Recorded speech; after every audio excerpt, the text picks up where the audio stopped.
world updates to Taego, some quality of life improvements for training mode, and a new survivor pass. All this and more as we dive into the Update 31.2 patch report. First up, we've made updates to some areas of Taego. The studio has been turned into an abandoned hospital, changing the layout, adding new buildings, and also a few more loot and cover spots. We also added a new bridge to the shipyard and improved the terrain around Hosan Prison, Songam, and Hosan to give you more strategic opportunities in this area. Next, training mode has been improved as well based on your feedback. Training mode now has infinite ammo, recommended attachments automatically on weapons, and the ability to save and import your personal weapon and gear settings. We also improved the sound training area to provide feedback when a wrong target is hit. This update also features a brand new survivor pass, map bug fixes, and more. So check out the patch notes for full details. Update 31.2 is here, so load up your training gear, grab the new survivor pass, and hot drop back into Taego. We'll see you on the battlegrounds.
Dark Lab, the noisy cannibals.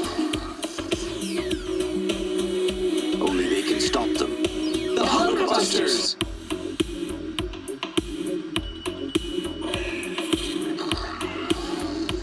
They're back and armed to kill. Why take chances?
we have a melee circle for this one, and we actually have a hot drop over towards Primosk as well.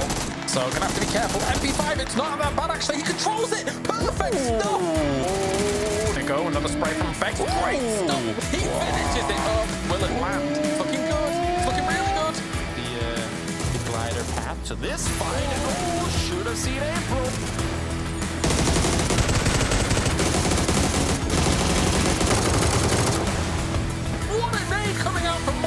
Oh my lord, a lot of nades coming in. Business under pressure. One goes down, that one close to Modik. But yeah, He-Man goes down as well. Nades forwards, huge nades forwards. You know what? If I can't see anything, you can't see anything. Let's just pan it in the middle. Let's see. Let's see now. Here comes the pull-up. Swings around the corner. Here, those steps, though, I'm not sure. Goes for energy drink at full health, my friend, my friend. Here we go. I like this. Oh, don't like that, though. For the reinforcements as well, though, realizing that this is going to get a little bit hairy for BBL. Flash goes through, Spiro is blinded. He gets back into the car for a second, tries to get out, and CCX will take him. He-Man goes down, Master goes for the trade, though. It's not only up to Ruin to try and do this. He's going to die to Bruin! Rox is like, bruh.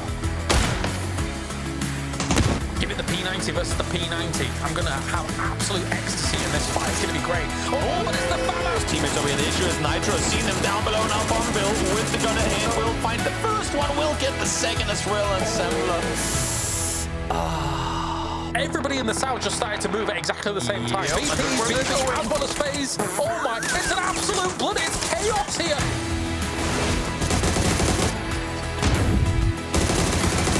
Even though you're going up against, oh my god, how did you see him through that bush? You can see him. Where's it? What do you mean you can't?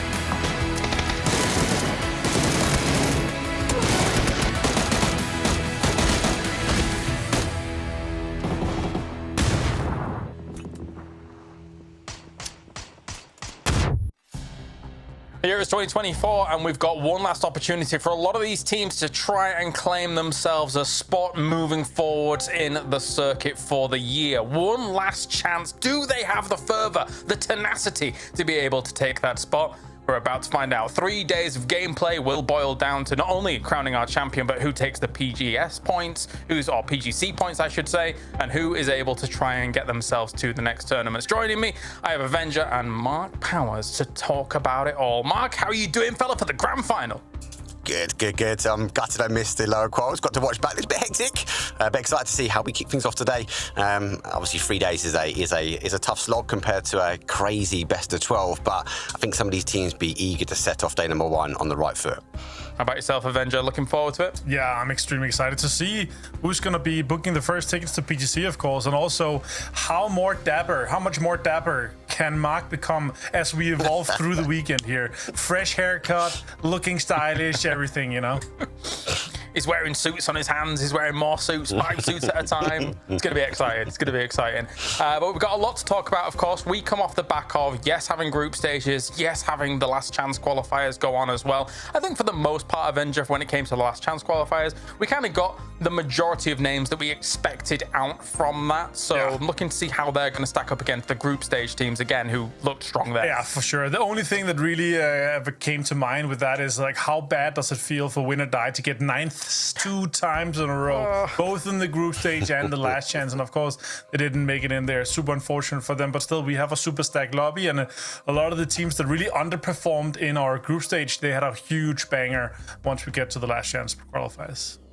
Well, let's take a look at the format here and see what is kind of come before as well as what is to come, because we've had ourselves plenty of great game days. We started things off with that group stage with teams like BB Team as well as Na'Vi were able to kind of top out. The last chance was topped out by Last Day as well as BBL, and now we find ourselves in the grand finals. For those 4 teams that I just mentioned, Mark, I think the prospects are probably quite high, especially for BB Team and Na'Vi, looking phenomenal in the group stage.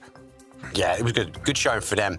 And last day, it wasn't really left to the last day, was it? Because even the lower quals, they just absolutely stormed. Them and BBL, they kind of secured their spot even after at the end of Saturday, after those first 6 games. So I think there's a lot of powerhouses maybe for the grand finals. Be interesting to see out of those names, like Navi's got a point to prove. Are they really up there? We saw great performance from BB team. Twisted Minds, great performance in the group stage as well.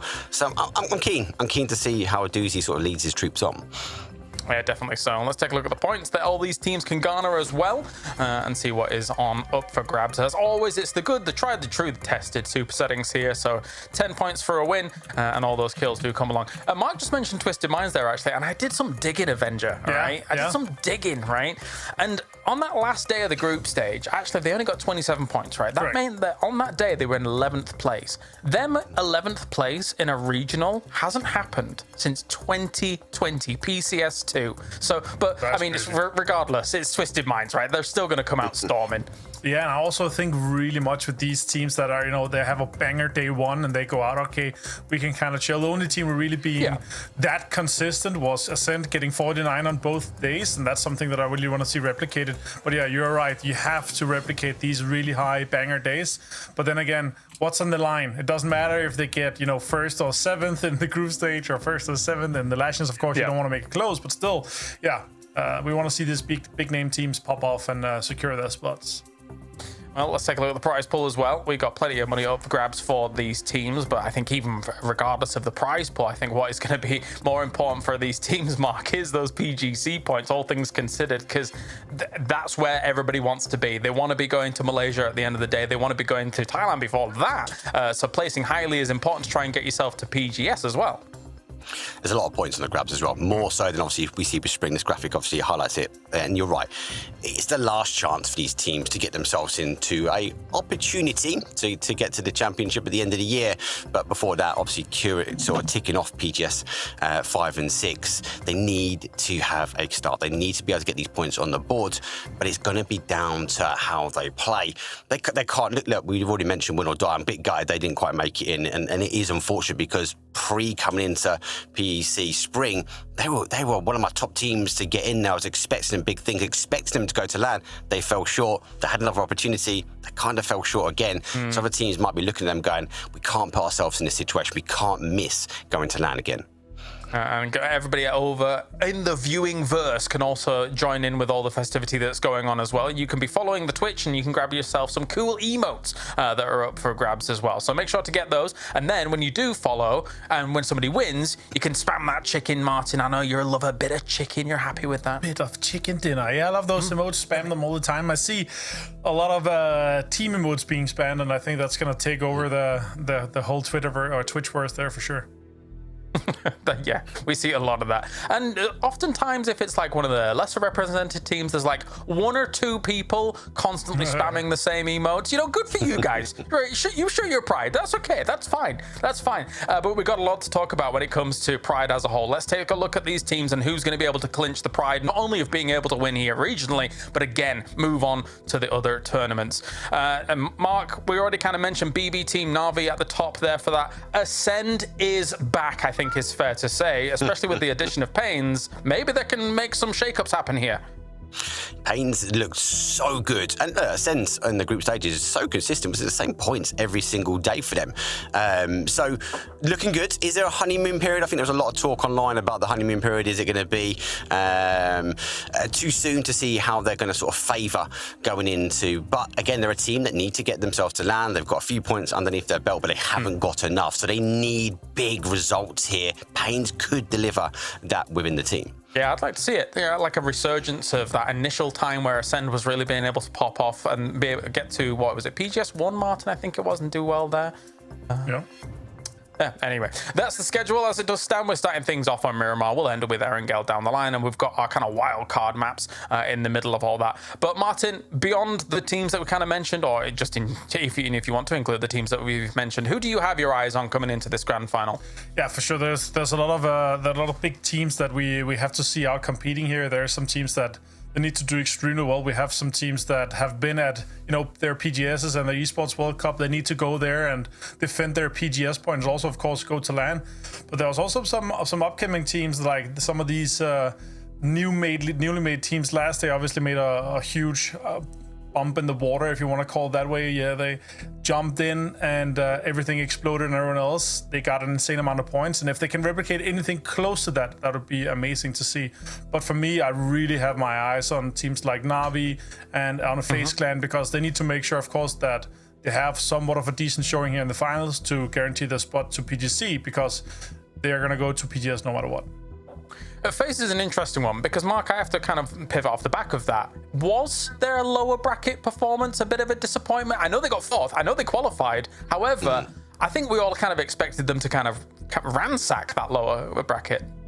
Only one stat, and you agree, is placement. FaZe, we know they can back kills. They're really good at it. We saw Gustav in the group stages refusing to go down multiple times. Yeah. It's just their lack of ability to get themselves into the end zone. We know they can do it. There was that whole FaZe Sunday piece, and they kind of drifted away. They started to perform on the Saturdays, but so far throughout this tournament, we've not really seen them bag the winner chicken dinners, or at least get into a top 4 position most of the time that I think the FaZe fans will be expecting. So are they going to change things? Do they change the game style coming into the finals? Or, James, do they just continue to get kills and secure a spot? The big question is, will it be enough? Yeah, a little hit and miss here or there. So we'll see if they can kind of tidy up some of that consistency. Other teams that were hit and miss, but like really big hits, for example, Martin, are teams like Primal, who we had in the group stage 11 points in their day 1. We thought there's no way that they can surely get to the final via this path, and then suddenly 77 points. But I think they also need to work on consistency, but they do technically have a great roster to be able to do it with. Yeah, but also, again, we have 3 days here. If you want to have any chance of PGC points, or if you have any chance of going to PGS, you need to replicate that almost every single day, right? Because there's just going to be teams out there that are going to have, 2 pretty good days and a really good day, or 2 really good days and a decent day, and they're just going to have way too many points to catch up. We don't have that many spots to give away, and even though we have some of these teams that are obviously guaranteed to go to PGS, they are also playing to their absolute best to make sure they're going to PGC, because they don't know what's coming ahead. That's actually a really interesting prospect for me, because we're going to have some guys that are not going to PGS, but they're going to be glued to the screen to be looking at, okay, what teams from EMEA is potentially going to get a spot to PGC through the PGS points, because then they might be the one team going, Yeah, no, definitely. I mean, if you think about Na'Vi, Twisted Minds, I think FaZe is still up there technically in the top 8 of PGS. Yeah. Mark, do you think that they can hold on to their spots? I think they can. I think FaZe is maybe the question mark out of those 3, but Na'Vi and Twisted Minds, surely they're going to hold on to those spots. I think you've got to put those 2 in the bag already. FaZe should do, and then you've got to look, as Mike's saying, it's the teams that are sitting around him. It's like, if FaZe get through, don't get through, is it me next on the agenda? There's too many variables, there's too many ways, 2 ways to get in to the end of the year. For these teams, focus on the tournament they've got now, focus on the results they can get in this event here, and maybe obviously look how they're going to close the end of the year out. Yeah, I mean, even, I think when I kind of step back today, I was looking around YouTube and things like that. Kovo was working out some of the percentages via random kind of stipulations, not stipulation, but random placement as to who might be able to go, right? And for some of these teams, even if you win this, technically you still are not guaranteed exactly to be able to go. It does depend on some of these variables, like who's being able to take some of those PGS spots, Martin. So there's a lot of factors involved, which we're going to be keeping on through the next 3 days and kind of keeping people up to date with, right? Yeah, for sure. I think it's an interesting prospect that, you just hope that you're going to be doing well enough, and then there's teams that have to perform to PGS for you to go, and if they don't, you hate them because they're going anyway, because they're taking that spot, right? So yeah, it's a little bit rough. So yeah, of course, that first place here in PC is just so important, because you get so many points from it. Even if you're down in the like 10th or top 15 spot right now with a few hundred or 150 some points, that should be enough for you to go to PGC. Before we get into the game then, I asked Martin who he was keeping his eye out for. Mark, who are you keeping your eye out for the first games, first day, this tournament as a whole? Do I go for an outside bet? Do I go for the secure sense and the madhouse that that team is? And hopefully they're going to perform. Do we see a Jogsy and Prime will go massive again? I think everyone here deserves a spot. Who I keep my eye open? Let me go for a wild card. Let's go for a secure sense and come on. Let's go for them or a team Ascend. I'd love to see them start well because there'd be great names to see themselves at a LAN. Yeah, if we can get cheeky Marsalek. No, I'm not even going to go there for a second. All right, it is time. We are ready to go to our first game here. Let's get it going. It's the grand finals here for the PEC. Let's head over to the commentators for all the action. Thank you so much, dear esteemed analyst desk, for the great breakdowns. I can't believe, Saga, as I intro you, welcome, Saga, to the casting booth. I have I never figured whether you were the evolved Calaris or he is the devolved you, or I don't know. Nonetheless, I have yet another Ginger by my side, and I'm pleased to be by his side. Now, I want to hear, how are you? How are you feeling coming into this? Honestly, if only we could all be so lucky as to stand next to 2 Gingers in 3 weeks. That's insane. But honestly, the games that we're going to have this weekend are going to be so crucial for so many teams. They've already touched on it during the pre-show about how important the results, the placements can be. And even that might not be enough. Even if a team, let's say, for instance, last day, because last week they absolutely dumpstered the entire LCQs, but let's say they do the impossible, they come out all the way ahead, still might not be enough to secure them that slot at PGC. So it's all going to come down to the performances here to make sure you've got the best chance possible. Now, the desk broke down all the teams participating here, or at least the vast majority of them, but we have plenty of days to go through all of them. But I cannot believe that both Mark and Martin had perfect opportunities when they talked about securing a spot, and they were Sakuraing a spot, you know, that they didn't go for that joke, but there you have it. I butchered it for you guys, honestly, so now you don't have to. It's rare that anything goes over Martin's head because that man is huge, but Secura spot, just right over the top. It's crazy. Mark, but don't worry, we'll get them. I mean, he even picked them and he didn't make we'll that get joke. maximum mileage out of that today. Don't you worry about it. Oh yeah, we will. Now it's stuck in our heads and we can't get out of it. And chat's heads too, I'm sure, as we get this first game going. Pretty southern, eastern, plain path. El Pozo out of reach. Monte, really, I mean, a long stretch as well. So could potentially see some early game commotion. Not quite seeing that being the case here, though. I was glancing for a moment over at where Fairy Tail are 4-man dropping in similar colors to BBL, and I thought, oh god, is there a BBL player in there? But no, BBL is not getting dragged into anything this early on, which is good to see. However, they are in a position to go back to that field that was so profitable in the previous week of games and maybe get themselves a nice position to play from towards the center. That's where they found so much success and may just be how they secure a spot. Yes, you know what? We've talked about Sakura Sands and the desk have talked about Sakura Sands. Now let's secure a little interview piece that we have ready with them. I always do a ritual before the game start, and it goes like this. I always do a ritual before the game start, and it goes like this.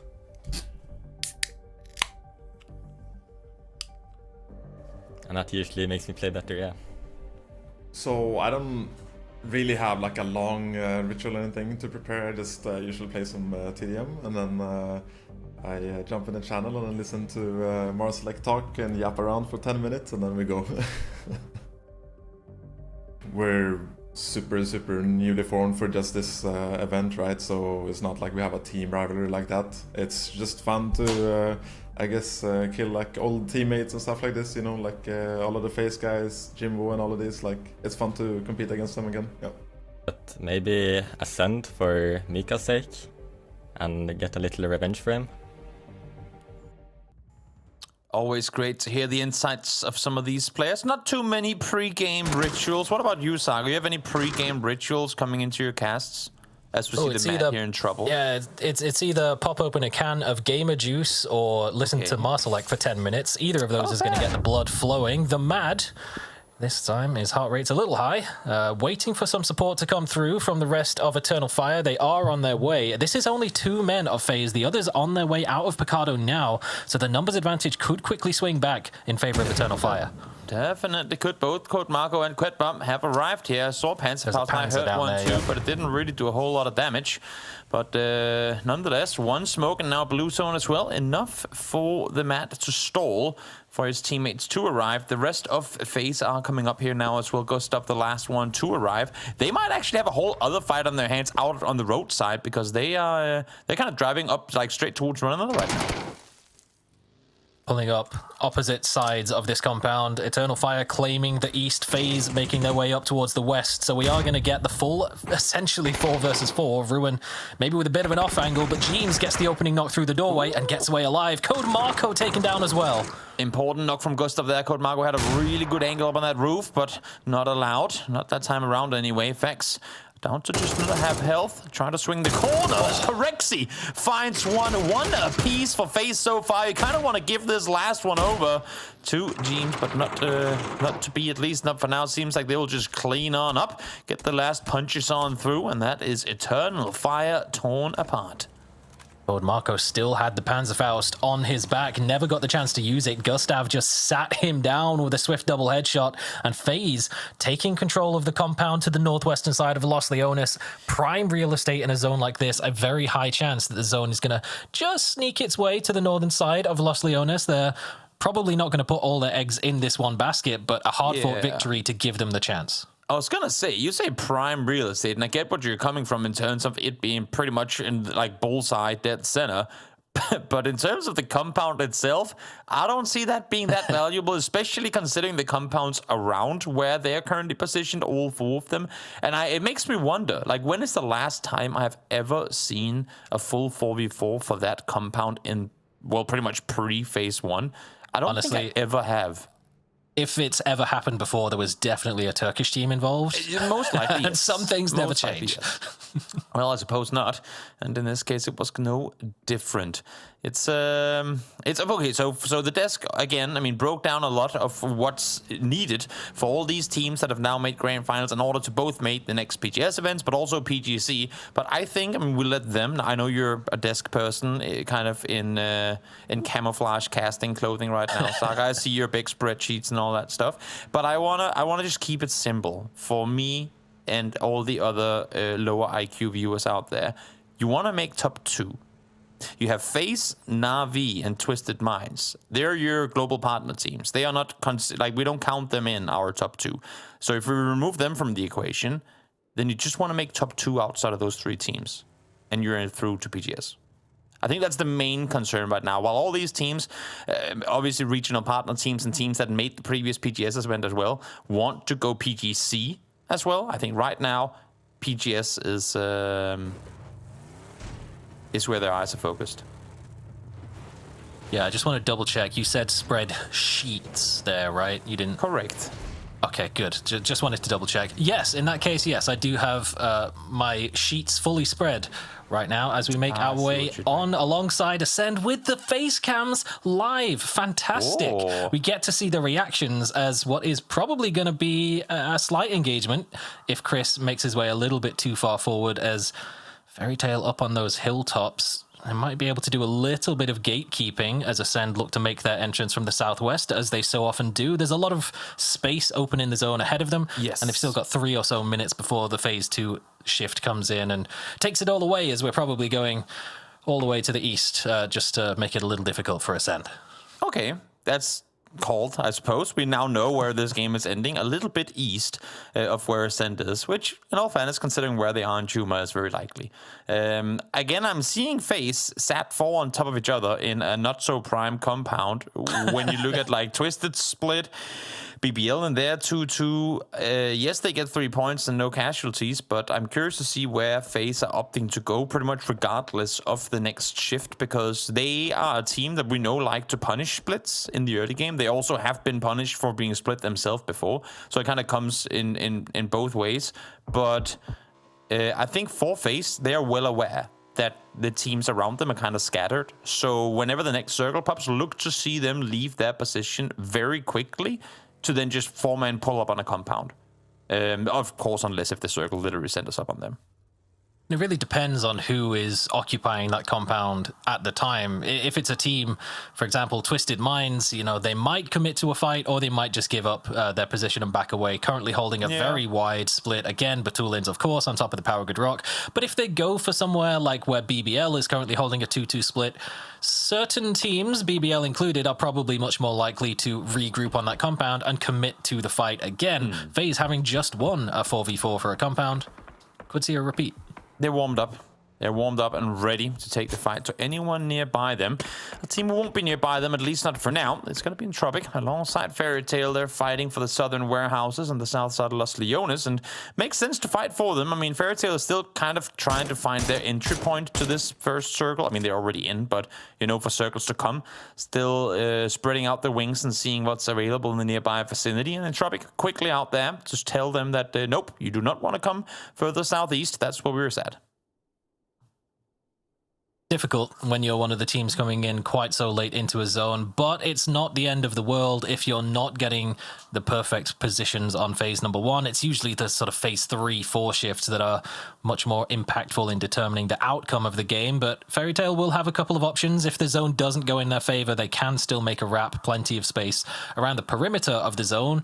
For the most part, most of the teams are clumped relatively centrally for the time being. A couple of teams still holding onto their edge, and we'll see who it pays off for in just a couple seconds. Who will get it? Who will get the blessing? The south side will. Okay. So everyone have fun rotating around Los Leones, because I think the very few teams outside of VP who's already have in there is really going to go for it. BB team are going to just go full highway mode, sprint all the way around. Probably going to come in on the further southern side. You would imagine that, honestly, Sakura Sanson and Na'Vi as well could do the same thing. FaZe, though... All right. FaZe have other things in mind, and now they're going to come pick up Vex because that happened. Oh, he landed upside down as well. I'm so upset we don't have a Vex face cam right now. That would be fun. This is very awkward timing for this to have happened. They were maybe looking to try and catch up to Lucarux and pick him off as he regrouped. Yeah. And now Ruin has an opportunity to try and pick them off on the move, but perhaps Gustav lurking around the side might be much more likely to come out ahead, and he is. There you go. There it is. It's a delayed annihilation of Eternal Fire, but Gustav picks up the 4th, 4 points on the board for FaZe Clan, and Eternal Fire falling short in game number 1. You see, that was Vex's kill, but Gustav flipped his car knowing that he could get it if he just kind of span him out the way, yeeted him in the air. And then he takes one for himself instead. Fair enough, fair enough. That's how it's going to be. In the meantime, Na'Vi, not in too much of a hurry to go inside Los Leones proper. They'll stay up on the northern side. They do like to play out on the edge of these circles. So while having the option to go and claim some center real estate, they said, no, thank you. We like playing the edge. And now we can sit out here and kind of keep track of everyone who's rotating around us. Na'Vi putting some pressure onto Sakura Zensen as they try to secure entrance into Los Leones, or at least a wrap around the side of the zone. Mika might just have opened the door for them. Oh, almost with a second as well. Headshot onto Hakatori. If he was able to get one more tag, they would probably just pull up on that, or at least half the team would, and we can probably guess which 2 players it would be. Yeah. But for now, Na'Vi should be able to get the res and continue this hold. Mika did a lot of damage through the group stages for Sakura Sanson, but in the last chance it was pretty much the Hitman show. So we'll see if it's Mika back on the carry horse, or if maybe one of the other 3 will rise to the occasion here in Grand Finals. Going to be heading their way around the eastern side of the zone down towards the west, where BB team is making their ascent up the hill. 8C for Foot Esports holding the back line from the western side of the hill. Here's the vehicles, and sensibly decides to back away. Doesn't want to get caught holding too wide of a split this early on when they have position in the zone that could pay off massively towards the later stage of game. So they're going to head their way back to the warehouses where T-Bone and Vard are holding down the fort. Yeah, BB team, they've been allowed a foot in the door, so to speak. Nice.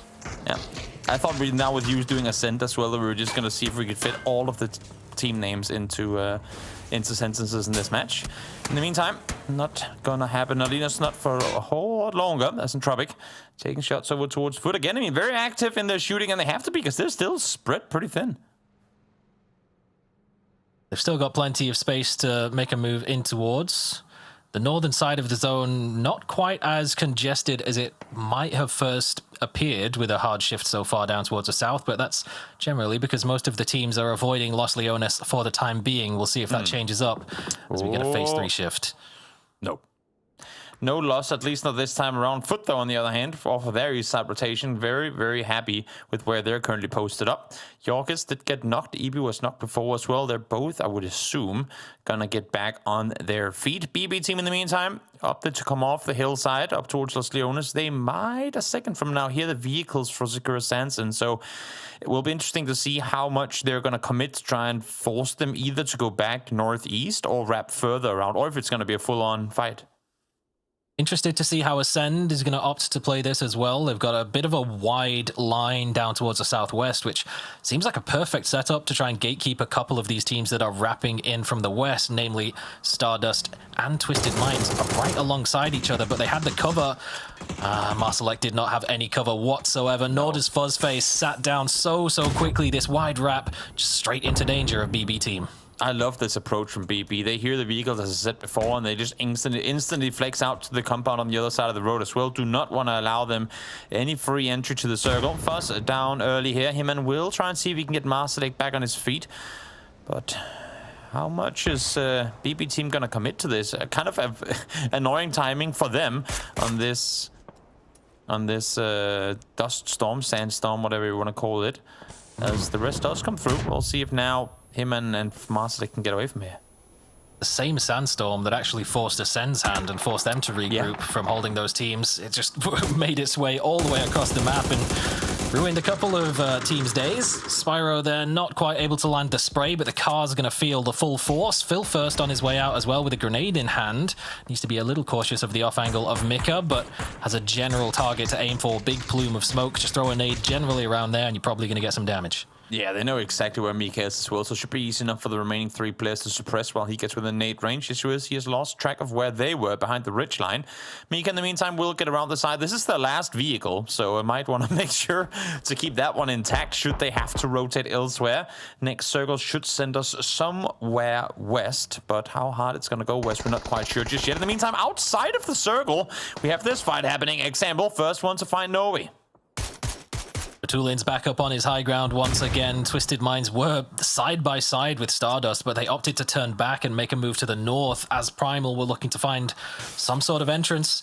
It's not gone well for them, and it's a tough fight to have to take, but is this going to be day 1 Primal form or day 2 final Primal form from the group stages? Because, oh man, the answer to that question could have a big result in terms of what they're able to get.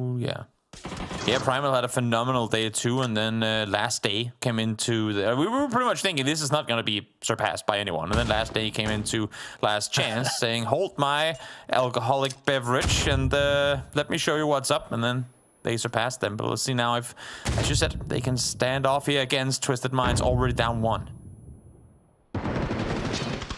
Around the side, Rust and Mar plays the sound cues and holds a beautiful angle against Example, but Example holds the push. If he took 1 step further to the left, he would have been directly into that line of sight, fallen for the trap. But this is looking like it's going to be a fight to the death in the blue zone, regardless for both teams. Yeah, but you can't really res in blue anymore, especially if you don't have blue zone or jammer packs or something similar. So it's going to be a full commit on the side of Perfectix and Example. But he's currently driving back towards this location. Now Rostenmar falls. He was the thorn in the side for Twisted Minds. Jorgis, they could kind of contain upstairs. Das is over towards the circle. He's abandoned this fight completely. So it's just Jorgis here trying to maybe see if he can get some more Twisted players down with him. Kind of see on display the dynamic between the partner teams and those who are not. Twisted Minds can kind of get away with playing a little bit more fast and loose. Hopefully Lou can grab a couple of meds from the body and maybe get his way back into zone. But Daz is about to walk face first into Lookarooks. Yeah. But the blue zone's going to push him. Timing might be awkward, but the spray is not. Lookarooks gets it done and gets to fall back to his team. And now Twisted Minds need to be aware that there's a possible gatekeep waiting for them as well. Easy peasy cleanup for Virtus Pro, who of course has been in and around Los Leones for a while. They committed to this position while other teams opted to wrap around them, so good for them that they get to shut down the teams on the outskirts. Now though, Circle has gone south, kind of against expectation, I think. I think many people thought it was going to go a bit further west at least, but has forced the likes of Last Day to opt to go for a late game E pickup. Usually not something you see this late in the game. But there is a warehouse which has a roof which they can parachute on top of and stay there for the rest of the game. That'll be fun. Besto, though. Yeah. He's got targets within his house. He's calling in a little bit of support, but Aduzi's the only one on this side of the road. Long-range shots from Phil first, trying to just suppress, but he cups a headshot. Gonna have to play slow for now. Yeah. Sakura Sanson did manage to get 3 back on their feet off of that fight. No more casualties were taken. Let's see. Oh, best of luck. Instantly double headshots. Marsalek completely shut down on approach. As now fights happening elsewhere. BB team and Ascent going up against one another. That's a very center map. And actually, off of that, Ascent is going to get completely eliminated. Yeah, you know how they died, Toby? They made Ascend straight down the middle.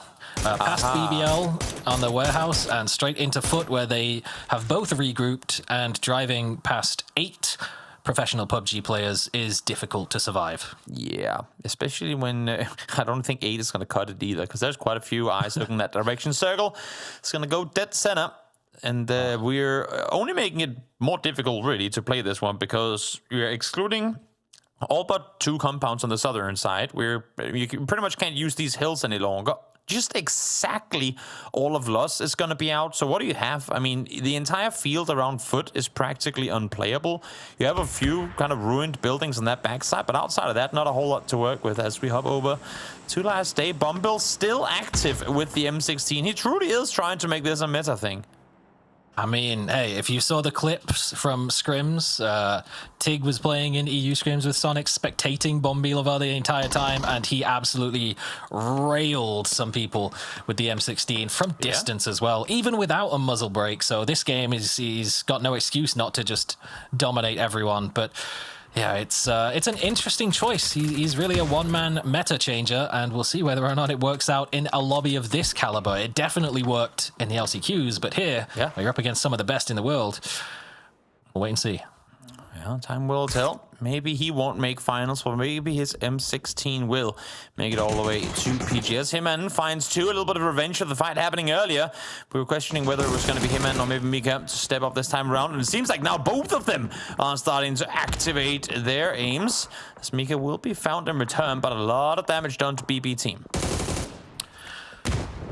Doozy does answer back, so both teams now limping their way into this zone, but it's unlikely they're going to get very deep in towards it now, especially with Stardust making a move to flex out east from the southern side of the zone. And then Na'Vi ahead of them inside the mini water treatment, just holding the line. VP trying to make a move through a wall of smokes, and Jeans is there lying in wait with a P90. Yeah, this is such a weird kind of pseudo city ending. Now everyone is fighting in and around these silos, and I mean, we can just call it a city ending. It is effectively all the way in the city. It's just half of it is still field, so it makes it very hard to maneuver. You kind of have to commit to this urban side, and that's why in phase 5 we're seeing this much close quarter battle. Beamy's trying to get a little bit of elevation and just to get away from the grenades and get a bit of an off angle. Jeems might be caught off guard by this. And he's still got 3 grenades as well that he can toss out towards him. He's been spotted, Jeems. Oh, the ghillie suit doesn't help him enough. Nope, it's almost as if he didn't wear his concrete ghillie suit. It's unlucky. Bushes don't go that unseen in the cities as Beamy try to maintain control of his rooftop position. Nixie will be found in his cross. Beamy couldn't quite get the angle behind the containers there.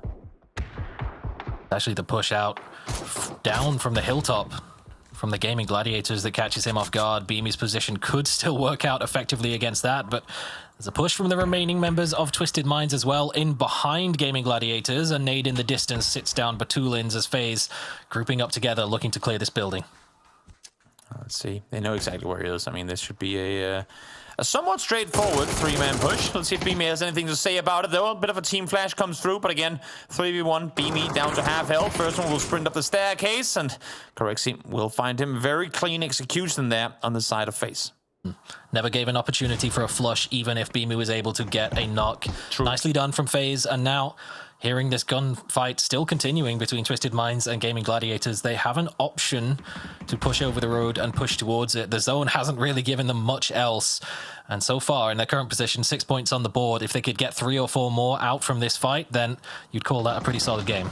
Yeah, I mean, technically FaZe are inside the next circle if they go hug the wall all the way down to the southern side, but then they would have to, you'd imagine, take the fight to Gaming Gladiators on the other side. But this time around, it's actually going to be Twisted Minds who are on the opposite side of Gaming Gladiators that will get eyes on them. So Corexi now on his own, trying to see if maybe he can get Vex back on his feet, but this ain't going to be an easy one. Just went for a vault over the pipe, but there was a couple of little gaps that Pin was able to hold the angle through, and a headshot from distance as well. And FaZe are now going to have to stay on their side of the silos, hugging the wall. That's a fight to come. Entropic completely destroyed as they tried to make a send into the roadside dip to the south, but Stardust, they had this crossfire set up and annihilate them swiftly. Yeah, Stardust, a team we haven't really talked too much about coming into the grand finals here, but they too had a pretty decent performance, making their way into the grand finals. They're the only ones coming in on the southern side of this circle, really, so it should be very, very well set, unless if the circle swings north here in phase 7. Bit awkward now for the Gaming Gladiators, having to try and hold out Twisted Minds, knowing that the pressure's coming in from FaZe. They've got one knock onto FaZe that alleviates a little bit, but that's answered in kind. By example, on the other side of the smokes, taking a knock onto Pin, and now they need to be cautious that FaZe aren't going to try and commit to a push. Exactly, that's the issue. They're spending not too much time, but a lot of time on trying to hold off Twisted Minds here, and understandably so. The issue is they have people right next door. An example, oh, just exactly sees the foot of rocks. That's going to be him down, Pin flushed as well. FaZe, despite being the ones to get players knocked just before, might just be the one of these two teams to make their way out alive. Kind of baffling how Twisted Minds is always able to make something work, even when they've got the thinnest tree on the map and one smoke grenade for cover. They still seem to be outlasting and outgunning Gaming Gladiators, despite Dante's headshot coming through onto Batulin's, a flashbang to come through. He knows that he has to heal, and he knows he's limited in his options of where he can peek from. Not a whole lot you can do here. Flash lopped over to try and buy some time, but again, this awkward angle to have to peek. Swings around for the second time. Let the blue help you out now. Example, prone on the other side. Does he go down to blue? Yes, indeed he does. Dante, how do you get out of here? You have to jump up and over. Now Corexi, 1 HP makes the run for it, but it's going to be 8C from down below to find him. Example, falls to blue. Dante able to take down Batulins as well, and I don't think there's a whole lot more left for Gaming Gladiators to do here. But as we said before, he is just exactly inside the next circle, so he can, I suppose, chill for a little while longer. Got about 30 seconds to try and batten down the hatches and hope that a couple of other teams die so he can sneak out an extra placement point, because there is no way he's getting down that hill. BBL tries to make his wish come true with a knock on towards T-Bone. He's outside of his concrete, no cover available, and he gets flushed for it as well. Only breaking into placement points now. These teams have been brawling their way through the mid-face of this circle, went into the city, or at least the western outskirts of it, and now we're swinging out of it once more. BBL still 4 alive. Again, I mean, didn't have the greatest of group stages, played a phenomenal last chance, and seems like they're at least have been able to carry some of that momentum over here to the first day of the finals. Oh, Dante hopped over the wall. He managed to get the headshot into anybody's. He had the slimmest of angles. Actually gets the knock. And April down as the last man standing for Fairy Tail. There's no way he can get that revive. It's just a question of, does someone steal the knock and make Dante a very, very sad man indeed. True. Foot now in the meantime. Still defending the positions they're currently set in. Got themselves 4 kills so far. Again, I mean, for the teams that have been in this area for a while, it's been very limited how many fights they've really been able to engage in. It's more been, well, I guess we'll take another circle and just wait for the eventual fights to come to us. And now those fights have gotten here. Foot have gone full defense mode, of course, anticipating BBL to be coming their way real soon. Yeah, last day opted not to listen to stupid, stinky casters and not go onto the roof. They went to the northern side of where Na'Vi's holding down. It cost them a little bit. Good, well-placed utility from Na'Vi took down half their number, but it's given them a position on the correct side of the road where they can just about hold down. Unless they get the hard northeastern shift, though, for the next upcoming phase, it's going to be very, very difficult to get out of this position. But likely they're going to outlast April at the very least, so they won't be too upset with the points they get from this game. Should be able to. Let's see where this final circle is going to take us. Do we just center up and end it out in the middle of the crossroads? Yeah, kind of. Out in the middle of the road we go. Na'Vi, arguably the team with the best position so far, but again, I mean, they're going to have to deal with Stardust on the southern side last, potentially up on the northern side, but the first fight to happen here is going to be BBL and Foot. Curious as to what Stardust thought they were going to pull off by pouring a gas can on the outside of the fence. Maybe if Na'Vi swept around the south, it could have paid off somehow. Maybe got a car and swung south. I don't know. Yeah, something like that could happen, perhaps. Yeah. But right now, it seems everyone's sitting back in a sort of stalemate, waiting for this fight between BBL and Foot to explode. It's going to have to. BBL will have to push forwards into the zone, and the only real viable option is either directly into Foot or get into cars and send somewhere else, but that's likely just going to get them picked apart by DMRs from all angles. Last time I checked, phase 8 cars don't usually grant you a whole lot of benefits, but well, maybe there is a strat here that I'm not fully aware of. The south side swing could happen. Now let's see VOD again. I mean, they're well aware of exactly where they have BBL. It's just a matter of, guys, you have to come to us eventually. When are you going to make that play? Now, first smokes being deployed, Baron Peak. Looking around the corner, VOD, no lethal utils. Can't really isolate with Molly's blue zones either. Pixel, in the meantime, though, as they're moving around outside, he's creeping ever so much closer on the inside. He gets this knock while someone has a grenade in hand. That would be huge. Oh, no. He glanced away at that perfectly the wrong moment, and Pixel gets caught grenade in hand, but still wins the fight. No way. That's ridiculous from Pixel. How are they coming out on top of this, VOD? As you said, I mean, he gave up the angle for 2 seconds, and that was the exact time at which the opponents came through. Now Nates have been lopped on over. Schiller gets the first one, still alive outside, but what a hold by VOD and Pixel. Huge. They've just completely funneled them with those folded shields. There's only one place where they can run into. Schiller does manage to get the flush, but he can't get anything more. That's all that BBL could have really hoped for. Does give, actually, Fairy Tail the extra placement point, so that's nice, I suppose, but he's actually taken the chance to hop down the hillside. He might get away with it for now, might get an extra flush on the board. We'll keep an eye on that, but Stardust have started to flex their muscles, make a move over towards the west, as last day might just be coming up to the last few seconds in this game. I feel like Foot setting up those deployable shields there as well. I mean, that's just a Pixel special. He does it with the bike. Yeah. He's the master of making maces for his opponents, as now the swing around the corner comes through. Diffix able to get the double. Now we're into the last 3 teams here. Na'Vi still 4-man strong up against a 4-man strong Stardust, who now, though, have both these teams to fight unless if somehow they can force them into one another. Oh, VOD with the spray over the top of the smoke actually saves the life of Stardust a little, as Fairist was trying to line up the spray, was whiffing 1 or 2 bullets, but surely would have adjusted. But now Foot Esports, they've cleared their side of the road. They are down to just a 2, and they've got opponents on all angles, grenades flying in towards them as well. It's so difficult. Nelkop lands it well onto VOD and sits him down. And Stardust, for the most part, have been fighting at a distance, so I was just going to say they should have some util left to use against him. Nelkop pushing up with a nade in hand. I think he thought it had Foot's name written on it, but not quite to be. That one's stolen away by Na'Vi, and now a 4v4 to finish this game. Usually not something you see, but against Stardust, they've been kind of slowly pushing in on the southern side, somewhat uncontested until a phase or 2 from ago. And Na'Vi, in the meantime, they early committed to this silo compound, and they reap the rewards of it. Okay, gas can trap set and activated. If Stardust try and push through that specific smoke, they're in trouble, but they've got about 75 others to choose from in this current zone. The FPS must be a struggle, but Sosed still trying to set up the line. They want to do exactly what Pixel did and funnel Stardust to have to make a move towards them, because they have the ridge to play with. Stardust, it's a little more open, and Crossberg with no helmet could be walking into a trap.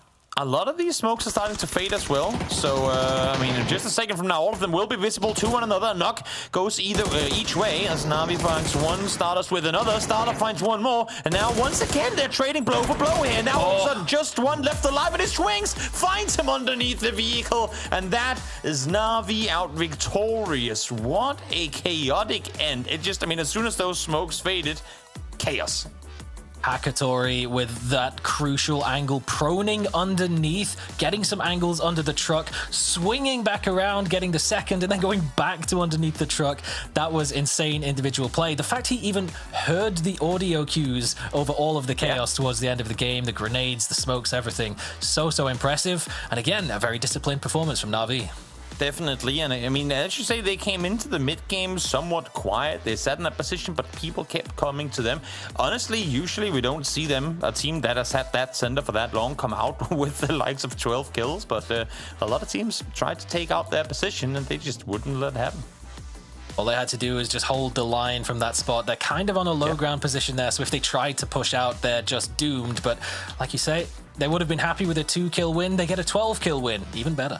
Not too shabby, not a worse way to start things off. Now let's go back to the desk and let them break down that pseudo Los Leones ending. He's just looking under the car, and then all of a sudden, bam, there he is, Hakatori, as Na'Vi's able to take the victory, with FaZe also doing some cool flips, and lots to start for our first game of the grand final. Joining me, Avenger and Mark Power, to talk about this one. Avenger, we kind of expected Na'Vi to do well in this game, considering their kind of path into it, and they're able to not disappoint. Yeah, it's obviously unfamiliar place. We've not seen that many endings over the years in this area here, but it's always awesome to see, especially when it's kind of fairly distributed on either side of the road, and they kind of have to fight for a pseudo king of the hill, if you may, to fight over this area. But Hakatori in this situation, you're able to take this one, and Na'Vi to close it down for 22 points is a huge start for them. And nobody really contesting them, Mark, either, when they were trying to find their place in this circle. They've been there for a while. I think they got it for free. Came in on the east, they're on the top of the mountain. No one really said hello to them, and zone shift away. They sent the Colonel straight into the compound, and it was pretty set from them. I think they were just waiting for the zone to sort of move on in. But an easy game for them. Started off with a little bit harder rotation in, but Na'Vi really good control at the end, and Hakatori's speed to finish was insane. Yeah, the flick as it goes left on that smoke as well, just to get the second last person, just knowing where everybody's going to be coming from there. Really great awareness from Hakatori. And this is why, Martin, we constantly are referring to these kids as absolute like wonder children, like just being able to look great offline, look great online. What can't they do? Yeah, and coming into this, of course, we've seen a lot of great stuff for them for the year here, but to have a performance at this level right now before going into like the rest of the final is just going to be insane for them, right? Yeah, I think already Na'Vi is looking insanely great, and I think a lot of had like really high expectations of them both here in PC, but also once we get to PGS and eventually PGC, of course. So yeah, they're going to do great things, and yeah, let's just continue to see them frag out and get some insane wins. Yeah, it's good to follow their journey, especially through this year. But you guys at home can be following the stream as well and getting yourself some cool emotes that you can use in chat. Go and spam those. That's always good fun. We got a PEC emote, we got a chicken, we got the GG, because I mean, you get to use those at the end of a game. It's kind of perfect, so go for that. That's awesome. Another team that I think we're almost perfect for against a certain team, let's say like Sakura Sensen, for example, Mark, might have been BB team, but the game didn't quite go their way in the end. No, it definitely didn't. BB team, like normal drop zone for those guys. They're like playing path sort of warranted for them to go very late. Not too bad. They spread out, they get their compounds. Unfortunately, zone sort of shifted back towards that west side. Obviously, at this point, BB team look at a let's play the edge. They kind of chew off parts of the zone. They figure out exactly where they can get to. And actually, just before this point, they actually clash heads with Sakura Sensen. It just happened to be fate that Sakura Sensen had to wrap their way around. Marselec being the first one to get knocked again. And Fuzzface, unfortunately, to fall down. But it was this point. They were already bleeding. They tried chasing him down. It's difficult, but they're watching the zone, they're trying to close out the team, and then it's just trying to move back in. But Martin, they couldn't get rid of Sakura Sensen. No matter which way they came back into the zone, they found themselves, unfortunately, at the precipice or the other side of them, and then eventually they go down. They go down to a doozy, and there is not much more they can do from there. Yeah, that's the annoying thing about having a team backfilling. You always want to make sure you're trying to get into these angles, kind of backs free, and then you have another team that's just moving around, and you have so many areas, so many compounds. You can quite easily see if they're free because you're gonna get shot at from such a distance here because it's high ground and stuff like that. But yeah, BB team, they could actually have had a pretty good game from this. They were really close to where Na'Vi was, and if they weren't delayed, I feel like they could have had a really good game, but yeah, they got delayed and they got hurt a lot eventually here by Secure. Yeah, the delay is the thing that hurts for me, right? Like, Mark, if for example, you do not have them, maybe they could have found somewhere closer to where Na'Vi was. Maybe they could have coexisted in that compound, like pushed off the 2-2 slight split that Na'Vi has across that. So it is tough for BB team, especially since we think we have very high prospects for them in this tournament. It is, and you're right, because you got to think if security sensor wasn't there, they would have pushed in, even maybe to the south part of the wall, and they would have held in that position. They then could have maybe moved into the compound, survivability with them. Even that, you can hold the bottom side of that compound anyway. It might have been a BB Na'Vi ending. They might have dealt with Stardust wrapping back in on that south side. So good start from them. Just unfortunate they got sort of caught up in the tangle of security sensor. All right, well, I'm getting word that we are ready to go to a short break, and when we return, we are going to have another Miramar on the card. So stay tuned for the grand final here for the PUBG EMEA Championship Fall. We'll be back in just a few.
Trying to hold. I'm going now. One SP left side. Nice. Now you can kill the silo. That's all you have to do, by the way. Get it. I'm running back. I knocked one. Nice. How many are they? In the ridge. In the ridge. BBL full team, 3 active. They got full zone on them. They got full zone on them. Insta face. Can I blue zone these guys? 80. I'm healing. One up. 2 active. 1 active. He's probably right here on green. Just double peek him. Go peek him together. Come, go. Yep. Nice, guys. Well done. I think we have to go left. Yeah, go we left do. then, boys. Go for it. Yeah. Just play slow. Yeah, we're sandwicher. It's go. One SP. Trying to hold. I'm going now. One SP left side. Nice. Now you can kill the silo. That's all you have to do, by the way. Get it. I'm running back. I knocked one.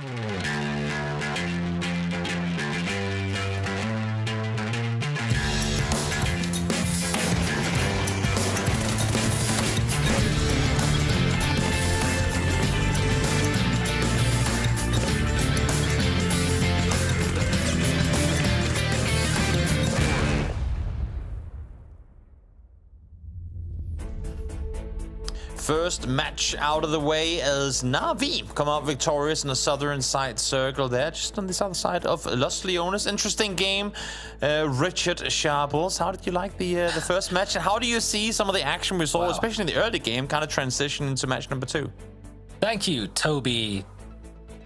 Oh, no, it was a good game, honestly. Na'Vi typically likes to be a team that plays heavy towards the edge. This time around, they played kind of edge-ish for the first zone and then sat in the compound pretty effectively, got a lot of kills out of it, which is, like we said, unusual from a low ground position, and kind of just let everyone fall to pieces around them. And sometimes that little bit of patience, that little bit of discipline is all it takes, and I've credited Coach Alrain before for instilling that so early into this team of young, unbelievable fraggers, and it's paying off hugely.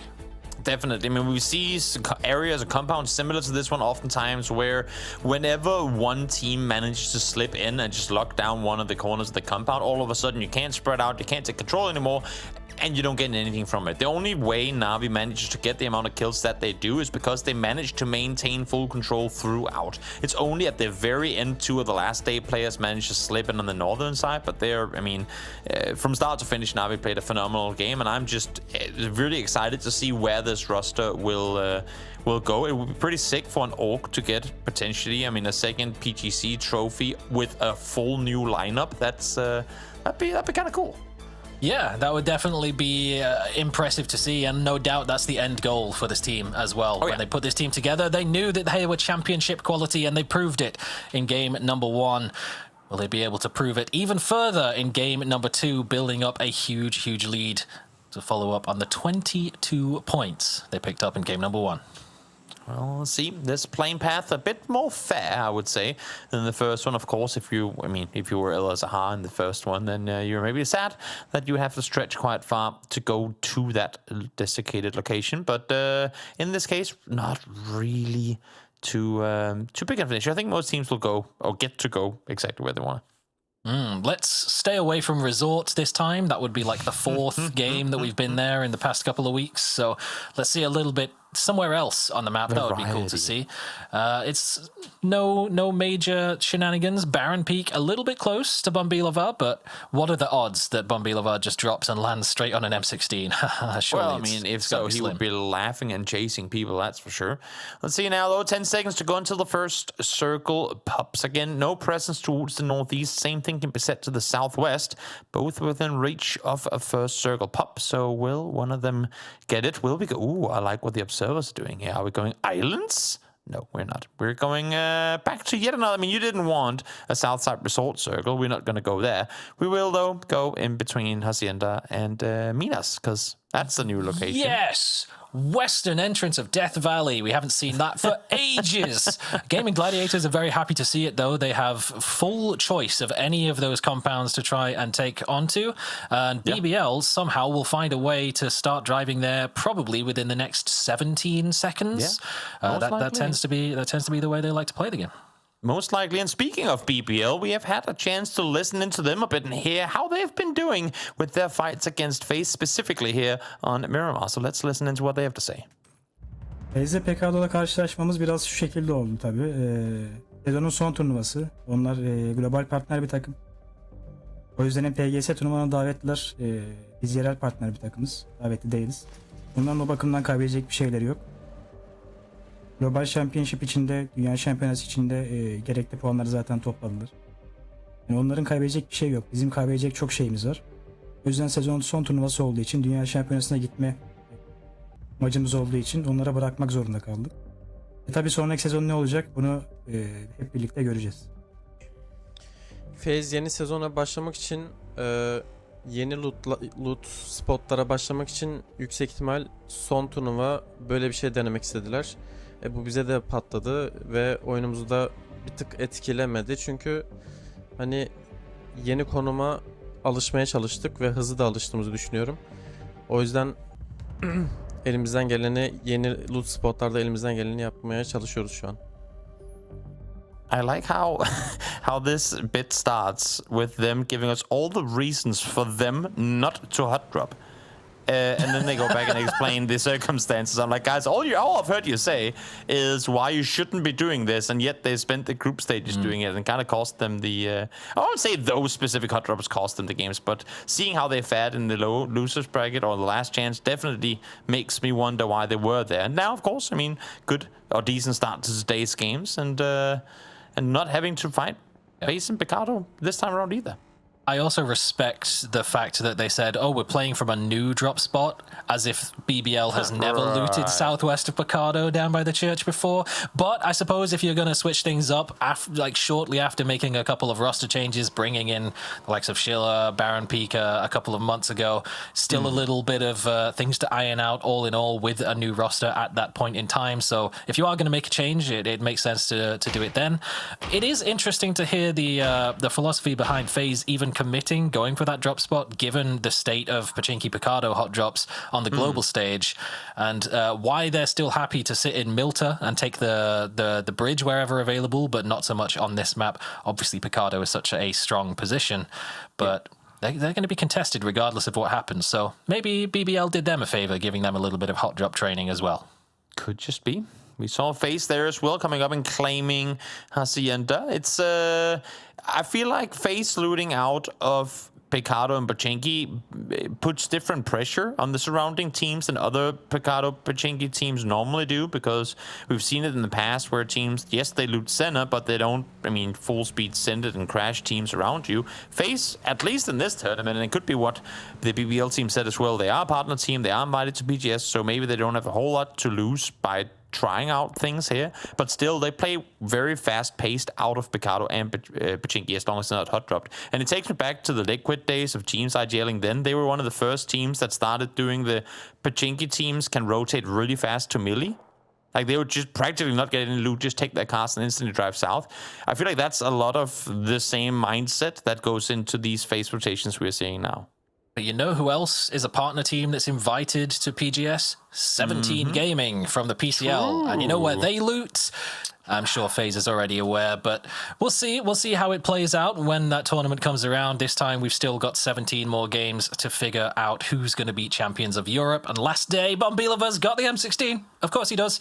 And he attached an emergency parachute once again for the second game in a row. We'll see whether or not they can get themselves a good position from this one.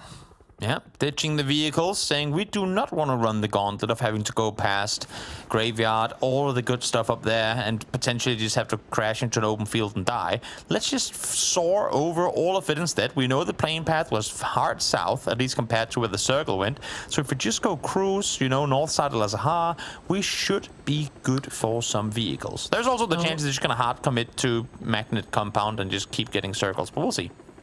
I have to wonder, when we did our interview with Quizzy and spoke to him, and he mentioned that last day was a roster that was essentially put together a couple of hours before the registration deadline for the open qualifiers. Did they know at the time that Bombilova was going to be an M16 enjoyer? And if they didn't, how did they react to finding that out? Because if I was signing up to play open qualifiers and we showed up to play on the day and one of my teammates said, guys, I'm only using a VSS today, I would kick him from the team so fast, it would be ridiculous. But he makes it work. So yeah, I was going to say, but then if he's one of the best players on the team, it makes you wonder how good you actually are with the current meta weapons, since you can't beat them, you know? Maybe that's that's another way to look at it. In the meantime, Levante, try to make a YouTube highlight. We'll see if you can find it. 2 shots left. Yeah, I mean, we are reaching into non-render distance here, and no, not to be. I like that though. You don't hit the shots you don't take, or whatever that saying is, and you know what? He's gonna keep going. Still got 33 of those things in there, so might as well see what you can do. Oh no, they have now dropped. And it gets way more difficult to hit when they're not attached going in a straight line. They're going to make their way over towards Cruz del Val on the northeastern side, completely uncontested, and likely to be able to find a couple of vehicles there to replace the ones they left behind. It's usually FaZe that likes to be up towards that area, but they were once again down in Picado this time around, so a bit of a narrative shift, and it's good news for last. They've got vehicles to try and work with. VP pulling up on the ridge line. Lucarux might have just missed an opportunity to spot T-Bone, but probably heard the vehicle from this distance. T-Bone putting a couple of shots out, just letting him know that this place is occupied. That gives the game away. Yeah, I mean, might as well. Might as well try and make it sound like you're more than one guy down here, which would indicate to not just use one gun, but shoot a few. The thing is, I don't think T-Bone's aware that Lucarux is up above just yet. He's... Or, wait, no, now he might actually be. He is looking up towards that hillside, so maybe HC or Vada Pixel over towards the east has been able to spot a player maneuvering in the hills, or maybe he heard the vehicle, I'm not sure. He definitely parked his vehicle inside of the building that keeps the tires safe from the crater itself. So maybe he does know something. He should have the covering fire from the rest of the squad, but actually Pixelic and Vard have started to make their way over towards Truck Stop regardless, getting close to the opposite end of Na'Vi's wide four-way split, down towards the south of it, where Sosed all the way up north, putting some shots in towards where Last Day dropped from the emergency parachute, and are now using those vehicles to creep their way forwards. Into a slightly more central position. No major engagements looking like they're coming to a head anywhere else on the zone, but that is likely to change in about 20 seconds or so when the phase 2 shift starts forcing some of these teams to make difficult decisions. Yeah. We are seeing the rest of VP fully funnel into Cantera, probably opting to go, or looking to go further west. They've realized that, great, we have all this space to ourselves. You know, there's someone down on the right side, but is it going to be relevant? No, he is not, because we are headed up to the compound we mentioned just before, the magnet compound, which I thought maybe Last Day would go for, not to be. But now, if they want to get there first, they will have to full speed send it. The compound I'm talking of is the one just south of the W in water. The circles do tend to go there quite frequently. Yeah, that entire side of the zone is completely vacant. Eternal Fire got in their vehicles quickly, started to make a pre-drive a few seconds before the zone popped. That gave them the chance to overtake Twisted Minds 2-2 split from the warehouse compound, but Gaming Gladiators, a little bit ahead of them from their starting position, are going to overtake, claim priority. Eternal Fire happy to backfill this time around. This is a good reaction play from Eternal Fire as well. They were looking to go for the compound center, and then when they realized, you know what, they might actually have us beat on this one, or even if they don't have us beat, we got a 0-point game in the previous one. We don't necessarily want to go full YOLO again. Let's just take what they left, you know? Smart play on their part. For us, in the meantime, might want to get out of that glider, because it ain't bound for the skies a whole lot longer. Out of hit He's points. incredibly isolated from his teammates. He's a long, long way away. Yeah. I hope he can go unnoticed and sneak his way up the hilltop. Last Day have kind of given up on that, but he's not to be aware. I guess the value of, value of a good precision water treatment side is more important than, or maybe even throughout on the other side, it's more important than chasing down Fuzzface running around in the desert by himself. Well, Sakura Zenson have managed on the opposite side of things to claim the magnet compound, as you call it. Himan, still a little bit lagging behind, now has the entirety of Last Day ahead of him. Gaming Gladiators perhaps could have got up to that compound, but opted to take a slightly safer approach, not wanting to blind send completely up the hilltop without being able to scout. Loot takes a big chunk of damage as Beamy gets the better of him on the peak around the side. Lookarux is still lurking on the close range angle, though, on the cliff, so need to be aware of that. I think they might have heard the footsteps now. Indeed, they have. Nixie, Lookarux running up close. They do have the players down below to try and help out, but I think, if you're Nixie and Lookarux, you don't want to overextend. You don't want to take the fight to a side of the hill that Beamy can't help you on. You need to stay on effectively the southern side here. Even though Lewis doing a really good job at baiting them to come chase him, they do not want to follow, and I don't think they will. This is a very, very good understanding of the terrain from the two VP players. Yeah, it's good from Lou as well to peek up over the top, the confidence to take the 1 versus 1, but the second that he spots that there's 2 players here, he just instantly backs away, takes the safer approach, calls in the support as well. Example, gonna reposition to make sure that it's a 3 versus 2 on this hillside, but seeing that VP has fallen back, he will go back to maintain the 2-2 split. Na'Vi now in their vehicles, making a move through the blue zone. This is way north. Yeah. Way north of even Fuzzface, and there's even a chance they might accidentally just find him looking for some way to get back to the rest of his team if he's a little unfortunate on the timing. Finding a person stranded in the desert as they come running on down. That would be something Na'Vi could do, as they do like their wide rotation. Jorgas in trouble as he dark slides his way through the open field. Won't be picked up this time around. Nope, not to be. Yeah, I actually like how he sort of just stayed upside down for a while. He thought he had some cover from a ridge. Novi is not getting cover flipping upside down there, though. Straight into the hands of Gaming Gladiators. They'll claim that point for free.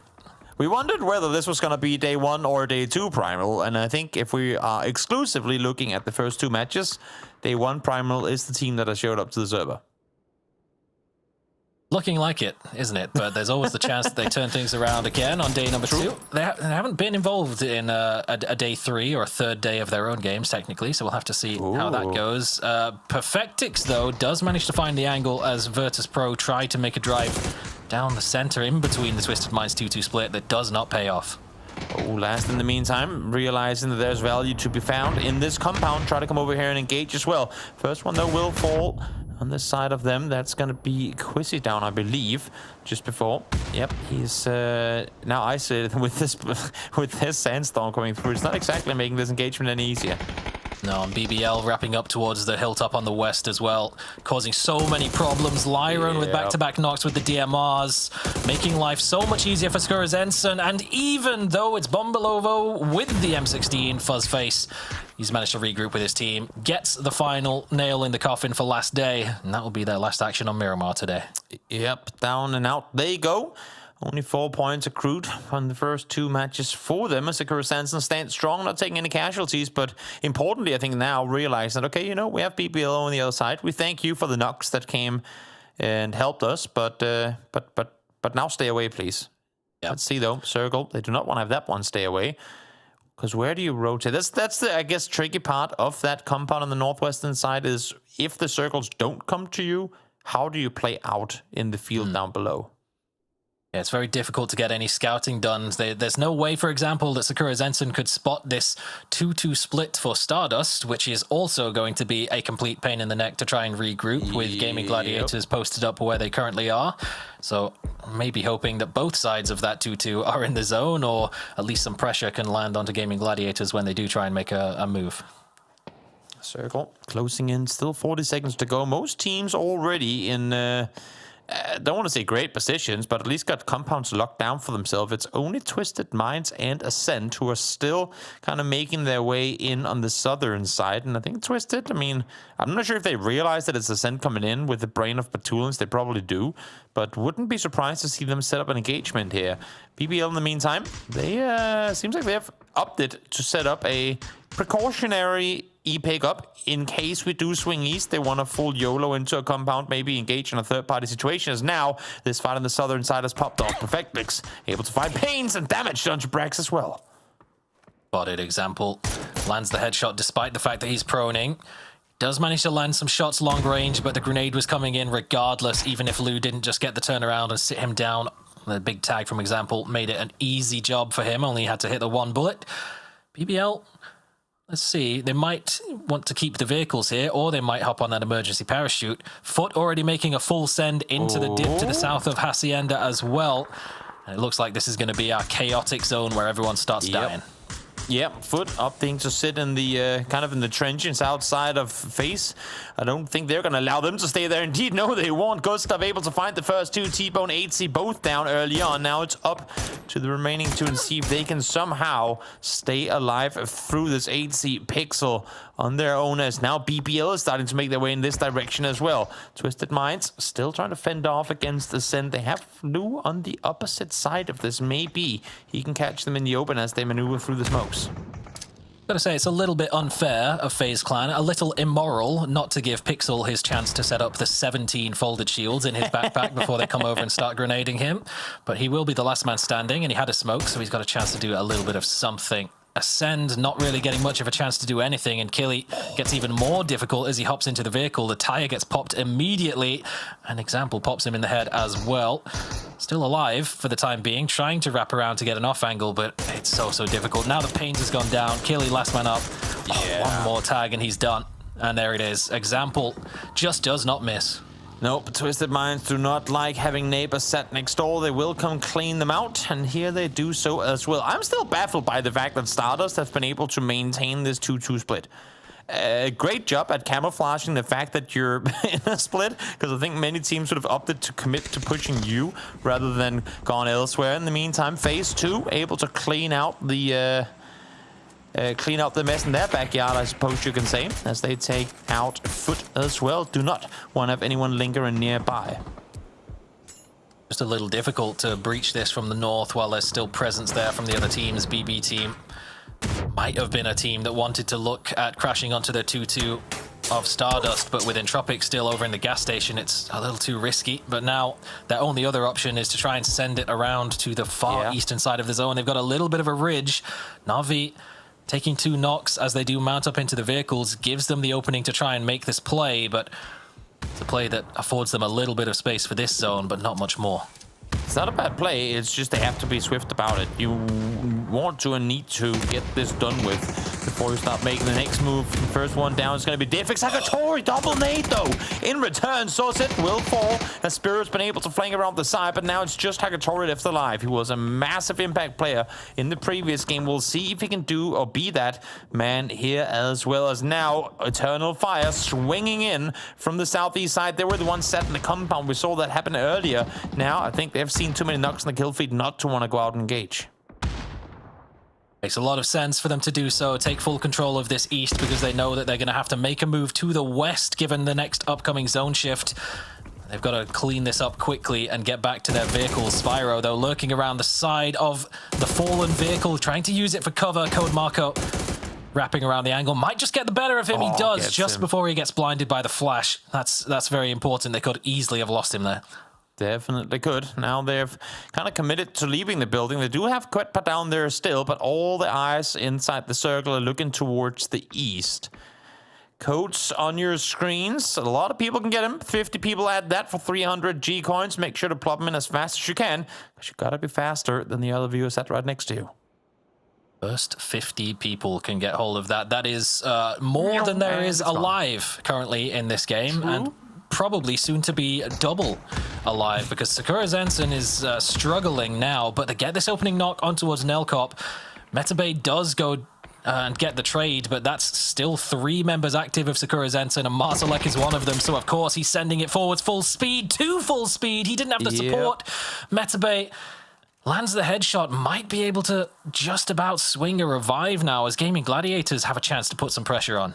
Ups to send it down. I'm not sure if they only had 1 car, but Marzalek engaging inside the building there. Not again, we talked about it before, of how you only want to fight at an angle where your team can help you out, because you can see Fuss and him are now up on the hillside behind. They just could not quite get the angles to help up Marzalek when he was fighting inside the building on that side. Eternal Fire, they tried to make their move. They played with fire a little bit too quickly, just sending it straight down the middle. Off the field between BBL and Twisted Minds. They're gone. They've gone down. Metabay has also fallen to a second well-placed grenade from Himant. Well-timed as well. As soon as he got the revive, immediately air bursted down. Fuzzface sat from a distance as well by former teammate James. Maybe, just maybe, this time around, he didn't enjoy fighting against him that much, as he said in his interview. True. Gaming Gladiators, in the meantime, realizing they too have to make an aggressive play, and probably realizing too that, wait, it's Stardust up here. We just saw Stardust die elsewhere. That must mean there are only 1 or 2 players here, and they would be right. Crossberg and Laza, the only 2 guys holding down this fort. So now let's see if they can get this done on their own rocks. Rocking up with a Panzerfaust in hand. We have a shotgun in the hands of Crossberg, though, so nice 1-tap guns available on both sides. Laza finds an opening onto Levante, gets the flush as well. They're a little bit disconnected on this push. A couple just lurking on the outside. Good movement from Rox, though, just to hop straight into that window, but face down with the smoke. Can't find the angle immediately. Trying to clear the angles, Panzerfaust in hand, but just can't quite find the targets right now. Levante just full speed sent it inside that building on his own, and I'm like, bro, there is definitely teammates nearby that could help you out, as Laza takes about a half-ton of explosives straight to his face. Don't want to have that happen, but that's in the game. Dante now trying again. I mean, they know they're up against 2, but now they're down to a 2-man themselves. So the fact that they're not running shoulder to shoulder has me a bit surprised. Normally, when you try to clear out these buildings, you push around together, but they're still eager, seemingly, to maintain these splits. Look at FaZe in the previous game clearing out Beamy from the top of the construction site in Los Leones, for an example. Just 3 players right on top of one another. At least having the Panzerfaust gets the job done, because that thing still blows up vehicles instantly, and it's the vehicle explosion damage that actually gets the knock. Crossberg now has to try and find a way out of there, but Brightside is watching for Fairy Tail. He is not going to let him get out of there easily. Nope, definitely won't be. Gustav still jumping around the roofs now, maybe realizing he has to come off it, as more eyes are starting to look in their direction. Circle has swung south, with 3 or 4 BBL players still in the race here, and them knowing that Sheila is nearby. And now Twisted Minds rocking up on the southern side. I think roofs are simply too dangerous a place to be in. An opportunity there for a knock from Dante. As Brightside made his way back to regroup with the squad, they're still putting pressure on Crossberg. He has no way out of there. Rox has replaced his Panzerfaust with a Winchester. So I mean, he's got some range to work with. It's something. I haven't seen too many level 3 helmets, so you know, I mean, it's viable? Question mark? As long as he's not rocking an M16 and a Winchester, then I feel yeah, then I feel you get baited. kicked. But it's 99 damage to a level 2 helmet. Any little tick of damage from any source, and someone is within lethal range. So, particularly Crossberg would be super one-tappable. But on the bright side, no pun intended, it is still placement points. He has managed to get at least 1 placement point on the board, and they've got 10 kills to go with it. So again, not a terrible way to die for Stardust in first place overall. No, but again, I mean, let alone the fact they were able to maintain their 2-2 split for that long and then getting 10 kills off of that split on top of it. That is, I think, more than what most people would have thought they were going to gain from a position like that. Rox letting the Winchester sing as he spots April on their western flank. And I actually kind of like this play. Again, they're realizing that it's a weakened team up high. There's no reason for us to try and full commit into Hacienda proper, because we know there are very well-equipped teams set in there just waiting for us to peek out into the open. So let's see if the circle's even going to go there, and it won't. It's still outside. If this next one hard shifts west, I mean, this small 50-meter rotation that Fairy Tail will have to make could potentially be game-winning. Can manage to get some sort of foothold into some cover beyond the next shift, then they're in a great spot. Twisted Minds and FaZe holding on to all of the compound buildings themselves. FaZe easily with the more preferable bit of control. The entirety of Hacienda, the rooftop access, everything in their favor right now. BBL having to try and duck their heads down to the north for the time being, but they're really out of options. They can't really go west, can't really go south. The only option is to try and go straight forwards, but Lookarooks is lying in wait. Yeah, I mean, VP is... they're kind of the unknown factor that, well, everyone knows there are VP players around, but they haven't seen them in a while. So Twisted Minds don't want to fully swing east. FaZe don't want to, I mean, full aggress back into Hacienda proper, because, like, wait, what if one snuck in there, you know? They're trying to play it smart, trying to play it safe, wanting to get themselves that win. And now BBL, forced to take this fight, will take out the double. Great shots coming through there from Schiller. That opens the door a little bit for BBL, but it's swiftly closed in their face as Corexi and April, both from completely different angles, just tap them down with the DMRs. And Schiller, now last man standing, he got those 2 points, he got the 2 kills, but he knows if he tries to cross that area, it's going to be extremely risky. But Fairy Tail, they now know that BBL is 1 man up. They might look to try and make a move using that information, whether it's towards them or not. It's really up to them. Nixie... It seems like they know that there's a presence in that barn. Fairy Tail wants to go and stomp it out. I mean, fair enough to assume that one of 3 remaining buildings in the circle has a player in it. Nice approach, though, on their side to block off his vision rather than try and smoke a path down there. Just say, you know what, we'll just send a smoke straight down towards the windows, isolate him with the blue zone as well. That means we can pull up on that side of the building. He should not be in there. So at least we have a place to land. Everything from there is a team effort thing, but up until that point, smart plays with the blue zone nades and the smokes combined. No. But it is a total pain to try and clear anyone out from those barns. Nixie managed to get a knock and a flush and then a follow-up knock as well before Zubila finally sat him down. Now FaZe Clan clearing out their northern side, pushing forwards. They know that Fairy Tail are going to have to make an appearance from that side eventually, but Lookarooks could be a deciding factor, particularly for the fate of Fex right now. He's the one who's lurking the closest, certainly in danger himself. Definitely is. Perfectix spots Fex on the backside of the fence. He has to crouch down. Again, they want to clear out Lookarooks. They want to avoid all these small traps that they know linger around. I'm not sure if Lookarooks shot before. And Fex is aware of his position now. I mean, Batulin's being suppressed up on the roof side. This is kind of helping out FaZe, actually. If they, well, like, once they realize they have no one north of them, and clearly, Fex has no clue that Lookarooks is around the corner. Once they realize this is safe, if they do, then they'll hop up on those roofs instantly. Fex is still checking his back every now and then, but there's surely no way that they know Lookarooks is lurking in that position. Otherwise, a molly or something would go straight in there. Fairy Tail Managed to get to a ridge, or so they thought, before Example sprays him down with a 3x AUG. Brightside has to try and hit the deck. It doesn't seem as though he's going to be able to get too much further into this zone. Lookarux has now activated. The molly did come through, and Fex will be saved. He got knocked down. He won't be flushed. Fortunate timing for FaZe there as well. They get a knock while Twisted Minds also have a player on the ground. And I think that's what forced them, or not forced them, but I mean made them swing out in that direction and double check to see if anyone's was in that area. They say, great, they have a knocked player. They're not going to go aggressive right now, even if we get a player knocked. So let's make the play now while they're still resting. Now, full reset on the side of both FaZe and Twisted Minds, and just one bright side left to try to impact this potential last 4v4, but with 1 HP, a cooked nade in the waiting, and Gustav there to steal the kill. Not too much more he could do about it. 17 kills between these two GPT teams, or GP teams, I suppose, as we'll see who comes up victorious in Hacienda. Yeah, I think Brightside felt that nade pretty relatable there, because he too was cooked. And Twisted Minds might be as well, because FaZe has full control of the center dot on this zone.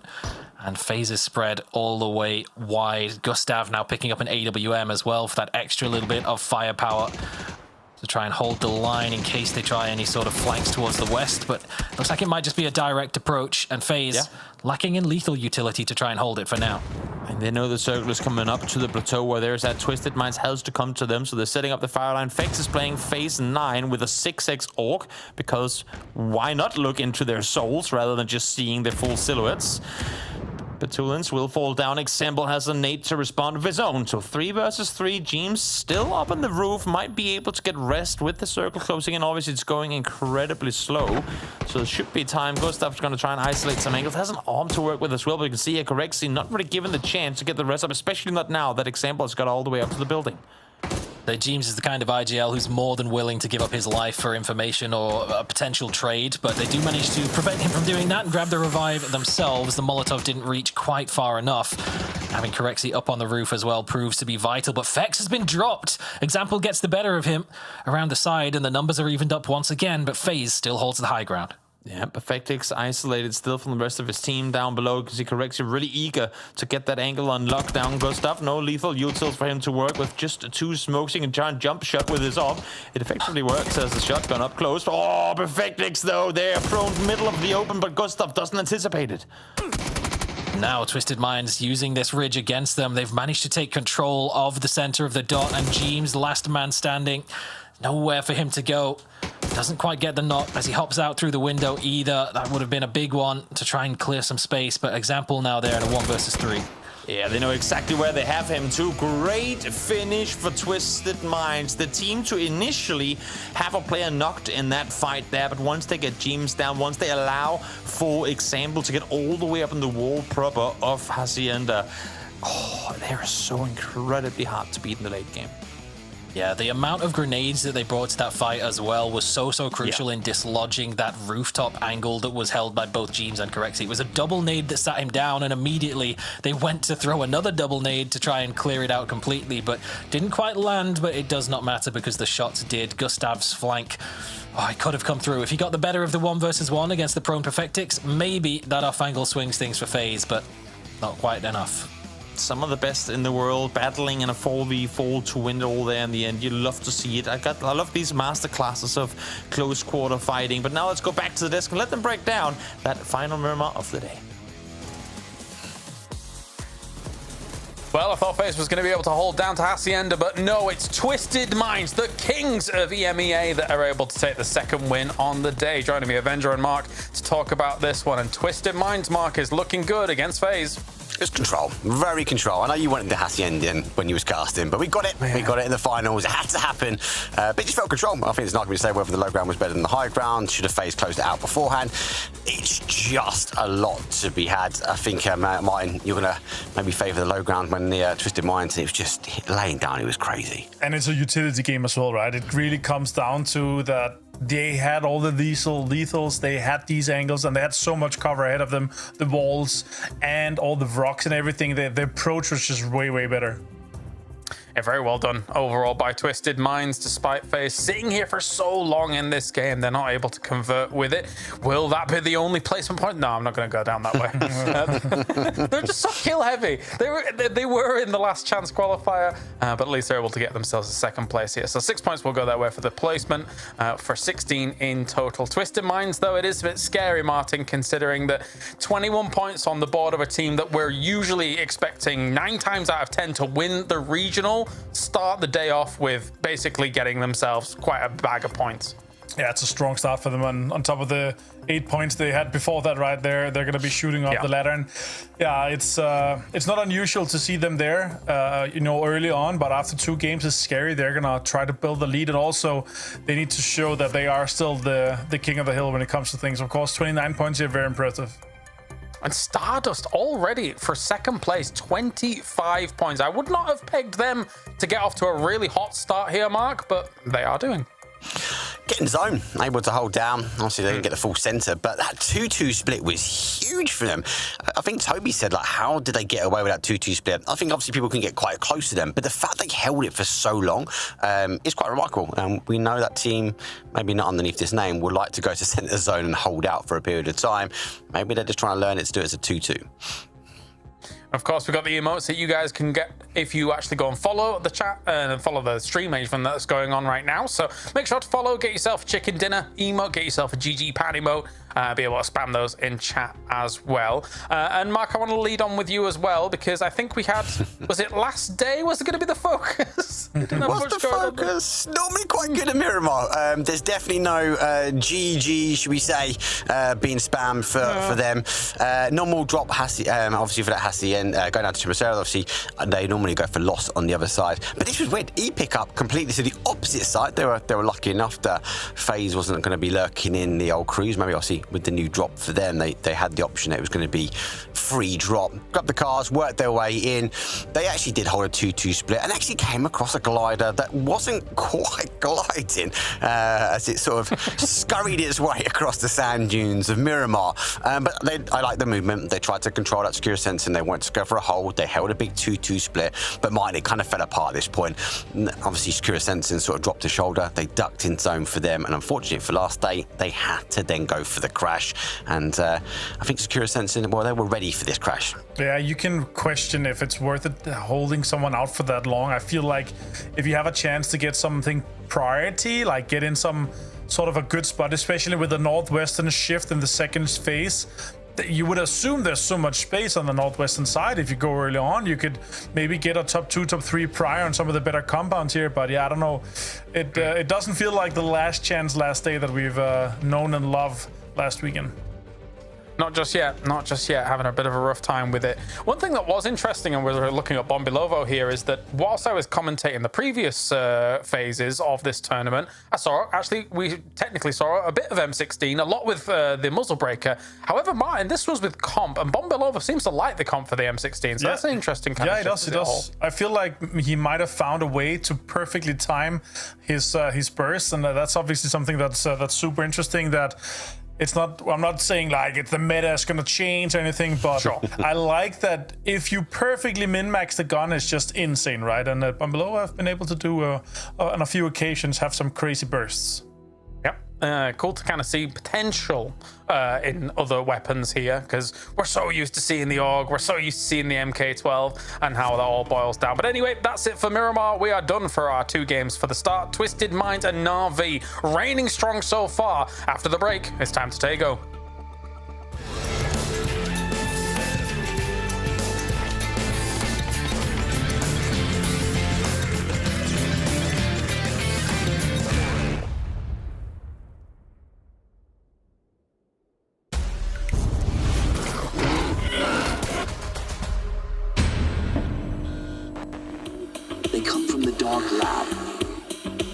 Cannibals.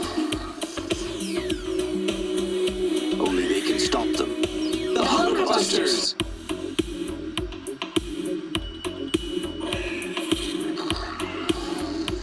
They're back and armed to kill. Why take chances?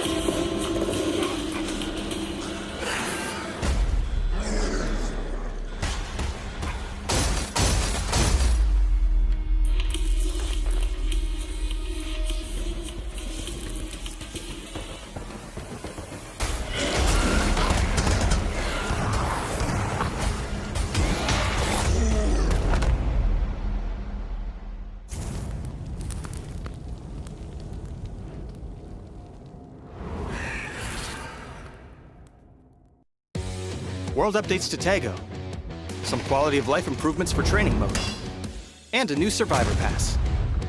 All this and more as we dive into the update 31.2 patch report. First up, we've made updates to some areas of Taego.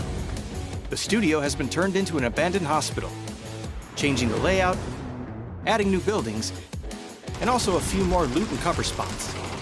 We also added a new bridge to the shipyard and improved the terrain around Hosan Prison, Songam, and Hosan to give you more strategic opportunities in this area. Next, training mode has been improved as well based on your feedback. Training mode now has infinite ammo, recommended attachments automatically on weapons, and the ability to save and import your personal weapon and gear settings. We also improved the sound training area to provide feedback when a wrong target is hit. This update also features a brand new survivor pass, map bug fixes, and more. So check out the patch notes for full details. Update 31.2 is here, so load up your training gear, grab the new survivor pass, and hot drop back into Taego. We'll see you on the battlegrounds.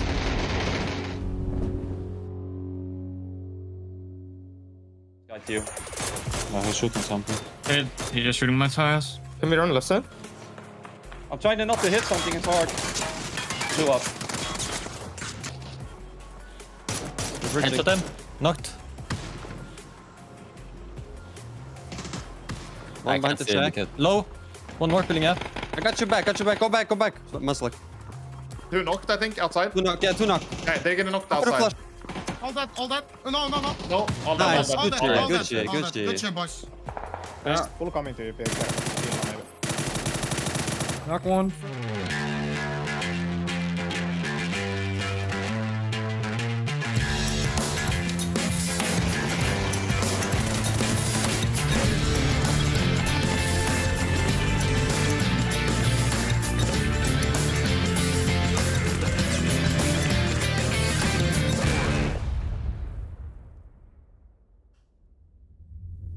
I was in the UK a couple of days ago, and I drove from the left side of the street for the first time in my life. And to quote EB on that one, I'm trying not to hit things, but it's really, really hard. I think that's probably one of the best team comps we've had all day. And also, truth would have it that EB and the boys were eliminated. Well, not the full team, but at least he was eliminated right after. So while he didn't hit anything, well, Twisted Minds did hit a lot of him.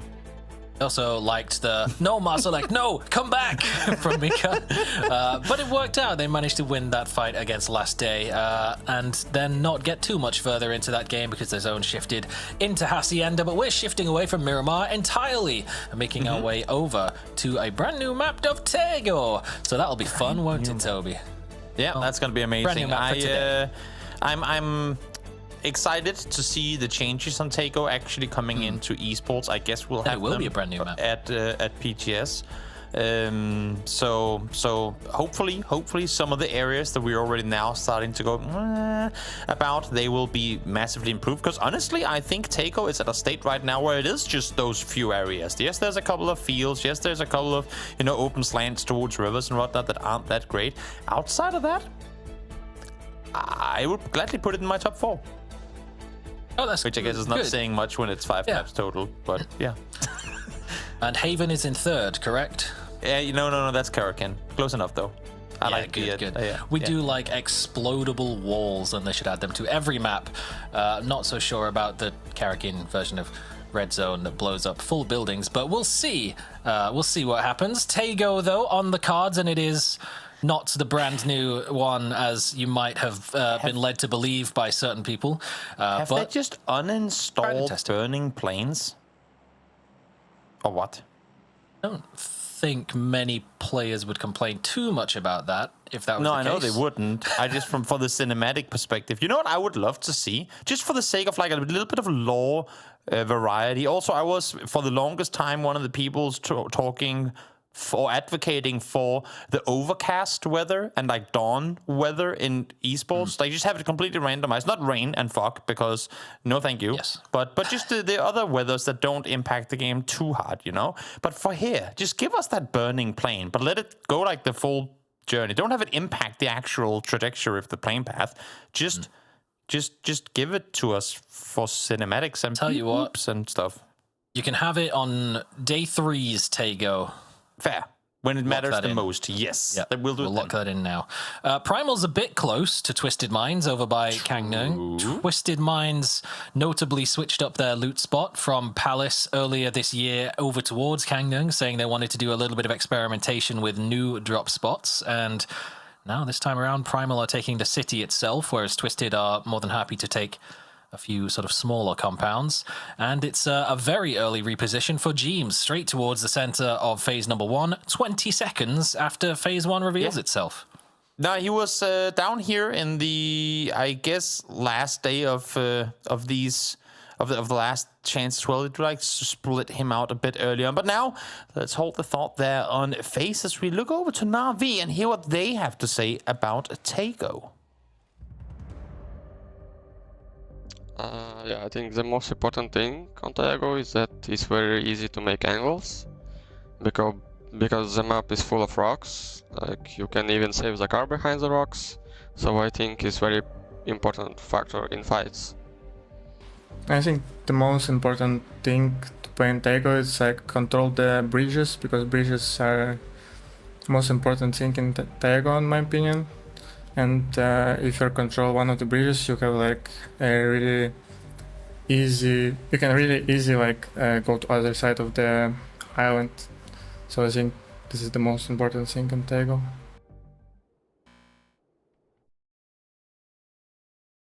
Can lead you to winning games. That can lead you to winning games on Taego, whether it's controlling bridges or getting good angles. It's nice to hear from the boys who have come off to a pretty good start here on the first Miramar games. Wow, this is shocking. BBL and Eternal Fire scrapping for a central compound in phase number 1.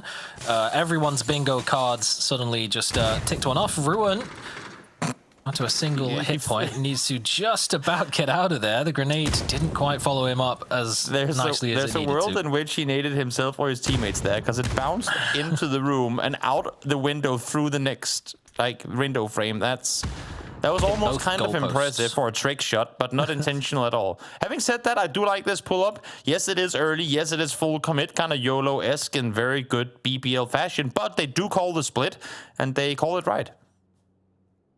Yeah, the southern side of Taego in particular, very much heavy in terms of the compounds that you control being able to feed you many, many points towards the later stages of the game. Code Marco takes a wide wrap approach, loses a big chunk of health for doing so, but it at least draws the attention away from the Mad, making a slow foothill approach on the opposite side.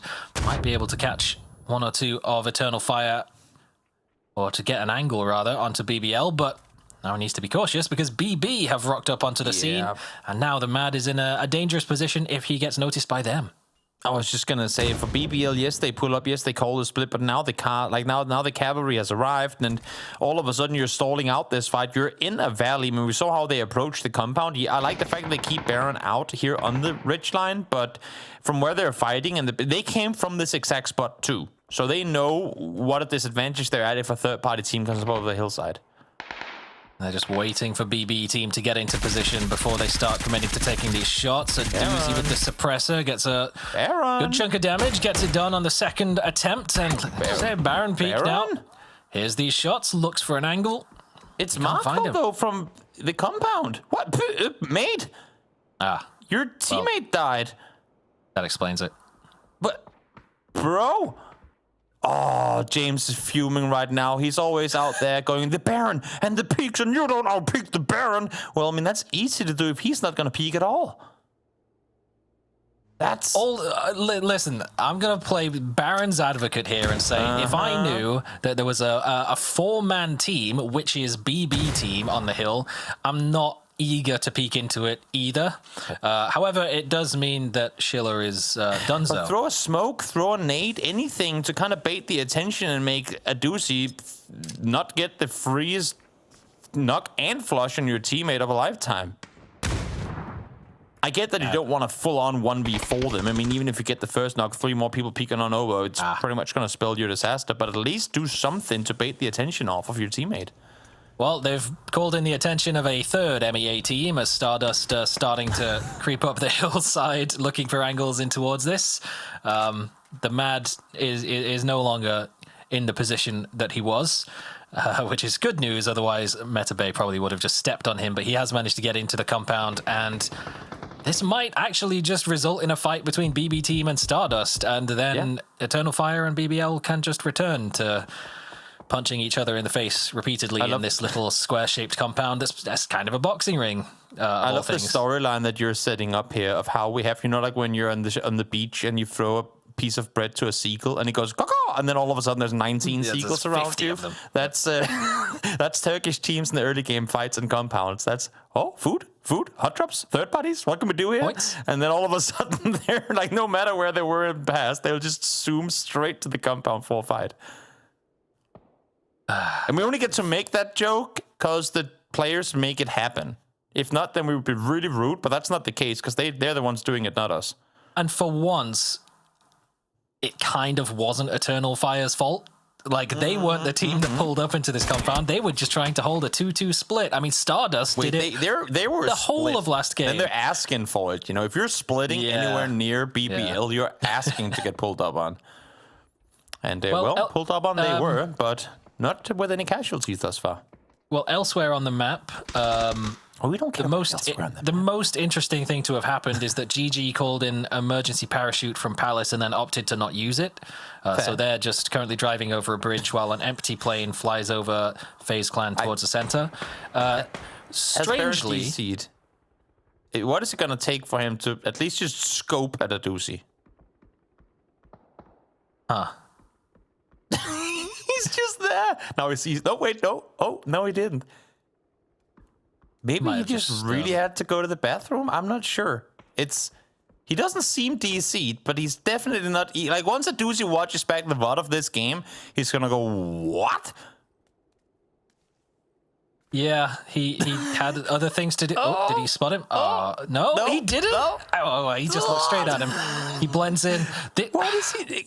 Do something. Baron, give us any sign of life. Any. He doesn't even have his backpack on. He's playing full phase 9. You know what's going to happen now? The game is going to end on Baron. And he's going to be one of the top 4 players alive because he's been there the whole game. Well, Eternal Fire have now committed to pushing into BBL, but BBL brought shotguns, as did Eternal Fire, but BBL's ones are landing. Oh, he finally did it. He did it. Wow, he activated. Ruin tried to go for the junk shot. Didn't work. You see, this is what you do. You shoot up, you get the pressure applied. Issue is now your team is dead while you're trying to come out and suppress. Good thing is not quite, because there was a dual barrel shotgun with a different answer to mine there. Able to get the first one. CC will fall, but now Baron is back. They go, hey boys. Oh, so I was just out on this hill. It was super fun. What did you do in the meantime? Got away with it as well. He managed to get back in under the nose of the entirety of BB while the rest of his team cleaned up the push from Eternal Fire. And now it's Fairy Tale of Rocked Up on the Hill. They're putting bullets into the back of BB team. And perhaps Aduzi is regretting his decision of lingering quite so long, trying to get some of the points out of this engagement. With how still Baron was there, and arguably at least like kind of AFK, at least away from the keyboard itself, you can't really fault Aduzi for not thinking there was a guy right next to him. Because he was definitely looking around. It just goes to show how hard targets are to see in the open when you're not in a position that would be the obvious one to play from. Yeah, I always like to think that Taego is kind of like playing a horde mode. Like you get up on a hill and it's just wave after wave of enemies that just keep spawning in from nowhere. Now VP have spawned into BBL's compound again, and BBL have to do it all over again, and BB team have a whole new set of targets to third party. Yep, they do. BB's will go, oh, more. Well, thank you. As long as we can fend off against Fairy Tale, they don't seem like they're too eager to push us right now. We should be good. Aduzi did get to live with the scare there and get back on his feet. It does come with the cost of a vest, though, so whenever you can find a new one, that'd be phenomenal. He just told the boys, guys, only headshots from now on. I need new vest. We'll see, though, if BBL can indeed fend off against this 4-man strong VP, who are also Well, I mean, they're taking blue damage from themselves, and therefore EB gets knocked. Tried not to run into anything, but he ran into a blue zone grenade. It was too hard. It was too hard for him, Toby. True. I mean, he is taller than me, which is saying something. Yeah, he's a big fella. So it's hard for him to duck even when inside a building. Baron still lingering around. EB down, but should rest any moment now. I'm curious how much this is going to take. Like, how much more fighting is it going to be before BB team actually opts to push into this? Because this is a pretty center, not fully center, but pretty center compound has now FaZe. The 6th team has opted to peek towards this compound. VP knows who this is. They're well aware of who fights in the center of every circle, every game. They saw that knock in the kill feed. They know there's only one standing. Lookarux comes in looking the wrong way. Baron Pete sits down 2, almost gets a third, half HP onto Ibby, but he manages to get the job done, cleaned up. And now BB team, there's 2 knocks in there. Are you gonna, if you want to go, now's the time. Beamy is doing a phenomenal job of keeping BB team guessing, but I don't think BB team had any plans of pulling up. It's kind of funny because we've seen BB team in quite a few early game skirmishes, but 9 out of 10 times it's not really their own doing. A rotation team comes into them, or they're set in a really not very prime real estate in like phase 2, phase 3, and then they get rocked up on. They tend to be the team, at least like pre-phase 4, that likes to disengage, which is why it's funny that they're set circle center right now. But of course, I mean, they were on the edge of the map, and then the circles keep coming to them. They can't really go anywhere else. So it's fun to see BB team now sit in the center position where normally that team will play aggressive. But BB team is playing a edge passiveness from a center location. It's kind of funny. Yeah. I think if we were to ask Diffix his opinion, he would say the issue is there's no bridges in that compound, so there's no one who can control it. And maybe that's the problem, the reason why we've lost 11 players before phase 3 hits, which is not very EU of us, but most of them died in one central compound, which that's a little EMEA of us, let's be fair. As of late, at least, we have definitely gone more chaotic over the course of this tournament. We'll see now as the circle centers up once more. It's fields, it's a road that kind of crosses, not through the center, but almost, and then the bespoken compound up on the northern side that VP now has on lockdown. But FaZe on the edge, now getting pulled up on by Ascent. We'll say welcome, welcome, welcome, my friends. Thank you for the free point. Those trees are irritatingly tall, so the rest of Ascend could provide no cover, no information whatsoever, while Brexco pulled up on a ridge that he thought may have been free. Maybe it was just, well, I'm going to have to find out one way or the other, and then he can sit back and direct the team from their own POVs, which some IGLs like it that way. So a tactical death there from Brex to allow him to IGL more precisely, and he is going to IGL Ascend straight down the center in towards BB team. Yep, from one team straight to another as a doozy uncharacteristically whiffing 34 bullets on that spray towards Pains. I think even Pains was surprised he didn't take any damage off of that. As now the Ascent rotation continues. They lose one and they go, you know what? Brag's dead, let's just send it. And Pains send it a bit too hard. Ends up getting knocked because of it. Chris out of the vehicle does manage to find Chrissy, but they are sat, I mean, you would imagine, from a lot of open angles here. I don't think they're going to be able to grab this revive onto Pains. Maybe, though, they get the smoke up in time. They might just be able to get it. Quizzy down, but the rest of last day, and they're not really considering committing to a push, chucking any utility towards this shack. They've got bigger problems now as Novavi has rocked up onto the southeastern side of their compound. Primal had an emergency parachute primed, but opted not to take it. Now Fuzzface hears vehicles. He's going to prime this grenade. Lops it over. Do they see him now? They do. Seems like with the way they're approaching this, they saw him before as well. Pixel able to, at least for now, keep 8C in the race, but nope, not quite to be. Phil first will find him as 8C2 jumped out of the vehicle, it seemed. He also falls because of it. Marselect tries to deny the flush, but T-Bone is enabling the flush. Sure, I suppose, as Mika now 2 finds one in return. A lot of back and forths in this one. I could have sworn that they added the change where you have to wait 3 seconds to hop out of a vehicle that's moving at high speeds, and yet everyone still seems to be able to do it. They just keep hopping out straight in front of people. And big turnaround. Fex almost got dominated, but Vard actually gets sat down by long range. A doozy can hit shots from that far with a Dragunov, but no suppressor on the AUG makes it. It's no muzzle break. That's what it was. So we'll give him the benefit of the doubt. Exactly. Finds one more. Off He's of that as well. down as well. Falls down. He's got to shoot at everything he sees. Makes sense. Again, I mean, they're going, oh, wait. So if we just stay up here, it's kind of like playing Edge. Despite us being the center team, we can just keep everyone at a distance and engage the way that we normally do with the MRs. And it works out great for them.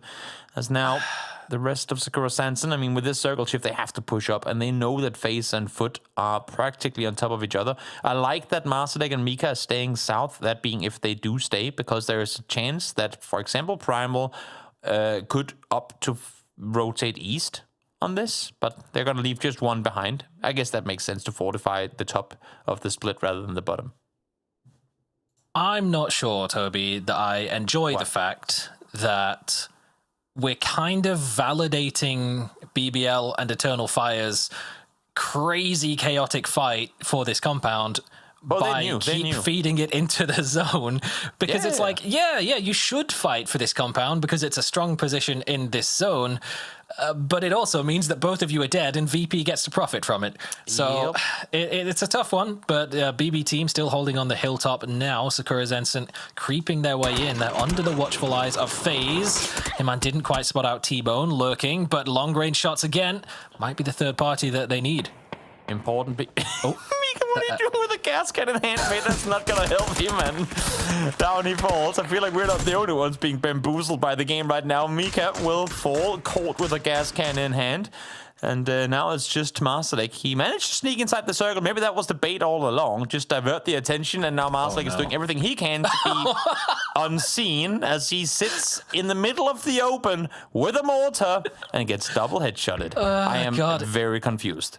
It's early for a game 6. If I could just delete the last 30 seconds from my memory, because I feel like I left something, like I took something out to replace it with this, that would be nice. In the meantime, Foot they are content creators, Toby.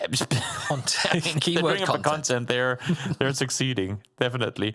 FaZe will try and rotate down. They should be able to get the rest. There's only really one angle from which they can get knocked. So as long as they can isolate BB, then they should be okay for the rest. They want to get... And there's a big rock on the other side. Oh, nope. Now Primal is in a position to get damage done on their side as well. This is what I was talking about just before, where you want to have Marsadek down here to fend off against exactly this. And now enough pressure has been applied, so Gustav will not be able to get back on his feet. Bombilova with an opportunity to show us how it's done. Shooting people out of the vehicles with the burst fire 5.56 AR. But Primal isn't really going to give him a chance. They're not going very far in those vehicles. So maybe just one grenade will get the job done instead. Crossberg and the rest of Stardust made their move way beyond the compound where we saw all the silliness earlier on and found a completely free compound for themselves, which has worked out well. They're in just on the western tip of the Phase 5 circle, and an opportunity to try and hold the line against Twisted Minds and Gaming Gladiators when they make their move. A bit short on that blue zone nade there. Jorgis will use the time to get into a vehicle. I'm not sure how far he's going to be able to go. As we see the enemy. I mean, tell me that's not a full auto gun. Bumble has... we talked about the timings of how you have to do it in order to not kind of ruin the spray pattern or the spray timings for yourself with that gun. But once you get it down, those burst rounds come out pretty quickly. The craziest part is he's not even got it on burst fire. He's doing this all on single. Tappity. Imagine he just binds fire to scroll mouse wheel down. Scroll. Back in the day when that was a thing. Yep. Just see what happens. Diffix taking way less damage than Hakitori did to get up close and into some cover. Suppressing fire over the top from Fairist. There's no suppressing that. Pin just got absolutely bodied by April. Panzerfaust to the mouth. You're not surviving that. Panzerfausts. Yep. They are definitely a thing. As Dante, now probably too shell-shocked from what just happened inside the warehouse next to him, trying to prone down and stay alive. Not to be, though, April. He is just full of explosives today. We'll find one more and keep the fairy tale dream alive. Sabila, with the Grosa in hand, can't quite find the angle as now the rest of Na'Vi pushes forward, but annoying angles to have to deal with. There's one falls. Diffix does fall in return, so fairy tale not done just yet. Akatori almost got done in by the timing twice there as he was trying to position himself perfectly through those tiny little angles. Thankfully, the knock comes through from Diffix's nade. Now, Lu and the rest of Twisted Minds forcing a push up towards the north from the western side of the zone, and Tropic will be there as the line of defense. Janny has fallen quickly, and thankfully so, because if someone else had fallen, he probably would nade himself for fun. Hawkey's holding the backline with a Dragonov to try and prevent this push over the top as Twisted Minds go fishing with grenades, but they're not catching anything. They need to be fast about this too. Yes, they got to hold off against Entropic, but now Stardust is coming in on the southern side. I think they're starting to realize this. At least now they are as well. But Perfectix can't really look south. He knows he has players just over the hillside. As a doozy hits kill number 5, Perfectix is going to be able to find one. Metabam and Stardust, they've slowed things down once more. Not sure exactly why. They are seeing the fighting happening on the other side, and it's going the best way possible. Knocks on both sides. Almost a well-placed Molotov from Janny. It was directly at Perfectix, but he sidesteps it at the last second. And now Janny is the last man standing. One grenade into the smoke will get him done. He's not even going to get a chance to heal. Perfectix finishes the job, and the blue zone grenade isn't going to get Lu down, but he's in a dangerous place. Can't quite go for the revive just yet with Laza still lurking. Oh, they're, again, I mean, committing to the slower pace here. They've cleared out their compound a while back, so they know they have the area safe. They know they have the circle in their favor now as well, as it swung towards the northwest. So Laza and Metabay on the hillside will try and maintain control of this split as the remaining two look down towards this fight that is still going on in the compound towards the south. Crossberg, Nailcup looking to try and see if they can flesh out the last couple of players. But Agatori first has to find April through the smoke. 12 kills for BB team. Yeah. Currently, as they have cleaned up also VP as they try to make their move out of the eastern side of the compound and what remained of FaZe Clan. And now they have full control of the east and 73 airdrop crates to loot from to get themselves all prepared for this end game that's going to be upcoming fairly soon. That seems reasonable and very fair as Fairy Tail have now fallen at the hands of Na'Vi. Yep, did you save Panzerfausts, guys? Because if not, you might not win this game. Because BP team are looking very poised to bring it all home. And again, I mean, for a team that likes playing Edge, this was the most Edge game they could have hoped for in a Circle Center. So I guess good on them that the teams kept coming in that direction at the pace at which they did. They were able to fend off against all of them, kind of swing out, clean one edge, swing back to the other, clean that, and just maintain full control of this hilltop throughout the match. Only Baron Peak had a chance at besting them, but didn't take the shot when he had it. And we see the benefits of not committing fully face first into the compound, but lurking on the edges, picking off what you can. Especially up on the hilltop, they had really no pressure onto them. There was a little bit of a push at one point from Stardust and then a little bit of pressure from Fairy Tail, but they both fell back pretty swiftly.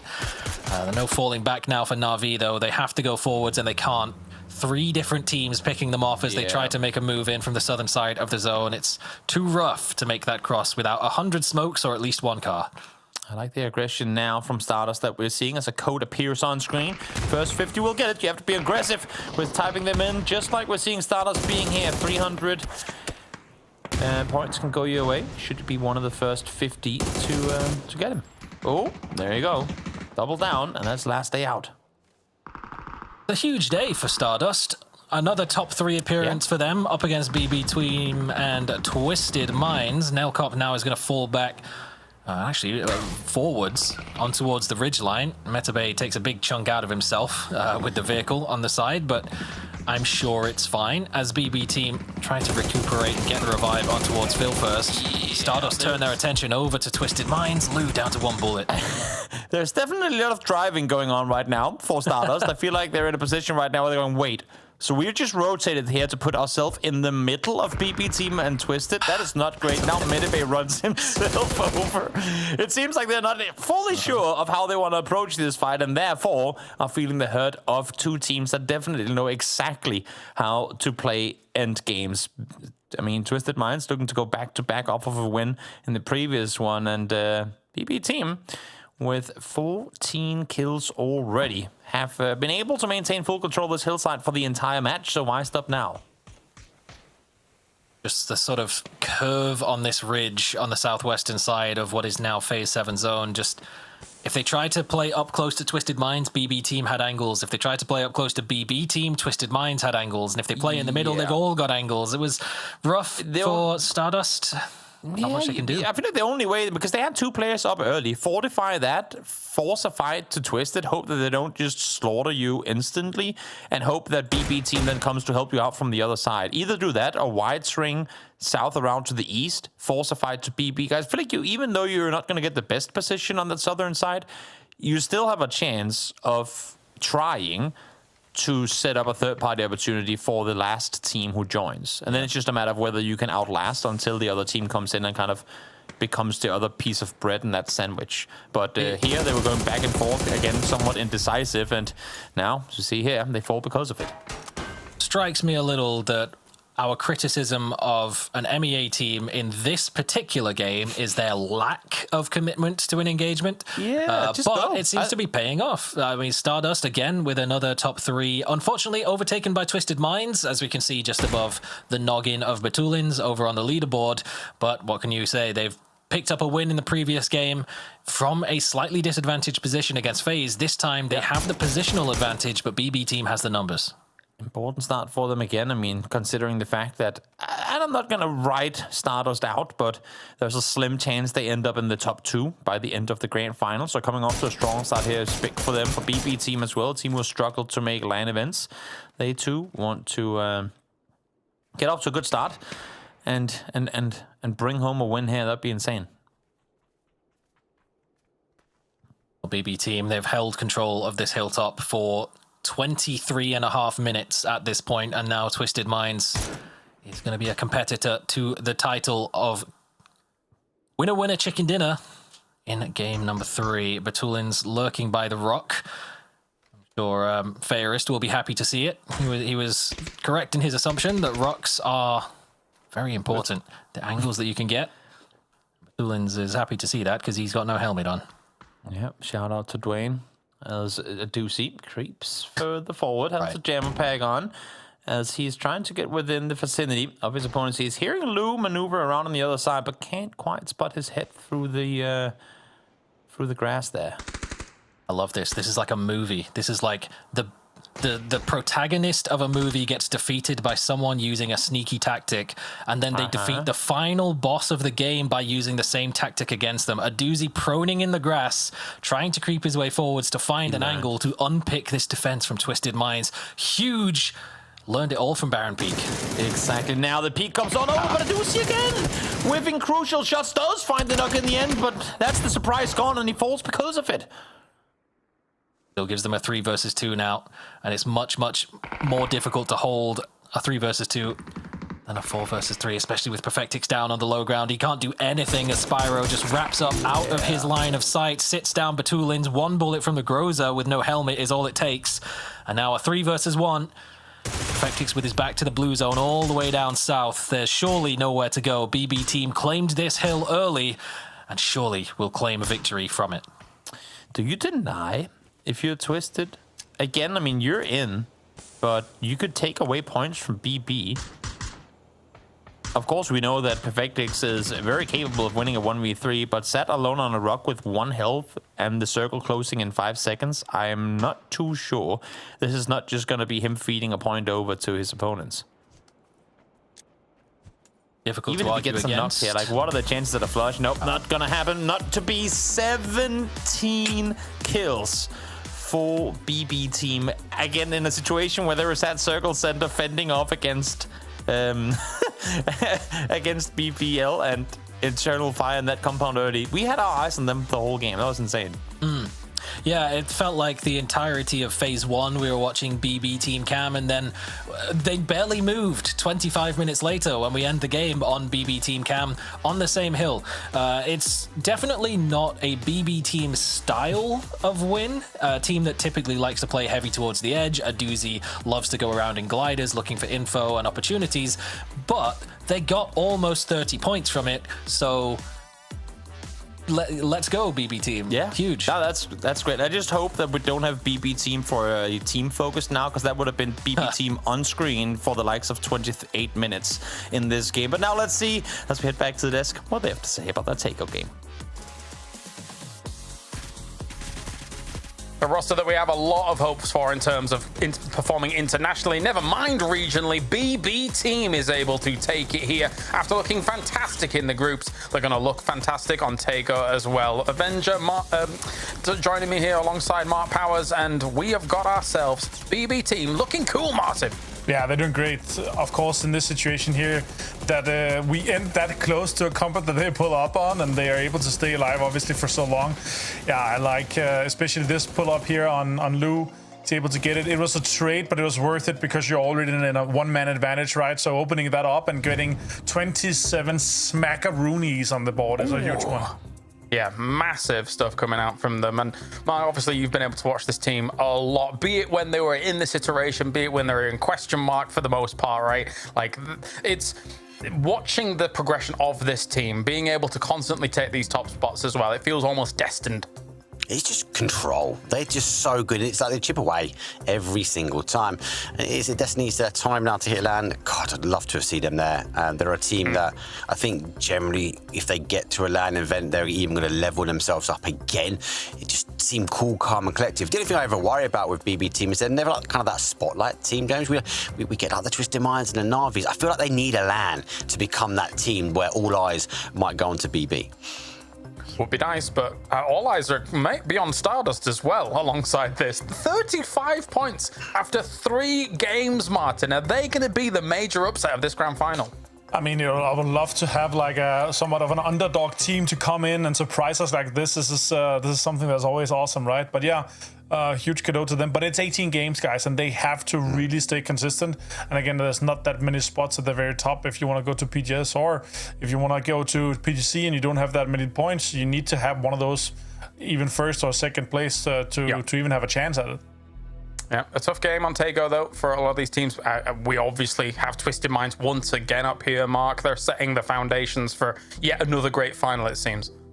Look so close, back-to-backs. We know they can do it as well. So if they continue to do, I just feel like they want to get ticked out. Obviously, we've seen them fall when it came down to lower brackets. They didn't do it this time round. They look good. They've come out, obviously, day number 1, swinging pretty hard. All right, well, it's time for everyone's favorite segment. Which team has Mark cursed this time? What have you got for me, Mark? Love it. 15th place again. Back to back. Oh, it was a mistype. It was a mistype. It was meant to be BB Team, but it went for BBL. Novel drop. Normal shenanigans, as Saga likes to say. As they see the temptation, they smell the blood in the air. They go for a crash. They did get the split really well, right? So they kind of called it. They kind of rolled themselves into this one, but then it became sort of the third party, fourth party, fifth party antics as the shotguns eventually came out. Baron would DC'd or decided to go for a cup of tea then come back, as he was quite hard to be spotted by a doozy.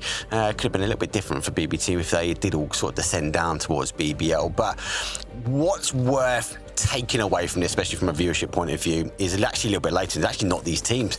It's the third-party action. VP Martin got the compound for free and actually held up for a period of time. But I like the reaction we saw from those guys. FaZe got the knock. VP read the kill feed, and they're like, "You guys are all ready in rags. Let's just clear this fight as quick as we can." Yeah, it's such a hard compound to really defend.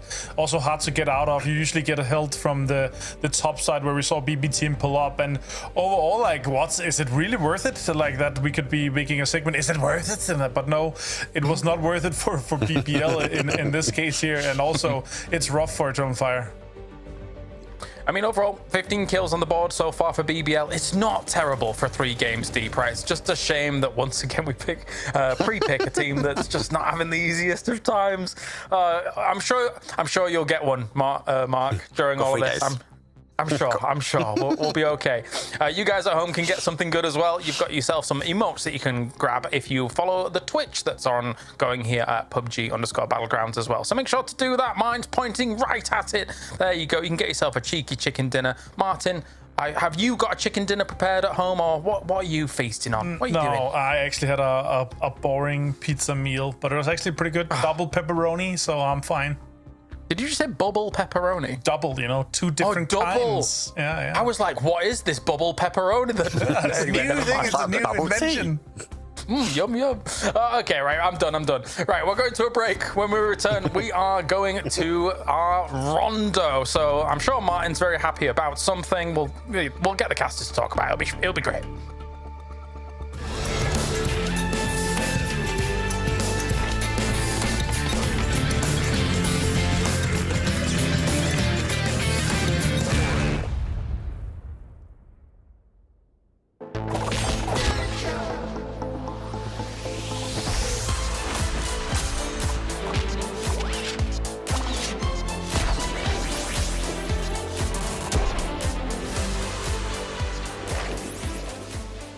What's up? Welcome to another edition of the PUBG Game Show, and we have the OGs in the house. Fuzzface, Ibiza, Fix. I remember back in like 2020 seeing you all play, so it's really exciting to have you all together here. And because you're all kind of old, sorry, just kidding, you now are going to have to prove that you really know your PUBG knowledge. Fuzzface, you ready for this? Of course. Ibiza, have you seen all the other guys that have played the game show and how badly they've done? I saw some parts. I think it was with Aduzi, Batulin, and I don't know the other person. I saw some questions and they were kind of slacking, so we'll see today. There we go. Fix, is this the group that just does so much better than everyone else? I think it is. Like, we got the smart guys right here. I feel it. We've got the smart guys. Let's get straight into it. The first round of competition, here's how it's going to work. I am talking about a very specific team. I'm going to give you a bunch of facts about this team, and as we go, the points get less and less. You need to try and guess which team I'm talking about to get as many points as possible. Here we go. So to begin, the team name of this particular team consists of 2 words. If you guessed it right now, you would get 5 points, which is mental. Not much to go on. Yeah. Okay, no one's quite ready yet. That's okay. Let's try another one. They were formed in 2020 and they finished 4th in a PGC 2023. No idea, to be fair. I can't remember anything. Okay. No. Right, so we'll keep going. Maybe someone watching at home has got it. This one is insane. I'm going to have to read this description because it's just the weirdest language ever. But the name of this team means the earthy scent produced when rain falls on dry soil. Huh? Okay. Anyone convinced that they know the answer at this point? I think I'm failing this game. Yeah. Smartest group, right here. Okay, I got another fact for you. I kind of feel like this one's going to give it away. They are a Chinese team, and they have a black and blue logo made up of letters. How do I spell this? Black and blue logo. Black and blue logo made up of letters. Fuzzface has taken an answer. He submitted. I don't think I'm right at all. I put an answer, but like I don't know. Okay, so the final fact, which you could get 1 point if you get this correct, is this particular team was formed by the player we all know as Axleft. I'm so confused. So the correct answer, of course, is Petrichor Road. Okay, so based off that, Fuzzface and Vex, you both get 2 points. Ibiza, you get 1 point, so it's pretty close. I am a little bit concerned that you took that long to get that one right, so hopefully in round 2, we'll see some more points on the board.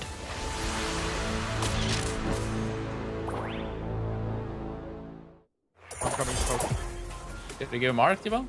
Literally on us. On us. Nice. Road. I'm gonna get the right guy. It is. No, on the left, on the left. Nice. We're gonna get I'm blocked. One I'm Darcy on there, right? Yep. Coming to you.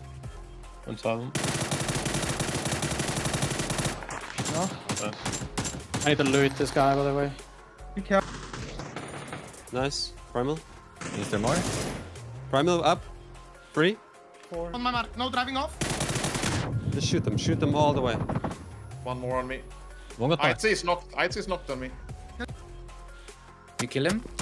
I'm trying to flush him right now. One's north of us. Fight. I might not fucking die for it. Knocked one. He's gonna get knocked. Right down to him. Right down to him. Knocked. IT is knocked on me. Can you go? Can you go? Can you go? He got flushed. One more. Ping up on pass. There's no reason to be on me. Like, he's already on my rock. He's trying to flush. He's hit once. I'm knocked by 4 different knocked. angles. I'm pushing it. I'm just going hard on this. Stop. Nice, I'm pushing him. It was going that right rocket, like I said. Can we just drive to the dip now together and play the dip we're supposed to play? We should do it together then with the car. Just drive to the yellow dip. Got healing at the most. Crack him. Primal. One of them. One of them should be an orange. Oh, you're in, Luca. We're good. We're good. We need one more. One more. Green was knocked. On the rock, BB. The house is knocked. BB.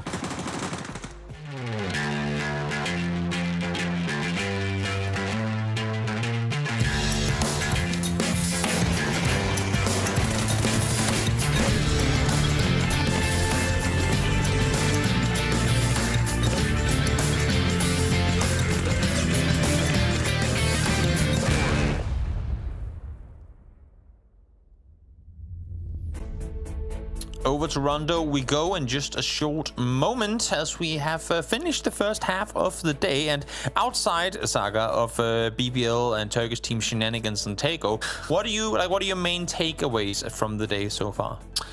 Outside of BBL and Turkish teams, takeaways are Twisted Minds are pretty good. And BB team can play Edge from anywhere. It's honestly very similar to what we saw in the group stages, where it was 3 particular teams, BB team, Twisted Minds, Na'Vi, that kind of ran away with things. Things haven't seemed to change too much in the previous 2 weeks, because the first 3 games have been looking pretty good for those 3. Definitely have. It's for me, it's the case of today we actually have a grand finals day where all the teams we expect to show up have kind of come off to pretty decent starts. It's not something we see too often. There's usually 1 or even 2 of the, like GPT and other top performing teams that really don't get anything going on day 1. You go, okay, they'll bounce back. They're a global partner, so this and that and this and that. But today, overall, they've actually all been out there delivering. It's been pretty impressive to see, and I think a little scary if you're a team fighting for a top spot, seeing some of these heavy hitters all come off to good starts.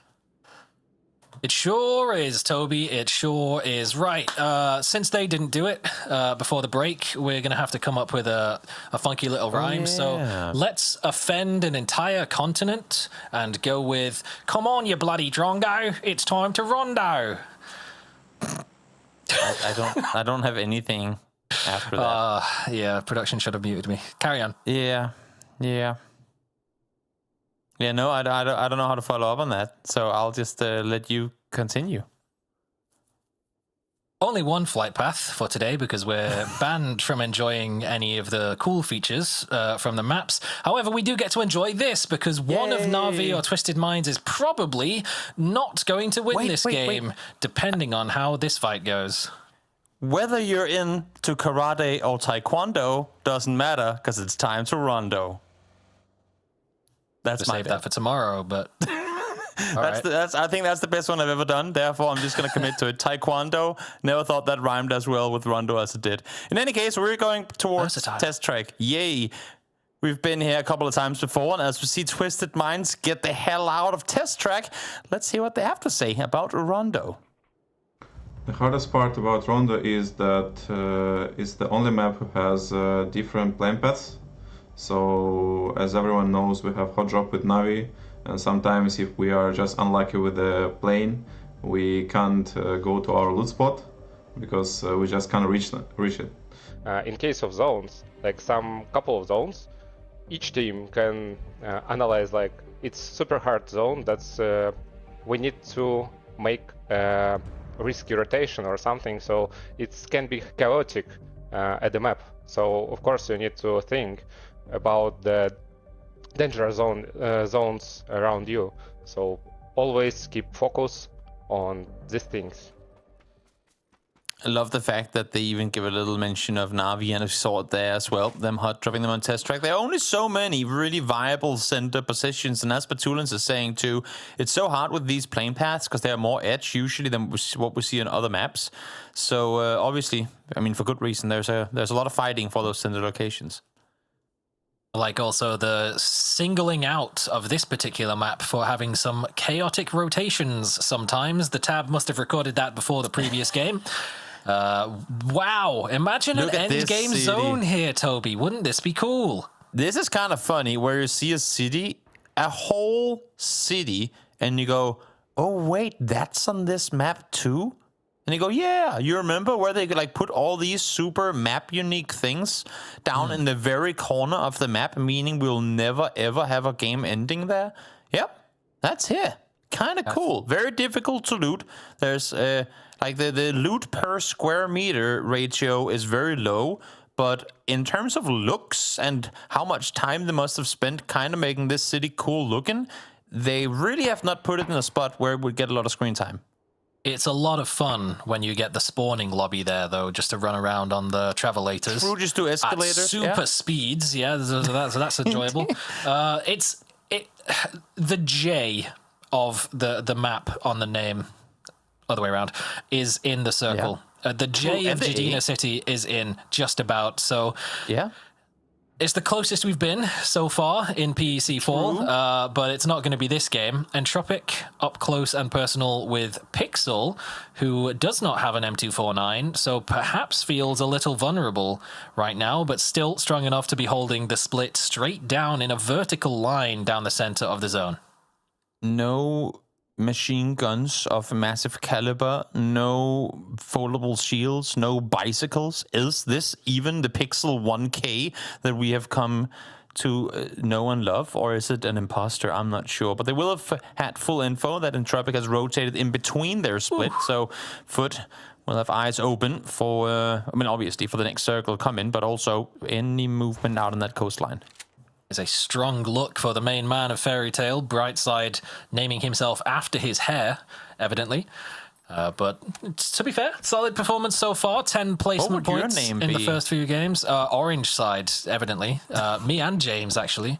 We'd be Orange Side 1 and Orange Side A. Yeah. Because we can't give away which one of us is the clone. Grendis sits down Vard from over, lurking down by the riverbed. And that is a wide split for FUT Esports. They are still a little bit vulnerable if Entropic feels the need to go full send in, and T-Bone... they are. He doesn't even get the chance to go for a revive. He's just out of there. You know what? I mean, respect to Entropic. They have been playing a very, very passive game, which have just exactly squeezed them into the grand finals. And this time around, they're actually up to engage. I appreciate it. Parting shots. The kill feed had been baited there for a second. As soon as I saw the shot and the instant Entropic logo up there, I was like, no way, Yanni. But it was, in fact, no way. But it is always good to see a team, particularly one who struggled a little bit on the first half of day one, come out and just play with full eggs, as Samla were told to do by Brexco, which didn't work out. But this time, Entropic, they get themselves a position in the zone. They do manage to claim the spot away from Foot and force them to regroup their split somewhat, as an emergency parachute goes unused by Ascend. It's because of the EMP zone. Imagine if you're e-pick-upping in an EMP zone and a helicopter just crashes on you. Yeah, turns off the electricity in your giant balloon. Hate to see it. Hate to see it. Air has a lot of electricity in it. As Patolins very quickly is informed that, bro, you don't shoot at us, we shoot at you, and oh my lord, they're actually finding headshots at that distance too. It's almost as if drive-bying was never nerfed. It's almost as if this Hakatori guy's pretty good. Pretty thieves, yeah. They're not going to get the flush, though.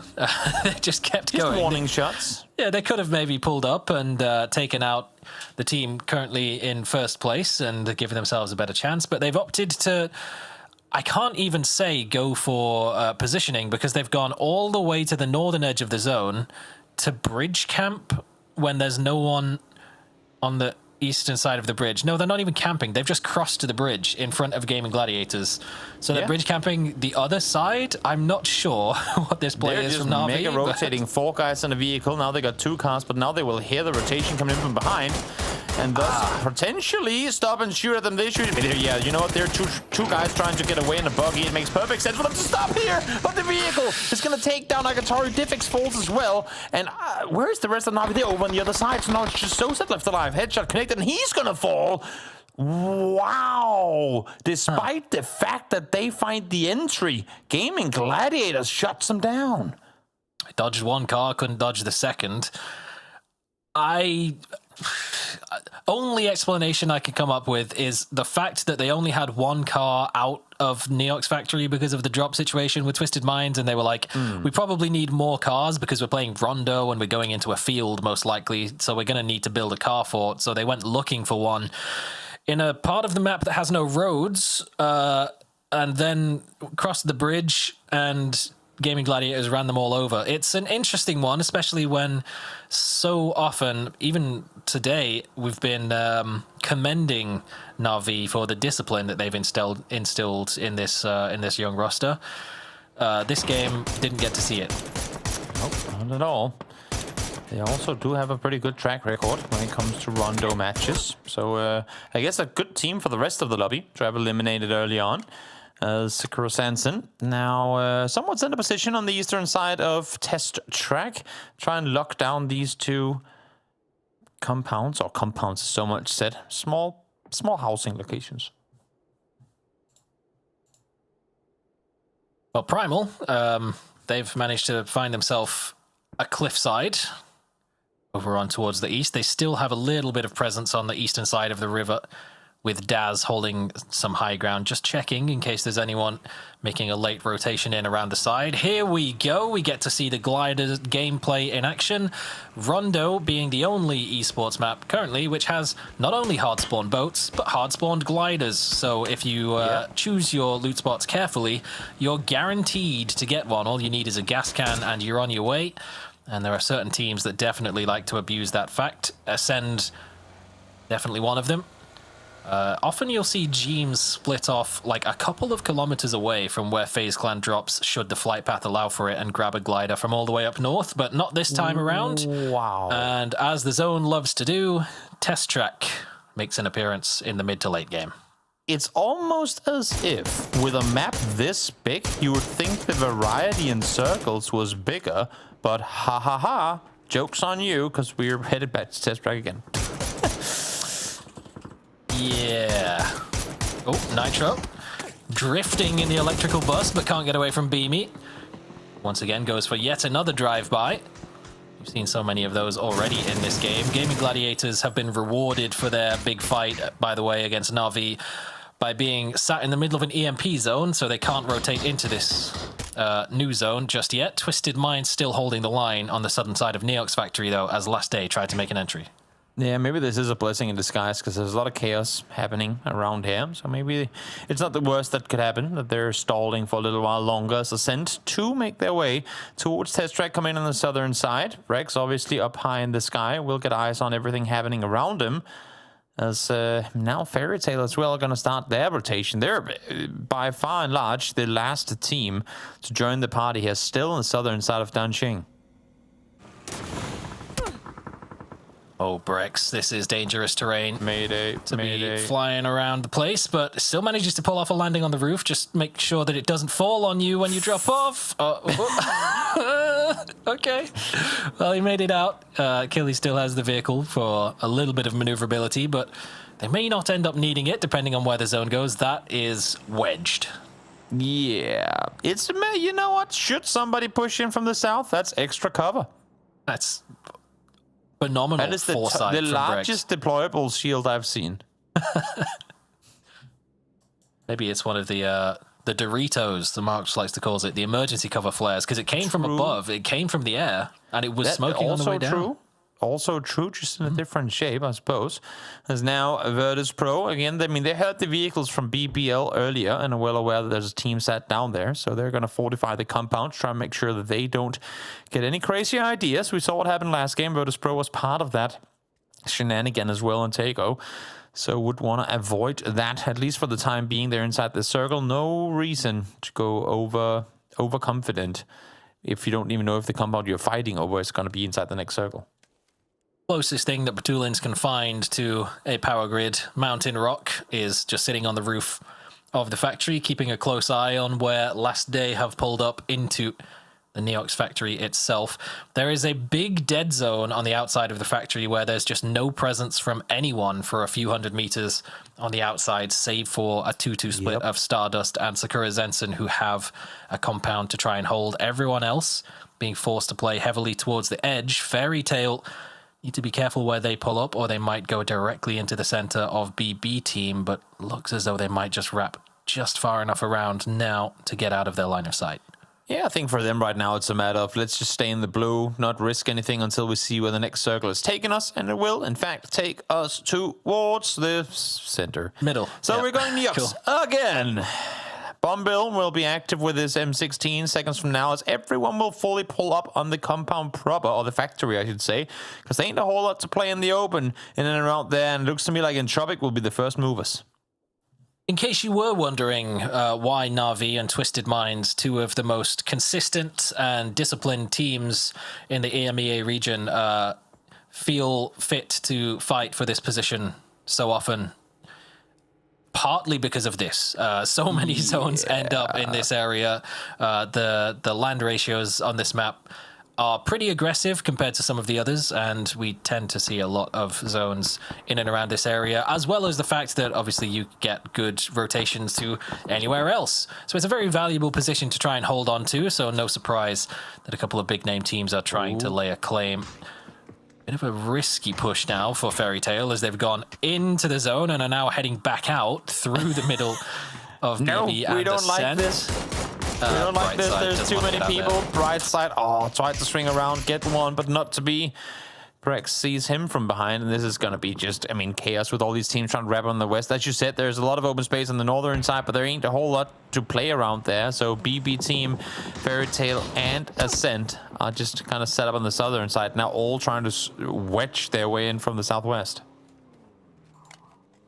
Really not many options for Fairy Tail once they've committed to this position. They might just about be able to get the revive onto April and try and fall back, maybe make a move up towards the north, but there's still presence there from the likes of Fex. BB team again playing edge. This time they've lost a doozy early on, but they will manage to sit back and disengage from the fight like we expected them to do in Taego, but turned out it was a good thing they didn't, because they farmed everyone in that game. But this time, having lost their IGL, maybe going to play a little bit more precautiously. You would imagine. Let's see. Circle's going to start closing in outside of BB team and Fairy Tail. For the most part, teams have made their way on in. I say that, but now I'm seeing Foot start to wrap out into the blue as well. I think Pixel, either he's looking for some loot, or I'm not sure what's causing him to go on out there. Fairy Tail, in the meantime, will deploy an E-pickup for the circle to come. So they're saying, you know what? Nah, why try and fight BB team and Ascend if we can just jump up on the roof of Neo's factory? Yeah, why not?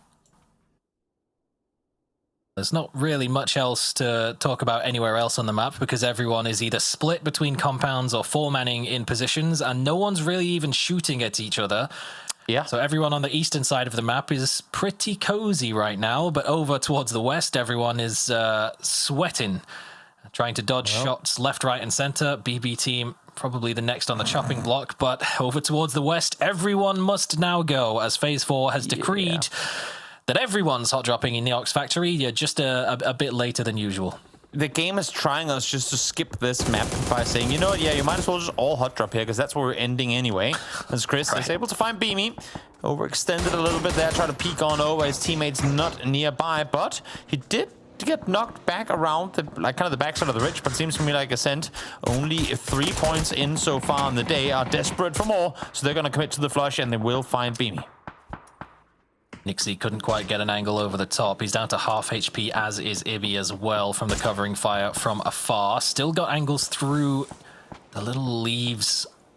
It's difficult to spot, but they can still manage to try and find these angles, but looks like that might be the end of this engagement fully for now, until decide their next step. They've still got to try and make their way into the zone. It's just whether or not they prioritize that or try and go for the points up against the fight MVP.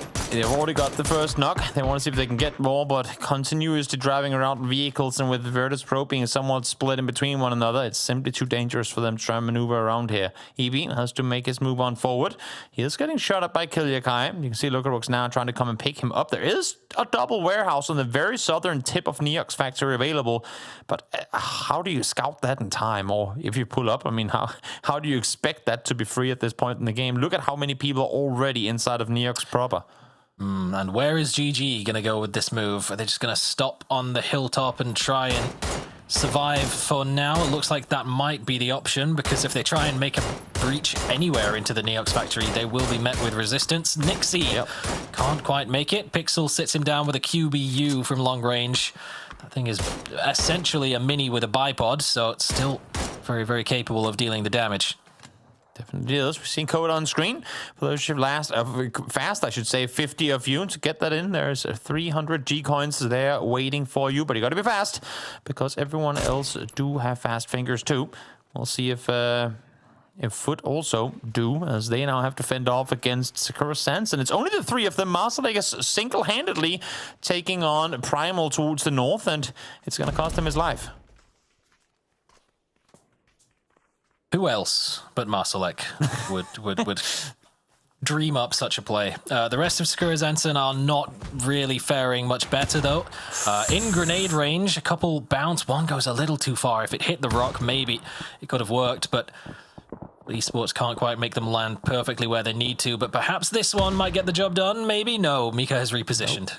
It's one of those unlucky cases where now Fuss is down as well, and if Sakura Sansen peeks towards Foot, they get shot in the back from Primal, but if they don't aggress towards, Primal, then Foot will just peek on over, you know? It's kind of a doomed regardless of what they end up doing there. Foot, though, have thought better of it. They've diverted the pressure of Sakura Sansen by seeing two of their players get eliminated. Now their circle has actually gone towards him. But do they have anywhere down there on the southern side outside the circle to play from, or do they have to commit to the fence?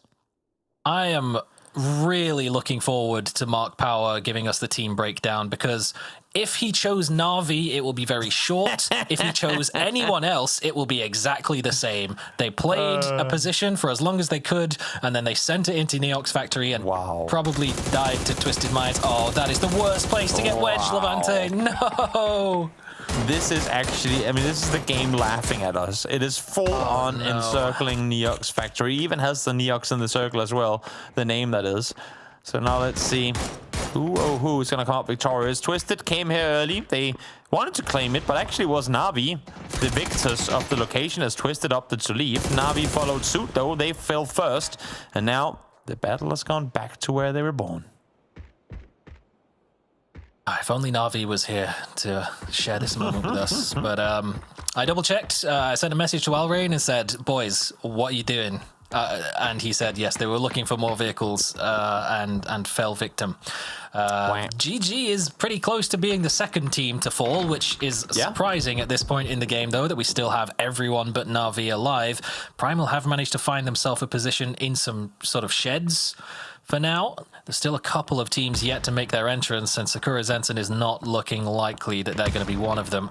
Mika has been taken out. Himan trying to find an angle around the side, gets a lot of damage onto Grandis, but actually Molodoshed from within Neox Factory.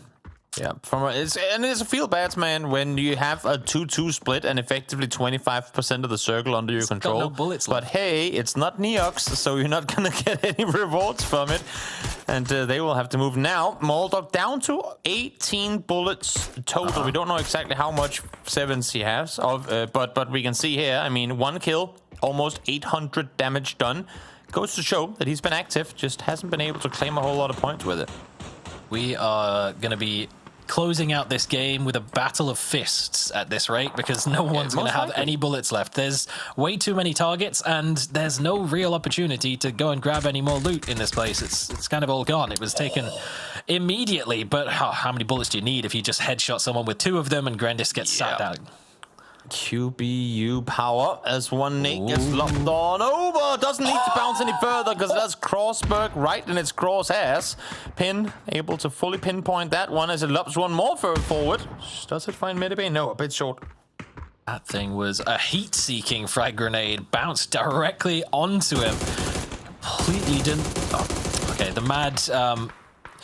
Somehow Gaming Gladiators are still getting points, given how they made their entrance into the zone. Example will finally put a stop to things unless that blue zone grenade bounces far enough to secure the flush onto Crossberg. It doesn't look like it has, so that'll be the end of it. But 7 points for Gaming Gladiators on a zone like this where everyone's struggling. You'll probably take 7. 7's all right. And in case you were wondering if the circle had gone anywhere else, no. Now we're just fully, before we were fully, now we are fully encircling Neox Factory.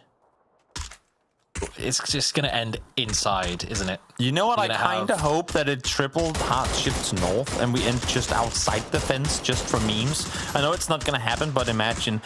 Well, Eternal Fire saw what Gaming Gladiators did and said, you know what, we can do that better. They only lose 1, so I guess that's an upgrade as FaZe now start making their run forward. Example. Still got ammo to work with, but he too is running out pretty quickly. 900 damage done by Example and only 2 kills. If this game ends in phase 8 or phase 9 and Twisted Mind's just on this roof shooting through these little holes, it's going to be heal off. I think we've probably completed this map at this point. Yeah. There's not much else to see. Jadina, you know, it was a nice little pipe dream, but this is it. This is all we got for now, and it's all that everyone else is going to have to try and fight their way through is a wall of Twisted Mind bullets. Everyone is just proning on the outside of the fences in like a straight line, and there's no way in. Half the server is alive in Neox Factory, or at least in the nearby vicinity. I mean, this is definitely something, I'd have to say. We'll have to wait and see who's going to come out victorious as Twisted. I mean, as you said before, going to have to start counting their bullets because they haven't really had any up-close fights so far. So yes, they've been doing a lot of damage and got 5 kills with it, but they have not really been able to replenish their bullet stocks so far. And they might soon feel hurt of it. No, never mind. We got almost 200, over 200 bullets on Batulas. Yeah, he's going to have to start sharing at some point. True. But that does mean that if Twisted Minds run over towards one another to give bullets out, there may be a slight opening where no one's watching an entrance, but that depends on if you can even get to the entrance, because Entropic have pulled up on this ridge and Stardust are just launching utility towards them. None of it's landing just yet.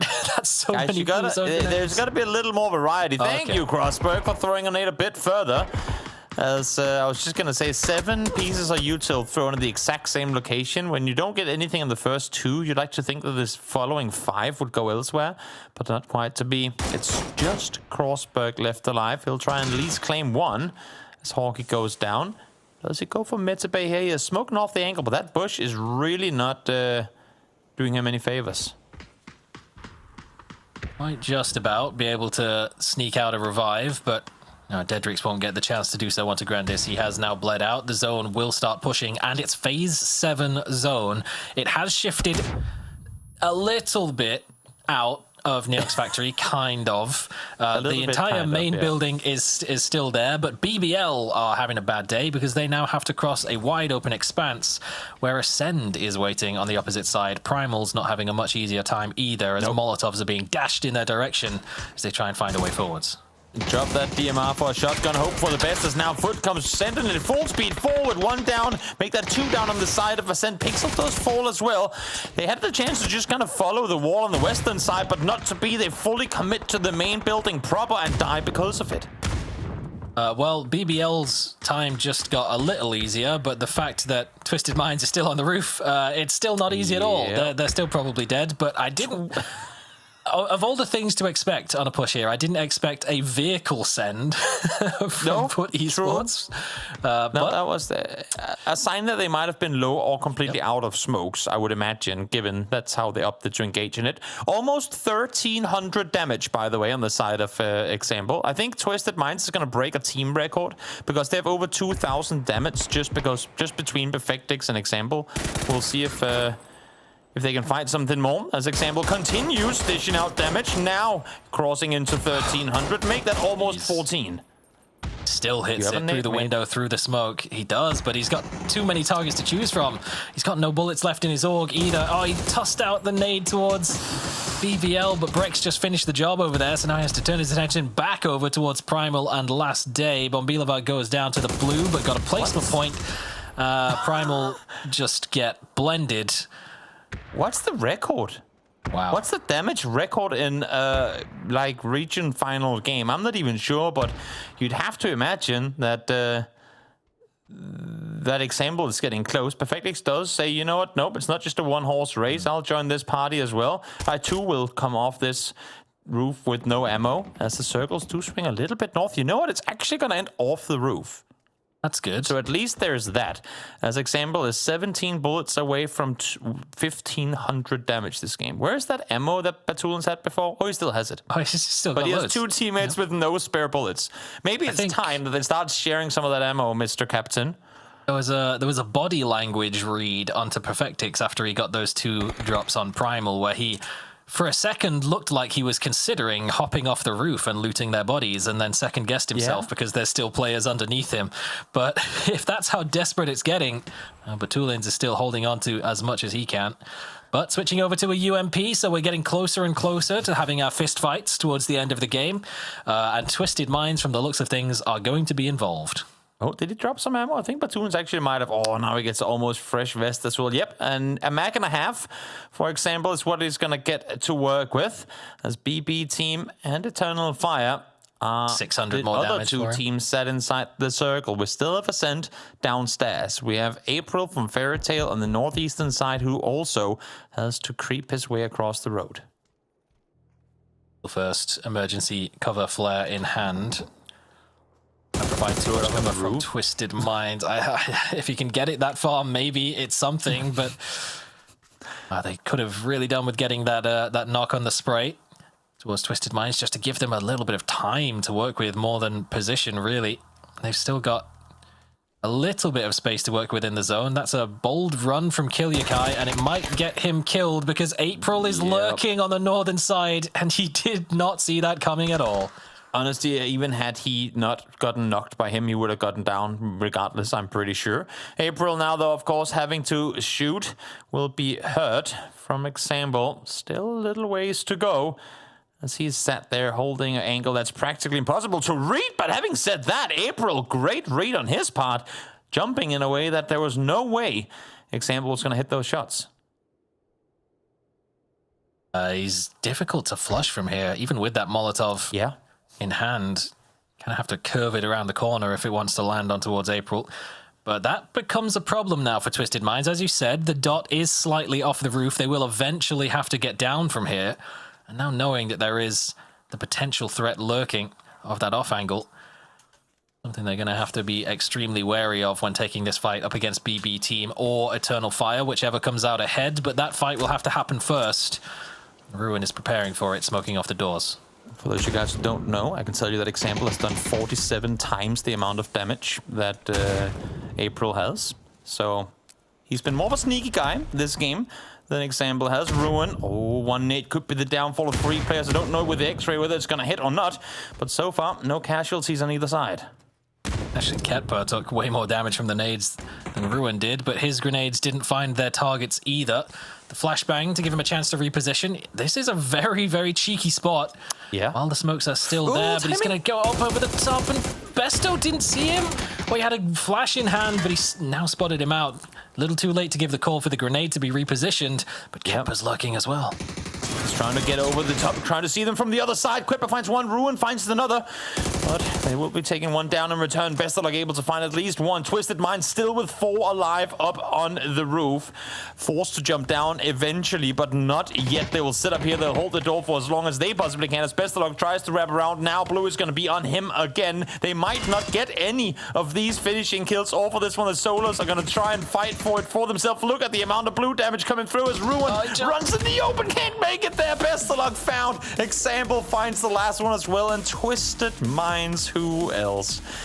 comes out victorious in the Neox Factory finish, and I think I saw example close in on 1500 damage on almost 16. That's Neox Factory for you. That was a Twisted Minds game where they got to sit in their drop spot, which was technically contested at the start until it wasn't, because Na'Vi left and regretted leaving because Twisted Minds profited so much from having full control of that area. Thought maybe there might be some pressure to come from whichever team won the fight in the opposite warehouse, but turns out nobody did, and everyone just died to the blue zone or the wall of Twisted Minds. And it's a second win on the day for them.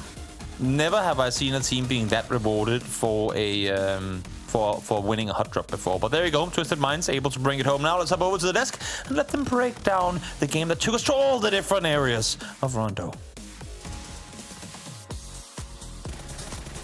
Holy well, that was something, wasn't it? Twisted Minds once again just playing out of their minds. 1600 down. What's going on? He had 10 bullets at one point, did example, but nobody was sharing, as they were mentioning. But anyway, let's talk about this. Rondo on the cards. Martin and Mark to talk about it. Mark, this was painted Twisted Minds, wall to wall. Oh. I'm starting to think that Condo might be the factory that you guys keep going on about, because no one really got out of their condo to leave. And Twisted Minds, it felt like they were just like racing to see who could get the most damage. Not quite as many kills as you'd expect, but with 13, it's not a bad ending for them. It was just a race of who can get the damage with the amount of bullets we've got in our back pocket. Martin, your thoughts? Yeah, and Batoons was like, bullets are all mine, guys. Here, take some scraps. Here, you can have a half mag. But I only have 13 bullets left. Like, please, give me some more. Please. Yeah, but that's going to mean 65 points going there. After 4 games, that's just absolutely bonkers. Absurd stuff coming out from Twisted Minds so far to get things rolling. And they oftentimes lay claim here regionally, and I mean, we're only 4 games out of 18. There's still a long road to take, but my, have they set off on that journey in splendid fashion. Right now, BB team in second place, 43 points. Starter still with 40. FaZe, 30 points here. A lot of it being those kills coming along, Mark. So they're doing the FaZe special, as always. FaZe special 7. Well, we said we're going to maybe end on 10 for FaZe today. 10, let's go 10. That would be good. That would be arguably must be one of the better performances for a day rate when it comes down to FaZe. But we know they can pack a punch when it comes down to kills, and there's a couple of teams below them again. They're not struggling. So FaZe doing FaZe, but that zone was a bit horrid. So what was it? 14th place. FaZe came in. I felt like was it half the server? Toby said was remaining at that point where FaZe fell.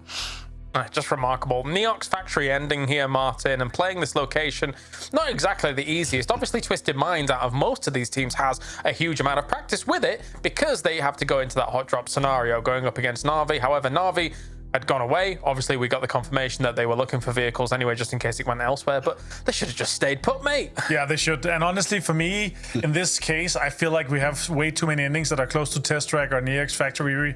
We should go somewhere else. But I actually love that we have this actual Neox Factory ending, like right inside the factory. Yes, it's way too OP, especially when you have that amount of control that Twisted had, and also everyone else is kind of scrapping to get in there. It's like when you have this urban ending that everyone realizes too late that it's going to be an urban ending, and then they just rush there, right? But yeah, overall, super interesting end to things. And yeah, Twisted Minds, they just look unbeatable. Well, sadly, I'm not able to really play my jingle, Mark, because actually the team that you picked for this one did get some kills on the board. Yeah, 7 to be precise, and we'd take that, I suppose, as Saga said. According to Saga, 7 is all right. Gaming Gladiators, normal drop, obviously going for the studio. An area, or stadium, sorry, that we get an ending. We actually do get quite a few stadium endings sometimes, the rare occasion that it does plant itself between. But then Gaming Gladiators going for a wider wrap and thinking they're completely safe, going out towards the northeast, yet to find cars scouring in front of him, and I think target acquired. Na'Vi didn't really have the position. I think I was screaming that I was hoping that Gaming Gladiators might survive, but when you've got that E-bus, I suppose, Martin, you can't really miss it. Na'Vi do fall, but it was pretty doomed after this point. Going back their way in, look, they've done well. They got a few splits. They got 7 kills at this game. You kind of take it. Yeah, they're also one of the guys and one of the teams that's going to be falling to this when you realize too late that it's going to be ending somewhere and just have to try to send it. And then you get stuck in this and it just completely falls apart. Yeah, but they still managed to squeeze out a little bit more kills in this situation, though, for Pin. And here you can see the very end of them, unfortunately. It's a tough situation to be in when you get an ending here, Mark, of course. Like, everyone trying to crash into here, there's only so many places people can play. It's hard as well, because like Pin, he's trying to control his area. I mean, he does it quite well. Obviously, the gate was blocked, so he's kind of forced into this stone. Obviously, then we see a massive util dump, and he kind of jumps in between these sort of containers and the solar panels. And look, at that point, he knows he's down numbers. He knows it's going towards his ending. He definitely knows he can't get in the compound because Twisted Minds had a huge amount of control and pressure onto him. But look, he got an extra kill, maybe two. You tab yourself out in 7th place. Well, 7 kills, right? No placements. Oh, Gladiators has already been to International, and maybe they can make it again as time goes on here. But you guys over in the Twitch chat as well, make sure to follow the stream because you can get yourself some cool emotes to be able to spam alongside all your other team emotes that you're currently spamming as well, which is always good fun here for PUBG Esports as a whole. But beyond that, any other takeaways, Martin, from our Rondo? Yeah, Primal's en route to get less than the 11 points they had on the one day here. And that's a little bit unfortunate. I feel like they could have maybe gotten a little bit more squeeze out of this one here, but yeah, they didn't. Yeah. Well, you know what? If they get a worse day today and then come back tomorrow with 77 points, is anyone complaining, Martin? No, I don't think so. Love that. Yeah. I would love that. Yeah, that'd be nice. That'd be nice. All right, what we're going to do is we're going to go to a break. When we return, we have more on the way. Double helping of the grassy pastures. Erangel is on the cards, but look at that. Twisted Minds wall-to-wall BB team trying to catch up. There's still lots to play for.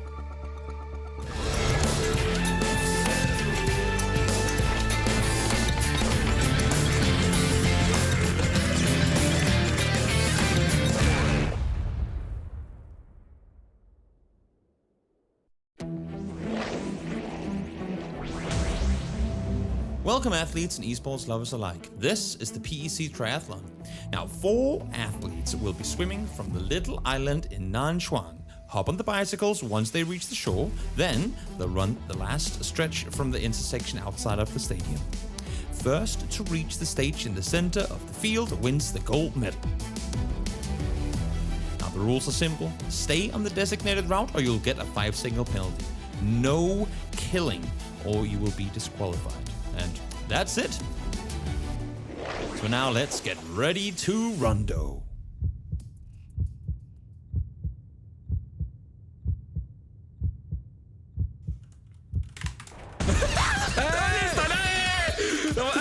Was das denn?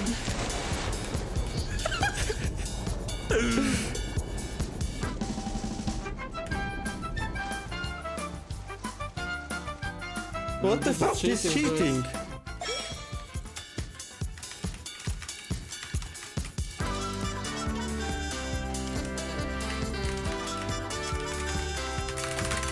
Bro, what is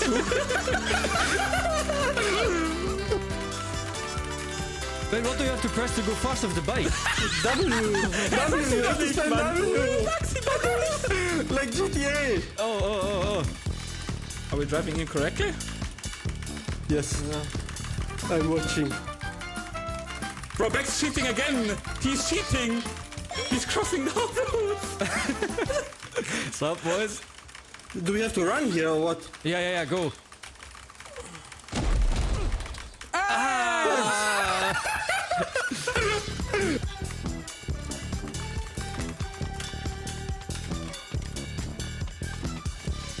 Just to the main stage, right?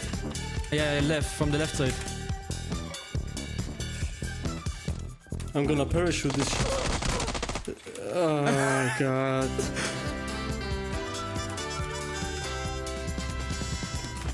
Oh my god, yeah! Nice! Easy win.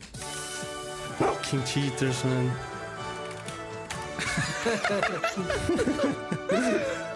It was a fair race. And it was fun. I practiced a lot for it. And I'm happy that I won. One more first, you're in my dip. Yeah, the last card is low, be me.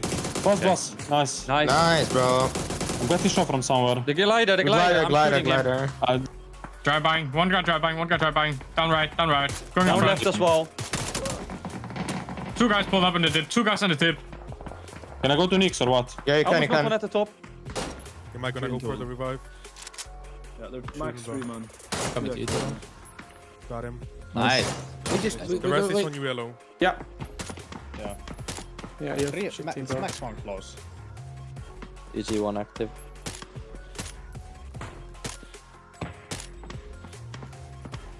I think EF is below them, I guess.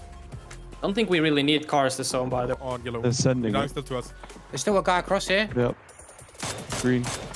No, two. Knocked. On the 3 as well. Secure 1 active. Yellow as well, okay? Hurt. I saw a flash there. Middle. I'm fine. He's middle right.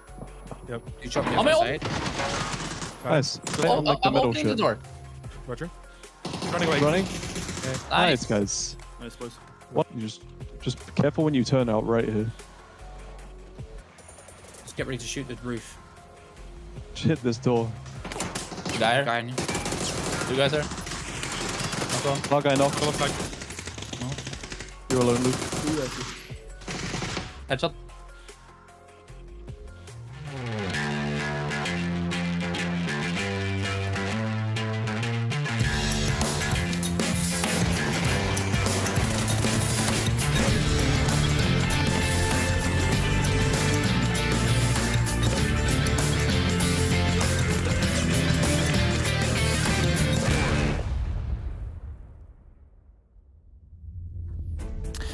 We go from potentially record-breaking Rondo performances now over to something that should, I'm just going to say should, because I'm not going to guarantee it will, but should play out a bit more calmly on Erangel Saga. It's been pretty interesting so far. The teams, we're starting to see them feeling the pressure of having to perform, because again, I mean, if you're not a GPT team, that top 2, especially with some of these top teams hitting as heavy as they are right now, that is looking incredibly hard to claim.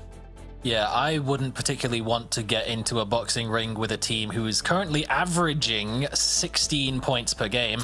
That sounds like you're probably gonna not come out ahead. Although, to be fair, they got a lot of assistance from the zone on Rondo, but that's partly why they find that position so appealing, that they're willing to fight for it at this stage, at this level, against a team like Na'Vi, because it gets so many rewards. But there is no Neox Factory, there is no test track. We're back to Erangel this time around for game 5 and game number 6, and just maybe some of these teams might get a little bit more of an opportunity to actually play the game. Yeah, hopefully. A bit of a rare playing path. I feel like it looks simple enough on screen, but it's rare that Pachinki is a stretch over the northeast side, I feel like. Usually we've had a lot of like Gatka, George Paul kind of favoring circles, even Prim as well. So a hard northeastern playing path, not something you see too often. Could potentially throw a bit of a curveball at some of our players. I'm seeing Entropic, BB team close to one another, but seemingly, of course, us being back in Erangel should keep things a bit more calm in this time around, despite a little bit of a tricky playing path, not too chaotic. Also, possibilities for Gaming Gladiators to get caught up had Stardust stretched a little bit further, but they're going to go for the Ruins hard spawn, and oh my, hop in that car and drive immediately, because despite the fact that the flight path is so far to the southeast and Gatka is way too far of a stretch, that's where the zone goes, to the northern side of Chopsticks, dead in the center, and BBL is one of the furthest teams to the west, so imagine that they're going to be dashing there very, very soon. I mean, Sheila is still flying in. You do not go for that compound. You let your other teammates go there when they're done looting Pachinki. You send it to Chopsticks. You want to get looted there, as we now get a lesson in for the team who's the furthest away from the new circle install. That's Entropic. Let's see what they have to say about Erangel. Since Erangel is divided into 3 parts separated by water, it's really important to have plan B if the zone shifts away from you. Well, first of all, it's really important to have 4 cars, so you can rotate easily, and it's really good to have some entrance point for next zone. If the zone goes away from you, you already know what to do. I love the irony of them talking about how many cars you need, and then just seeing a guy sprint up a mountain on foot. Yeah. It's almost as if the production crew knows exactly when to throw in these discussion points. But you would imagine that Entropic, now being up installed with proper, should get themselves some loot and vehicles with them, and should be good for this first rotation. It'll be interesting to see what Plan B is this game, because e-pickup. They've got a long way to go. Yeah, e-pickup is definitely an option. They could go down as far as Quarry and be guaranteed to get replacement vehicles or something from that side of the map. If they're able to find an e-pickup, wouldn't be at all surprised if they were to pop it early and just go to the opposite side of the zone completely. BBL, of course, have moved early, and just as Toby predicted, Schiller basically looted a pistol and then drove straight into the middle, because why be cautious when we can be center? Is kind of the motto of BBL. Good news for them is that Gaming Gladiators didn't go straight to that compound. They did go over to Gatka, so they got away with it this time. Yeah, smart on them to try and claim real estate early on. Also, I mean, again, keeping in mind that Sheila was literally flying up high, making his way into Brachenki, and could see that he was the furthest southwest player. There was no risk involved in him sending it, because no one could have been further than he was at the time. In the meantime, now up towards Everest is where teams are starting to get a little traffic jammed on their approaches. Sakura Sanson has seen Stardust further up ahead in their rotation, and Foot is on the opposite side of the mountain here, but they're at a wide 2-1-1 split. So if you're 8C right now, I don't think this is where he would love to be, but he's currently getting pulled up on by I think Sakura Sanson, who is unknown of his location. Want to just avoid this engagement where you have limited cover and no support from the teammates, so just keeping himself scarce behind the trees. And then you probably want to avoid this one as well, as Primal goes flying up the mountain alongside where 8C is still lurking, but he never fired a shot, so they don't have the information that he's lurking there. He's just going to go fully prone. Is this the... They're going right past him. Is this a case of him going, wait, it's going to be the same team that's coming back now, right? Wait, he gets a car. Okay. Well, no handbrakes. You know, the worst thing would be now they're going to look for that car because it drove down the hill, and they're going to spot him running in the open. Hopefully that won't be the case. Pixel is turning around. He was not looking to go pick up his teammate, at least not yet, as the car, boink, goes parked down inside of containers. I think probably 80% of the vehicle-based shenanigans we've seen today have involved those little coupes. Thinking back to Miramar with FaZe flying through the air. Almost another one. Did you get the script as well? How am I the only one that didn't receive it yet? Well, a quick little hop and safety, for example, for the time being. Still yet to see any sort of movement out of Entropic, so evidently have not found that emergency parachute. Plan B is just a loot for ages, and maybe send a couple down on foot to grab vehicles over by Kameshki and make a very, very late move into the zone. While the center starts to get a little congested, those teams that are over by Everest have a possibility of going for an airdrop crate, but it won't be safe to do so, but then we'll go for it anyway. I mean, in before this game ends north of the river. Just because. An MK there, level 3 gear to boot alongside a 4X. Not the worst loadout for you to equip yourself with. Yobas will get it. And again, I mean, Primal just cannot play 2 similar days back to back. They go from abysmal day 1 to probably best day of their careers, day 2, into now 5 points in 4 games. It's very, very hit or miss to extents that I don't feel like I've really ever seen before. Fortunate for them that they're starting on the bad day. If we are alternating, they only get 1 good day in the grand finals. A terrible shame. It's also not been a great day for Virtus Pro, currently down in 14th place.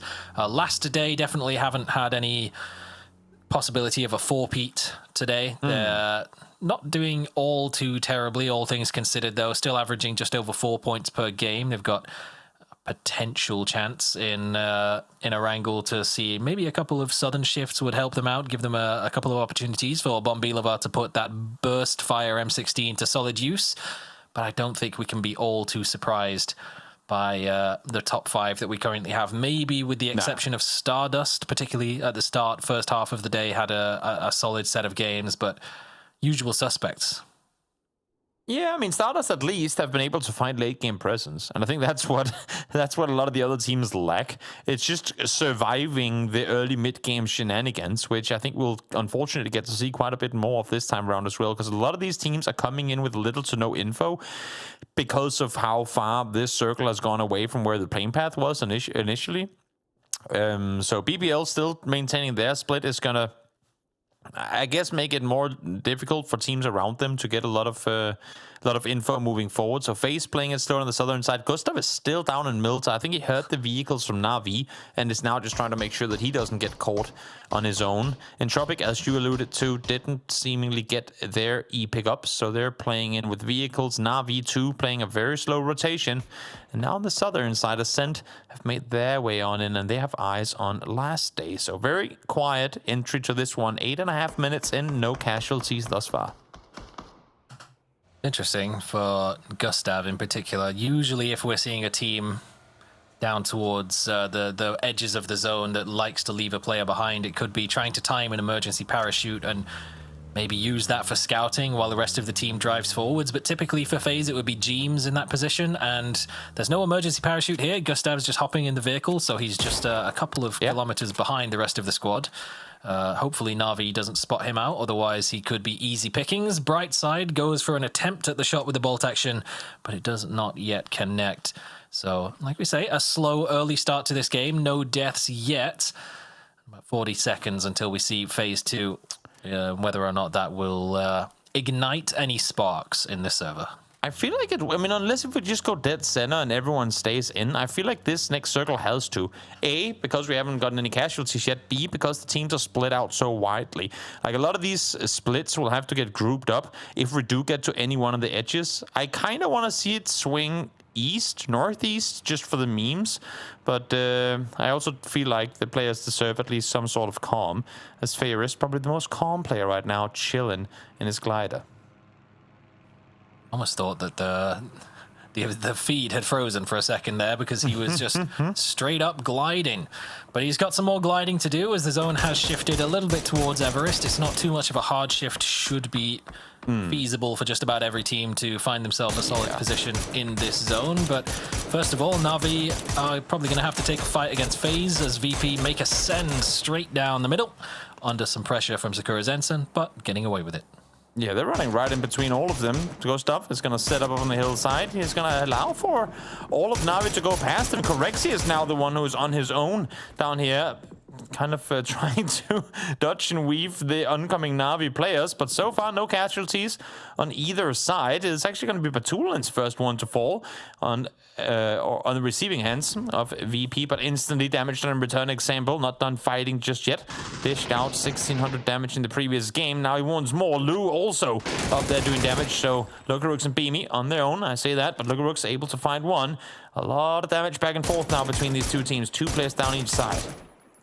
Lugarooks could really do with getting that knock before he can get into position to get the flush on towards Nixie, at least putting the pressure on. Has kept Perfectix's head down enough. Needs to land that tag as well as he hops back into the car, but doesn't. There was a tag as well that came through from Entropic from distance. So he knows that this position is going to be a little bit precarious rather, for Perfectix. It's a long-range tag with bolt actions. Hawkey gets one through the smoke. Example somehow just right next to him this whole time. You gotta feel the surprise in how Hawkey gotta swung his mouse there. Wait, what? There's one right next to me? Like, where the hell did he come from? And actually, he's gonna find Grendis now. Perfectix isolated behind this vehicle. Lugarooks, of course, really want to deal with Perfectix because there might just be a chance, should he get him down, that he can get his teammate back on his feet. But right now, it's not looking likely. EB is full speed sending it up towards Perfectix, and that's potentially gonna allow for the opposing Entropic to get in close as well. The flush does come through, but just after Perfectix gets him. He underhanded the grenade and just rolled it under the car to flush Nixie. That is so... Gotta get the confirm. That's just so petty from Perfectix. But hey, VP maybe playing a little bit too wide of a split. Gianni's trying to find angles on towards this. They're not under any real pressure from anywhere in the zone, but Gustav is, again, like 2 kilometers away from the rest of FaZe. He's all the way off on the eastern side of Pachinki. Could maybe look to try and find an angle, but most likely not. Honestly, I mean, this play from Gustav, just on screen, might look weird for anyone watching the map right now, but he's setting up if this circle goes anywhere north. Because the last thing you want to do if you're FaZe is full speed send it down the hillside through that open field into you know it's going to be taken. So I think Gustav is going to tank blue for a bit longer, see if there's any openings on their side, and then should the circle go even northwest, there might just be a east side Pachinki boatyard rotation for FaZe to do like a full 280 degrees rotation around the northern side and come in over containers. Particularly if it seems that this fight between Entropic and VP is going to remain something they commit to. It doesn't look that way, but Metabay this time peeks up over the top, full commitment to the peak, does take down Bombilavar before the M16 can start bursting off, but Nitro will get the trade. This should quite easily be able to grab that revive. My reaction was to the circle, as I just saw it hard shift northwest up to the northern side of Everest. That's going to cause some chaos. You wanted the chaos. Ruxus, I think for the third game, I should say, running either himself or a teammate over. So that's going to happen again. Gaming Gladiators clearly having to figure out who's going to drive cars from here on out. Pen will make it into the building as everyone else comes following suit. Full Fairy Tale is here. BBL opts to continue further forward, though. That minimap looked like something out of a David Attenborough documentary for a second there. Just streams of little blueberries flying past, heading north up towards Everest itself as this fight. Well, Fairy Tale have pulled up on the upper side of the up and down compound. Molodost has landed the headshot, though, to stem any ideas that they might have had of pushing down and clearing out GG. Yeah, Primal up on the hillside early on here. Hard for them to maintain full control as now BBL midst rotation running into FaZe.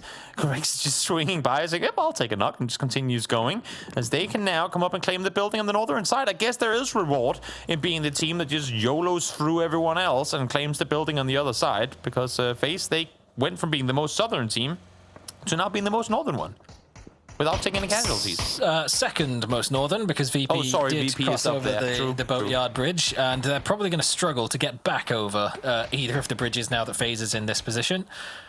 But it's a bold send from FaZe, but they pull it off. They were right alongside with BBL. I could imagine that BBL, had they not conceded the knock to FaZe on the drive-by, would have aimed for this same position, but it was a big knock for FaZe to have picked up to give them the advantage there, and while it delayed BBL long enough to grab the revive, they've actually lost a second as well, as Entropic managed to pick up another. Also important to add, like in the middle of all the chaos here, that we did see Twisted Minds go out. They were 23 points up to second place. So this is going to be a good game for everyone on the hunt, trying to catch up to a team we always know to be in the top by the end of tournaments, but not always the team that starts off with the best performances. So this is just making things even more scary. Gaming Gladiators now trying to push on up here. They have been able to reset fully, get all their players back on their feet, but Fairy Tale in a nice crossfire position. Big off angle from Zubila. Not quite all the way over to the road, but there's some really thick Miramar-esque ridges just to the northern side of this compound that he's managed to sneak his way across to without being taken out by Last Day. Gets one knock, and Gaming Gladiators have now had to really reconsider their push. They need to deal with that before they can commit into the buildings, and the revives have come through in there regardless. Now it gets much more difficult for them to try and make this push onto Fairy Tale, to the point where they're probably just going to abandon it. Phase 4 is about to pop, so they might as well fall back, try and grab any vehicles they have, and just go for the zone instead. Yeah, I think if you're Stardust right now, I mean, how do you approach this? You have Na'Vi all around you. Nailcup is just going to do his best Baron Peak impersonation. Oh, my friend. My friend, my friend. What do you do here? When does he peek? Like, when does he shoot? He's on his own. His two teammates are up the hillside. If one of them, if Lhasa can get a knock, now there's one down. The thing is, I'm not sure they know it's Na'Vi. Well, they've definitely heard the shots, but maybe not too sure where they were aiming for, as it was DMR shots from Last Day. Might just be anticipating that that was aiming towards the other compound. Oh, Nailcop. Is he even going to shoot at all? Or is he just going to... Yeah, no, I don't know. I was gonna say that's. I mean, it doesn't get more tempting than that. That's for sure. But holds his fire, and I guess he'll get to run up behind all of them now instead. And probably die because they're going to hold him out to the zone. There's now 7 players in front of him as Na'Vi have made their move to the western side of Everest at the same time as last day. So they are going to fight first of all.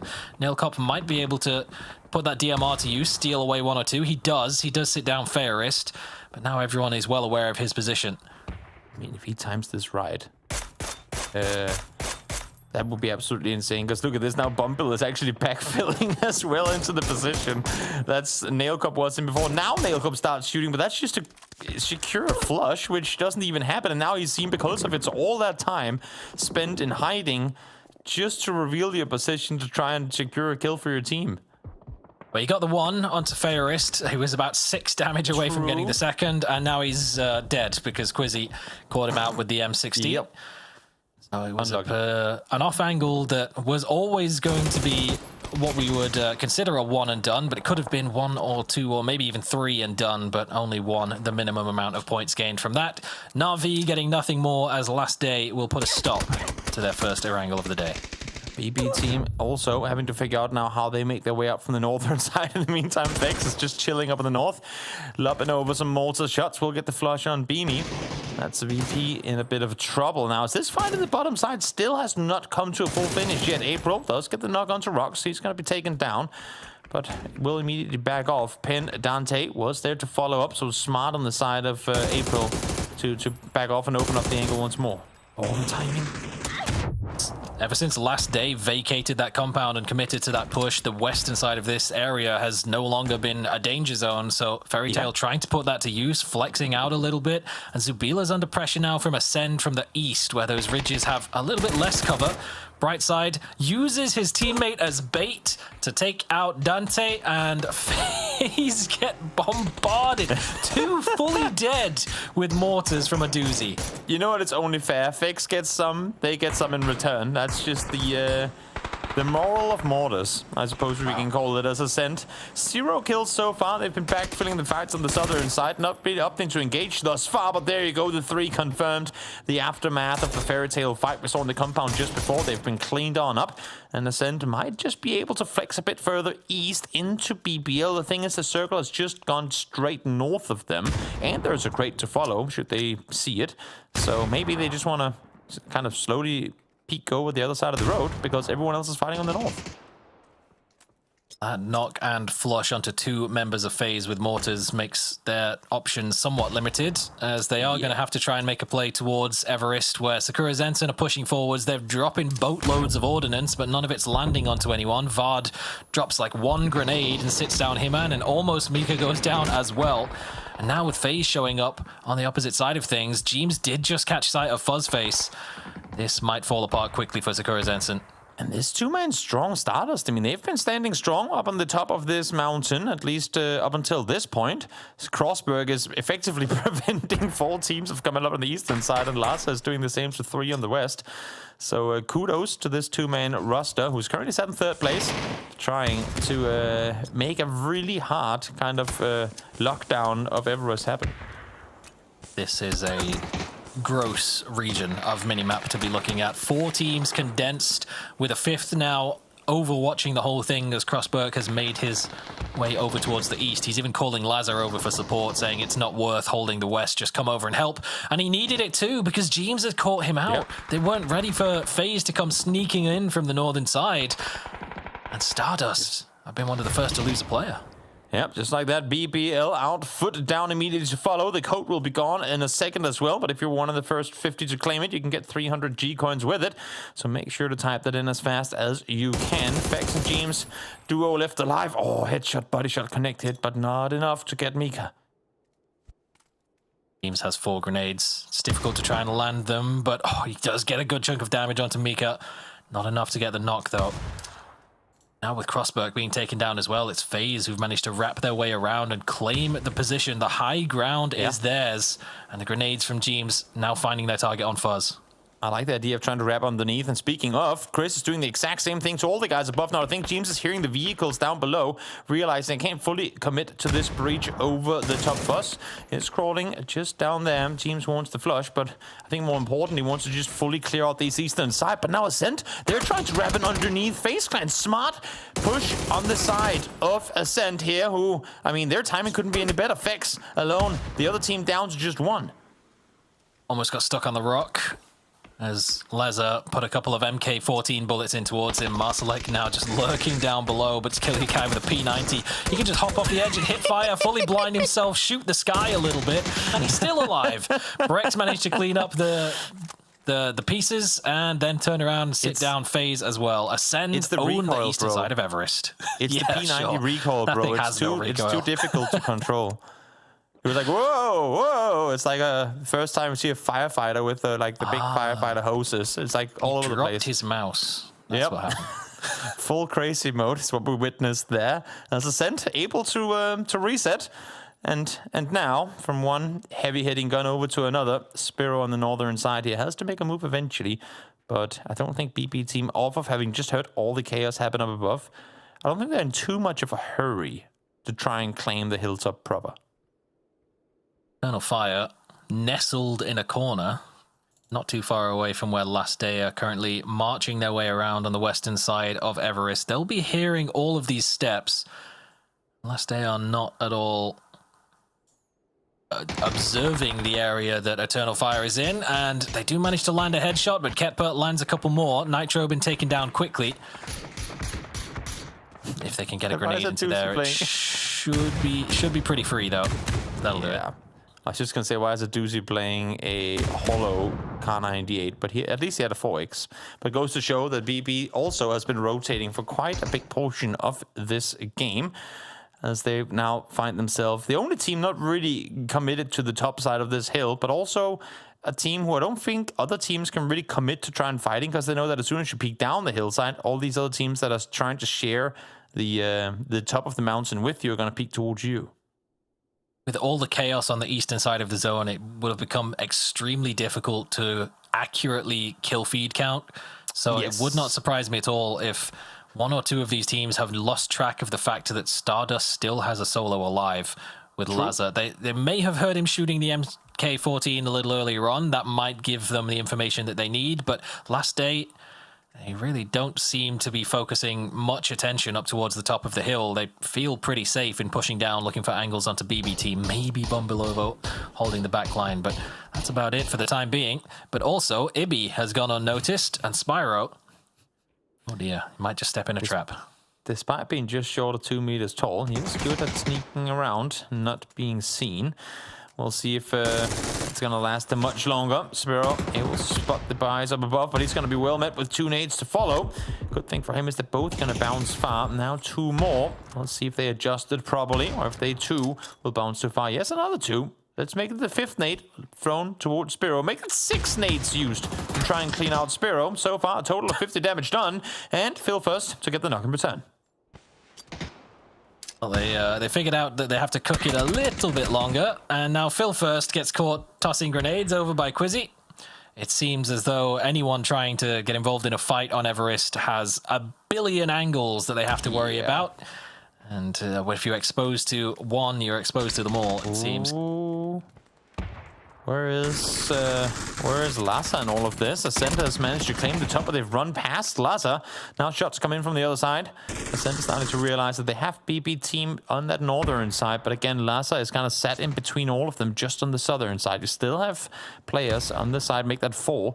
On the side of Last Day, on the western side, and EP2, a snake, kind of sitting around there. And I think that's part of the reason why not only are Ascent a team that likes to play it slow and very, very kind of calculated, but in this area more than anyone else, you can see how much they're trying to make sure they're not going to get backstabbed.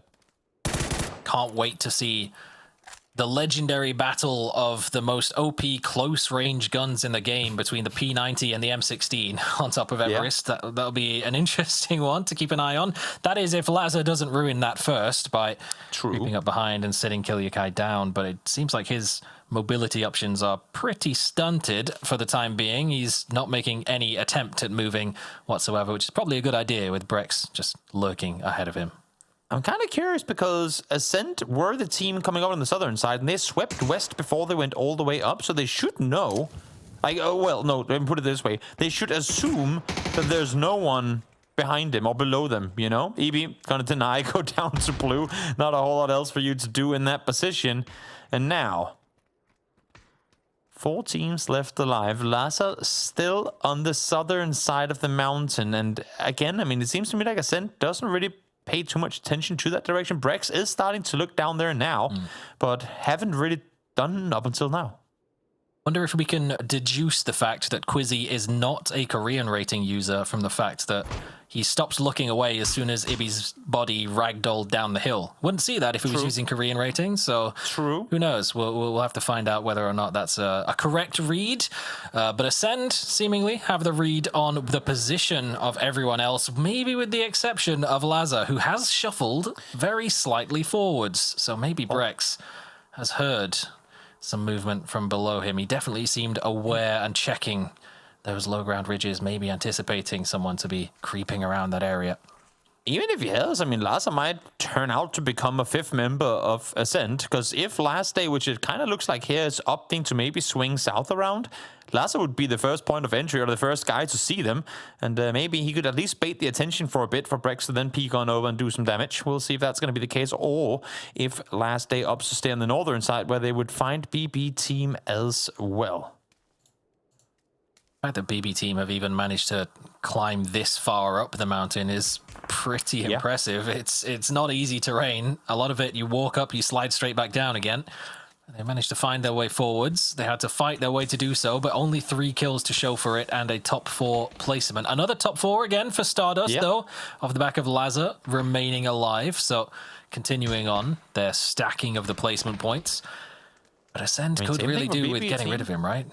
Their 17-kill win on Taego into a 2nd place on Rondo, and now top 4 again. So BB team definitely out here showing what they're made of. Maybe not in flashy fashion right now, but as you said, it's very rare that the team coming out of containers makes it into top 4 in these circles. Send could get rid of Laza. They could commit more of their forces onto holding BB team out. It's unlikely they're pushing towards the Ascend side of the mountain anyway, but they could guarantee it and funnel them into last day, make it almost a 7 versus 4 for a little while, force both teams to scrap between themselves. First of all, Brex needs to find Laza, and he needs to do so safely, at least make sure there's a trade. If he just fell off, that might have been a problem. He did not intend to jump down there, that's for sure. You can see how stressed he looked trying to instantly get back up on the other side. But he got out of the water, back up on the mountain. All good, Brex, all good. Keep calm, keep calm. You're back with the boys. Did it bait a reaction from Laza? Did he sort of? I don't think it did. He's just prone staring to the west. No, he's still okay. He's full Baron P mode. Ice cold. Yeah. No peaks coming through. The power taps of them. MK going through from all as well as now the push comes over the top again. Laza still yet to play a factor in this fight, but the further south they go on this, the sooner you have to imagine that he's going to be forced to shoot.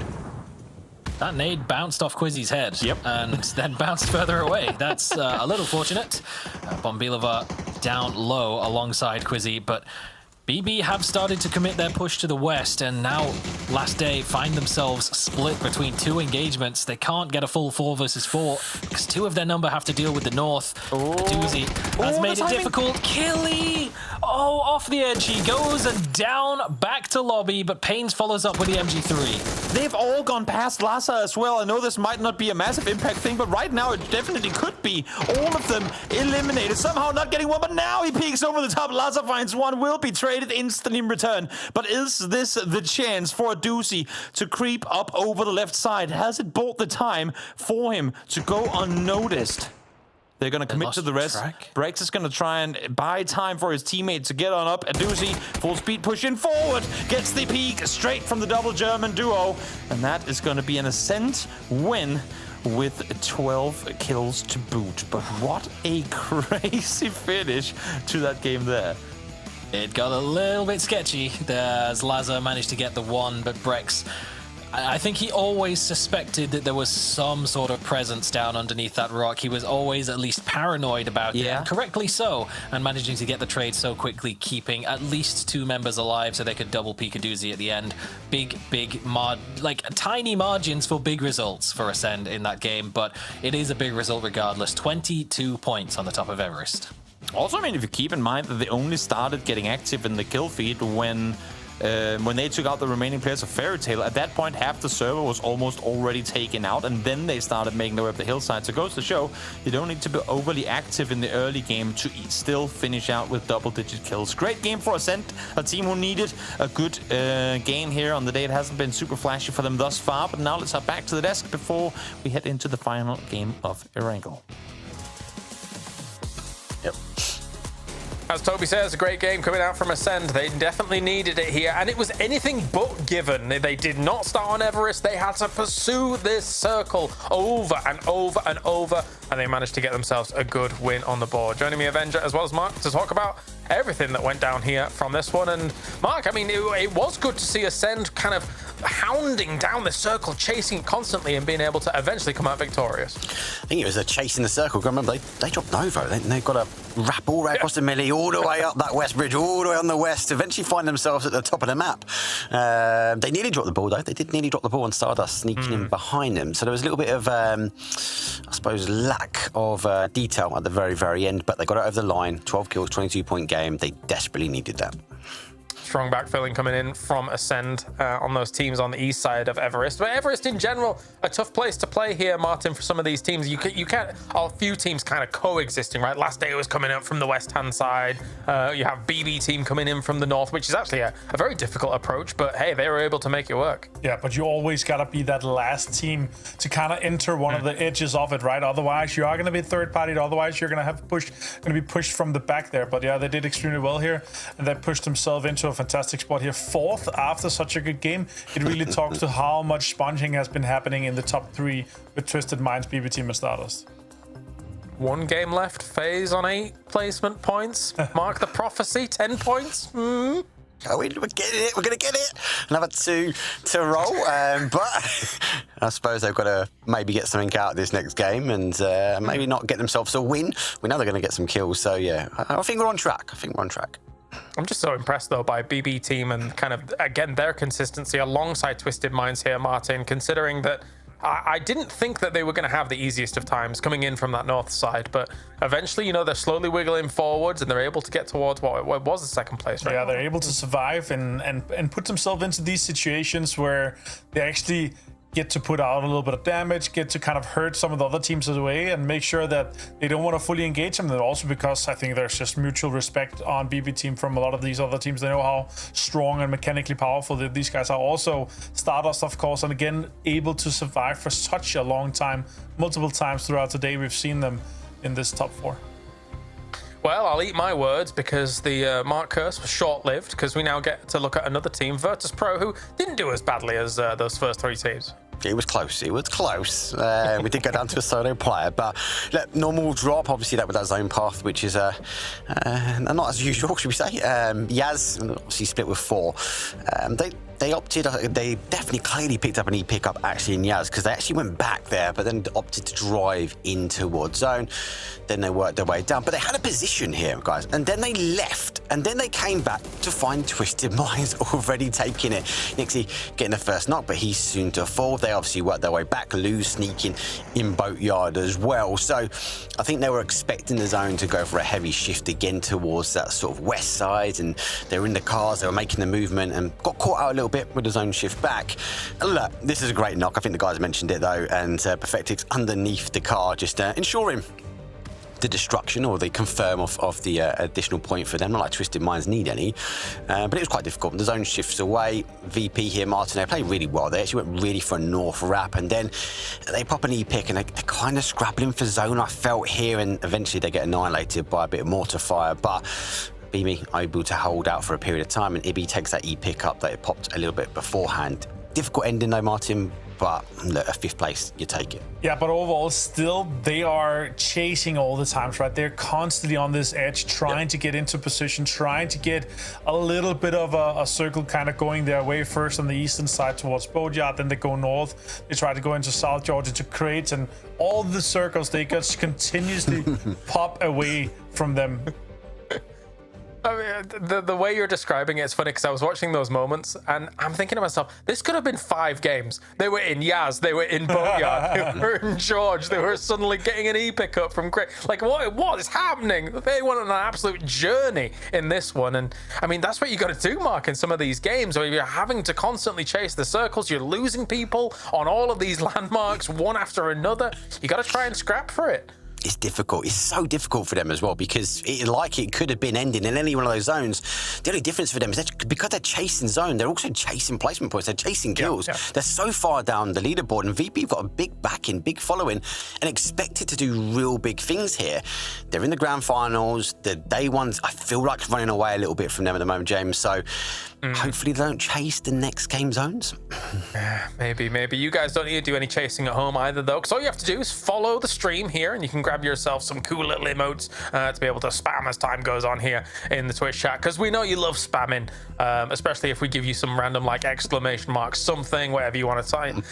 Don't do that one. No, not that one. But whatever it may be, we know you love it over in the chat as well. But Martin, one more Erangel on the cards. I think that it's not a case of just like Twisted Minds running away with it. BB team again here up in the higher echelons. They just never miss a beat, mate. Yeah, and also it makes it so hard when you have these teams that are taking so many points away at the top, right? Everyone else is scrapping. You have 10 teams that are within so few points of each other. One decent game and you're jumping 5 placements, right? So you really gotta make sure you squeeze out as many points as you obviously can per game here, but also make the most of it. That point or 2 that you can make a difference over every single game, that could literally put you into the top 4, top 5, and get you enough PGC points to go to PGC. Yeah, or just get to PGS to start things off as well. I mean, that might be amazing here for a team like BB team who feels like redemption might be on the cards for them. Anyway, regardless, it's break time when we return. We have one more match remaining. It's Erangel, it's the Grassy Pastures. We'll see you soon.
No way! Did not he do that? Oh! Was that 2 or 3 shots? 2.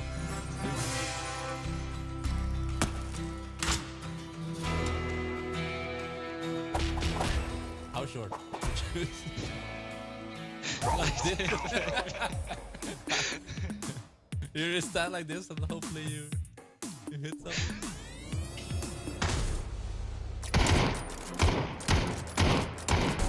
Oh! I missed my first shot somehow.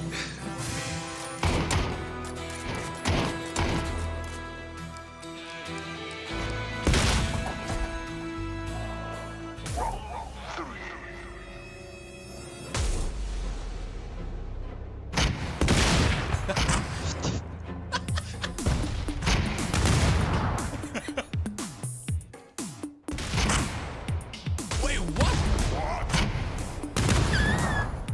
Wait, you hit the phone behind me. No way.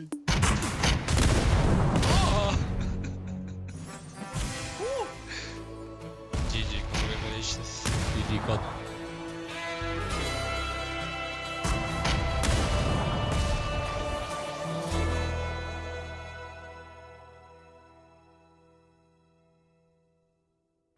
Just drive at Nix. Just drive at Nix. He's behind his car. You need to kill him. I'm holding. There's different team shooting. He pre-naded. Hit. You just nade me. Even nade me. Go back if you can. Dead. Fall back if you comes.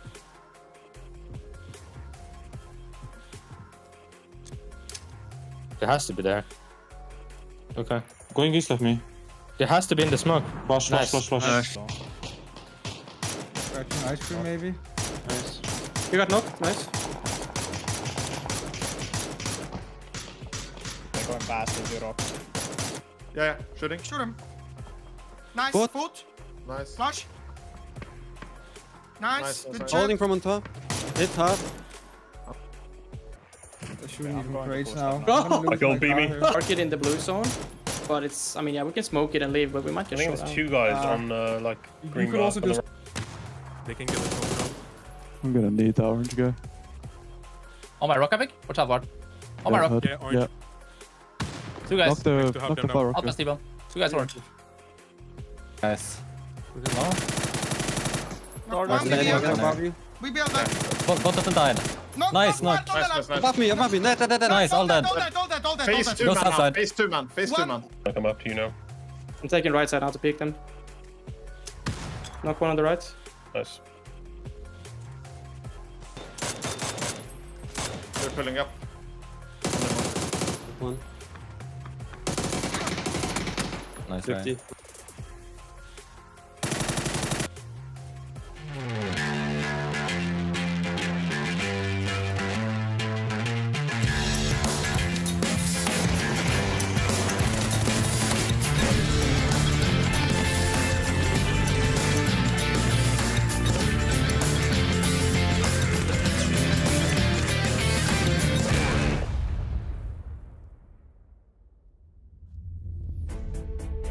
A final match to round off the first day of the grand finals here at PEC Fall.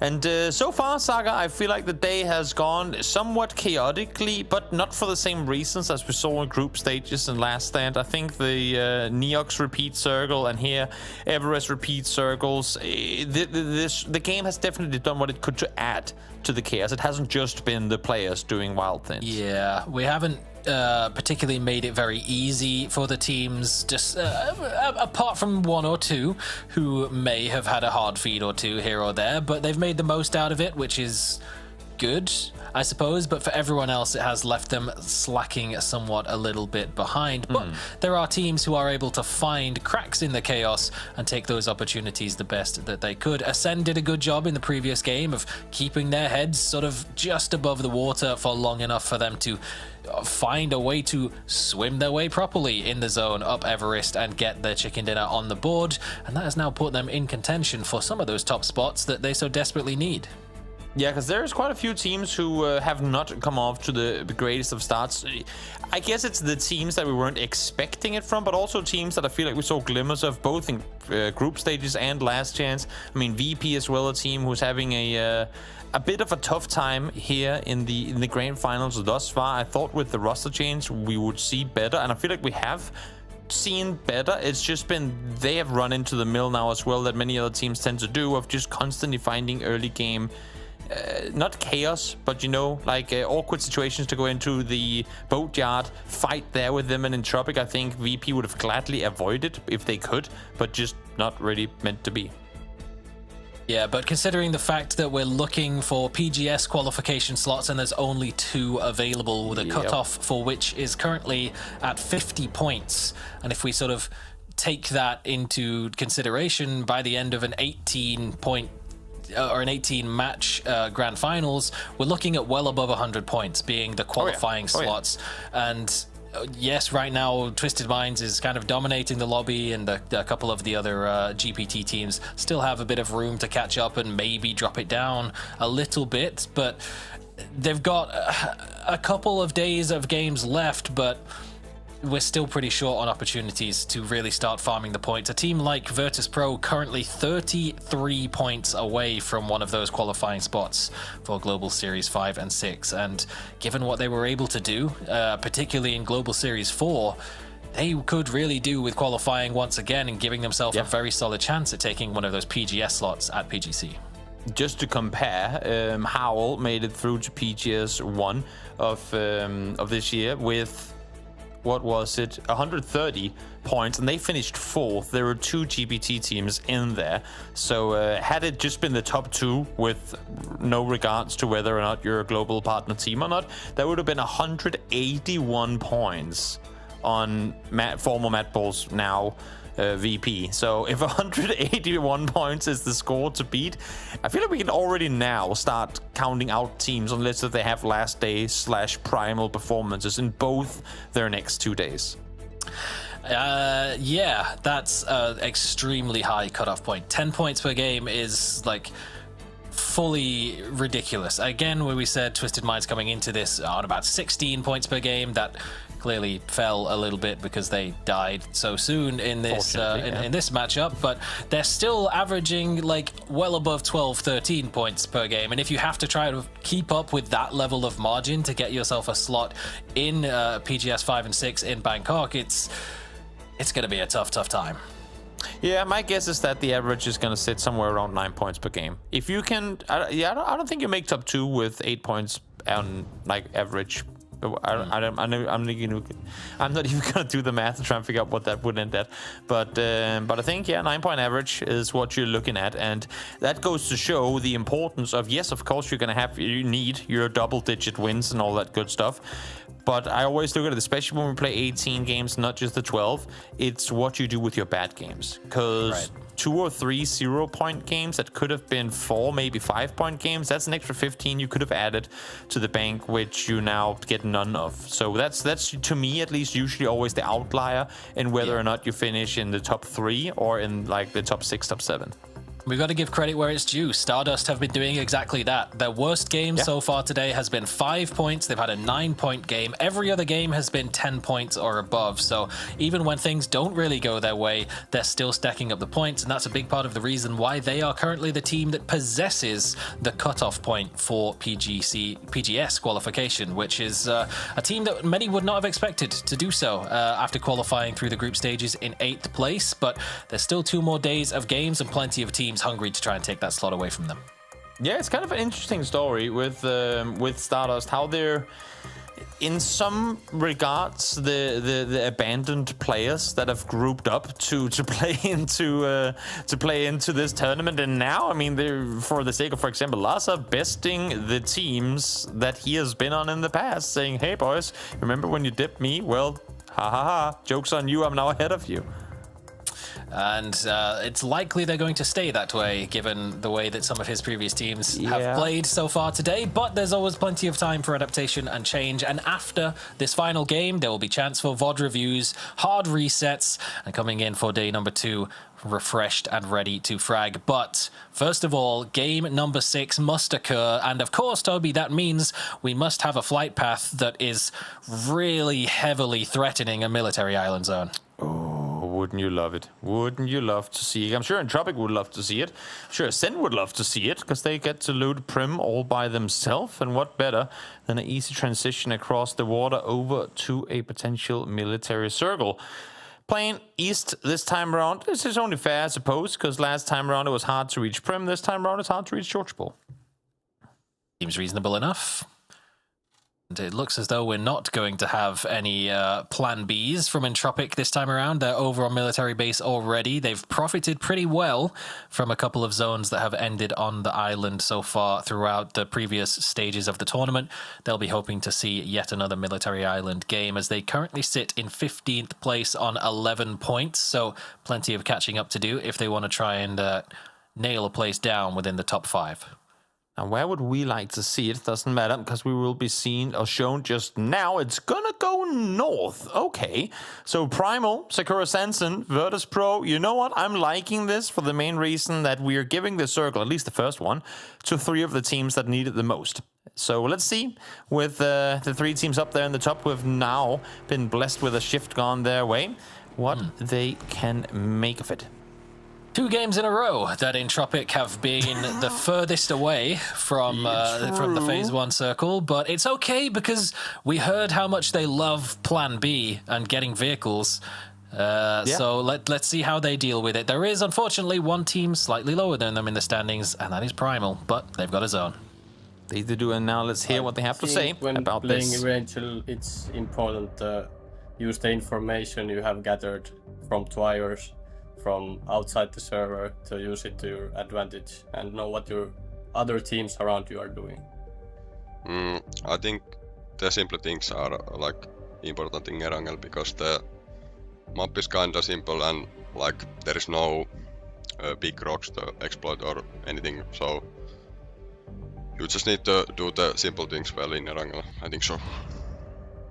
Navi is someone who we will probably meet in the server because they are edge heavy team also, like us. So I think the answer is Navi for this one. I think Twisted Minds is always like hard. They have been dominating the EU, so I would say Twisted Minds is tough. Well, if 2 of the teams you continuously run into is Twisted Minds and Na'Vi, it makes pretty good sense that you're struggling to get anything going. But they also had a 77-point day on their second group stage day, which would, had it been the case here, have put them in first place overall. So clearly they're not worse off. They just cannot string together 2 good days in a row. Unless, that is, Twisted Minds get another 10 points this game, in which case it would have put them in second. They've already picked off 1. True. Eternal Fire got a little bit too close to where Twisted Minds have been looting since, what, 2018? So, I mean, they got to know that Twisted Minds are going to be there, but they lost one anyway. And Primal have made their way all the way over towards North George. So they were kind of dead center of the zone, the downside being that there is nothing really there. There's the plane crash, but that's not going to give you enough loot to comfortably play the game, so they had to make their way out, and it's been enthusiastically backfilled by Stardust, who now have a 2-2 split down the middle of the zone as well. So they're potentially in for expanding their lead somewhat in the top 3. Definitely could. They're sitting very tight right now with a good 2-way split, firing a few bullets to maybe scare off potential people coming their way. I think they are hearing the vehicles of BPL in on the northern side of Rozhok, so it makes sense that they want to alert them to think twice about rotating. I'm not sure what the observers are wanting us to stare at with BB team there. Now they're currently sharing the loot and getting their rotations ready to go. In the meantime, we take a look here at Stardust, who, as I said before, have set up a nice split. I like when they do stuff like this, where you have Crossberg out on effectively the one position that can tamper with the compound that Lhasa has on lockdown. Whenever you know there is a weak point to your compound, try and have control of that as well, as Sharks in the Water have now formed in this form of Na'Vi. Full circle they go as they try and now get on a line and make their way across the bridge. Now, FaZe and Na'Vi, both teams that are not shy of one another and are more than happy to set up a couple of shenanigans, as Mark said that I like to say. But this time around, no FaZe camps on the bridge. They're going to just be making their way slightly up the road, but they're not going at any ridiculous pace, so there is always the opportunity Na'Vi catches up to them and FaZe decides to turn around and try and take the engagement. Let's hope Na'Vi can keep their distance for the time being.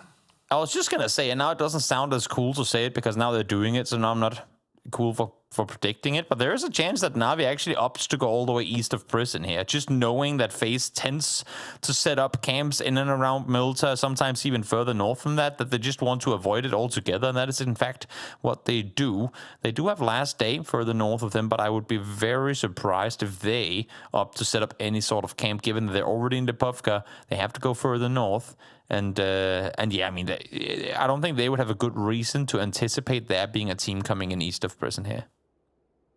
Servers showing us the zone that we already had in the LCQs in the plains on Military Island, where Entropic still are. They still haven't moved. They're probably going to be here for another minute or so. They do like to hover around as long as possible, get all the loot they possibly can before making a move when they've got a phase one that's been so unkind to them. A bit of a a split from Gaming Gladiators as they send Dante forwards in the emergency parachute just to scout, make sure no one's camping the West Georgia Ball bridges. And FaZe Clan did not end up getting into that engagement with Na'Vi, so they're going to stay close together in tight formation, make their move into the zone from the southeast. A bit of a surprising approach from FaZe actually opting to go Volcano here. Usually they would be the ones wrapping out on the eastern side, but this time around, obviously being in Milta proper and not feeling too pressured from the teams around them, they just keep going one position further, see what we can get, one position further, see what we can get, and it's only now that they're actually running out or running into confrontation. They have been a much more aggressive early game team in the this tournament than what we've seen in at least some past tournaments. And now, well, they might just fully pull up on Fairy Tail here. Let's see, Fairy Tail is holding a 3-1 split with Zubila off to the side. Pressure now on to Batulins as the rest of Twisted Minds have already started to cheat their way towards the river. But he could quite easily just go undetected here, as long as he just keeps his head down, doesn't make any noise. They might just bypass him completely. That bike might give away his position, though, I feel like. If I go into a house and I see a motorbike parked in the living room, I'm like, you know what? I think someone might be home. And if you go into the house, go into this this building, you see the bike, you'll be distracted, and Batulins can mow you down from the side with his muzzle brake AUG. It's true. It's big brain strategies. Yeah, it definitely is. We'll see if that's going to come to fruition or not. As the circle is closing on in. Again, a quiet early game here. We only saw the first knock and flush onto Quetpa for trying to steal a car, which was not his by right. Therefore, he fell. And outside of that, it's been very simple rotations. Na'Vi, again, liking to play out here on the eastern side of northern circles, coming in. But, I mean, if they could decide from the furthest north, they might want to look to go even all the way up there. Unless, of course, if the circle tells them to go elsewhere before they manage to get all the way north side of Salpa. Nice wide splits down the center for VP and Sakura Zenson, though, making full use of the priority they were given from the phase 1 drop. What do we... I mean, there's no one here to loot it, but... Ooh. The most useless 8 times that you can't add onto the MG3. But should have been a tech stock. Unlucky. Now Way let's more see useful. where the next circle is going to take us. A lot of teams are only now getting into this first circle. Obviously, Ascent taking the scenic route up the west coast all the way down from Prim. Na'Vi doing the same thing all the way down from east side Millie. They're going to now go up towards the Stalba region as well. Joining Foot and Last Day. They're actually kind of backfilling Last Day here. And Bumbill is running up T-Bone. Clearly have heard the vehicles as the circle swings back towards the south. So why, oh why, head on Stalpa Rise if you could have just stayed on the southern side. This is actually bad news for Batulins because a couple of BB boys were already starting to make their way up towards Waterhill. Now they're just immediately coming straight back into school. You might get one if they creep their way into the pool building, but that's probably all he's going to get from that position, as BB have now fully committed their full strength into the school building itself. So Twisted Minds stuck in this 3-1, whether they like it or not. Na'Vi going to have to wrap all the way back around, and Primal in a fight with Levante. Yeah, a side-by-side fight as they all jump for positions inside this circle. Rustenmar will be the one to find Levante, as they're all trying to get out and away from shooting range. Lucarux 2 will be found. That's also happening kind of on rotation. Beamy also will fall to Metabay from Stardust. That's up and around the compound we saw just before, where they have currently locked down that position. Could be crucial that they manage to maintain control Stardust up there on the northern side, because if this next circle swings in their direction, then I feel like a top 3 is pretty much guaranteed. Just based off of everyone else having to fight over Rossock Bridge and probably die. I'll go again. Did look pretty fun to wind his way down the hill for Levante after they popped his buggy's tires and he went spinning and tumbling and then got shot in the back of the head. That part, slightly less fun, but the spinning part was good. Primal now having to make their way over back to the far west, where there are bridges available. Not the most important part of this map, according to Diffix. Batulins actually got out.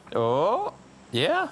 He had to leave the bike behind, but Grendis is probably just driving like, hold on, have I just seen someone running? Like, surely that's just a visual glitch, but no. Batulins, of all the strategies, of all the people we expected to be doing this. Worst thing is his team is not here. They're all the way over in Garden. So, Batulins, your journey is not done yet, my friend. You need to keep going.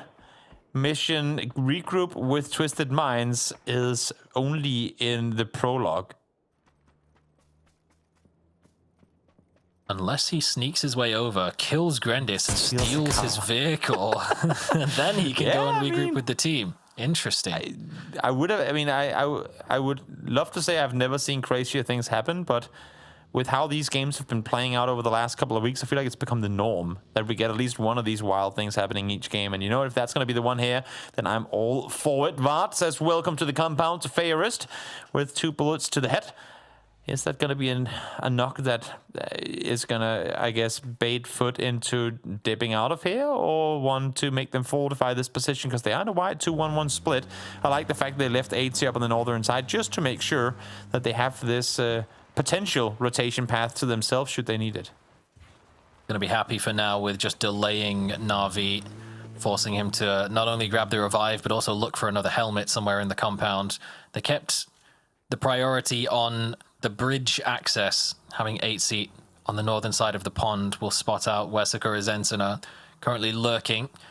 So they'll have early warning should this zone shift back towards the north, which it hasn't done, so it shouldn't be too difficult for 8C to regroup with the squad, but they're going to have to find somewhere to go.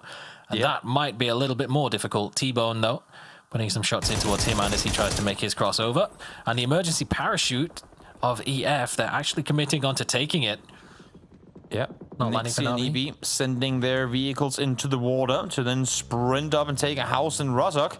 In the meantime, Eternal Fire probably going for the shortest E-pickup we've ever seen, which was a total of 200 meters. They just wanted to go into Rozhok. Get to play some ranked gameplay, just a full TDM in the apartments. Fex switched over to a grenade, but thankfully didn't pull the pin before Quizzy sprayed him down through the windows. James is now pulled up, but Fex is so far, so deep into these apartments, there's no way they're going to get to him and get a revive. They weren't anticipating the push early on. Bombil now, M16 in hand. We'll see if he can get the flush on to Fex in the meantime. Brightside in trouble. Sagatori finds himself a double knock. Good on him to clear out that eastern side. We saw it before with how Face came over here to try and take the fight to Fairy Tail. Na'Vi will be the ones to claim victory in Volcano. And now they too can look to go further west. There's still another set of Fairy Tail players left to be dealt with. And I'd be surprised if Na'Vi don't opt to aggress at exactly that position. I wonder if Fairy Tail... No, that can't be. I thought maybe they got baited by like wanting to go over to where the emergency parachute was and see if they could get a couple of grenades in for some free points, but emergency parachute was already long gone, so maybe they just thought that Volcano would be free and they could use it to scout forward somewhat. They drove out of the zone to that position and it did not pay off for them. Entropic, their very slow game, making an entrance on the southwest. They have lost Hawkeye now, confirmed by Jogiz. The rest of them have made a move slightly further forward, so still a 3-man up for Entropic, and they've got a position to play, but it will be dependent on the Phase 4 shift, whether they get to keep hold of it. Yeah, Killica in the meantime now finding himself behind enemy lines. Dante, seen over the hilltop, will be taken instantly out.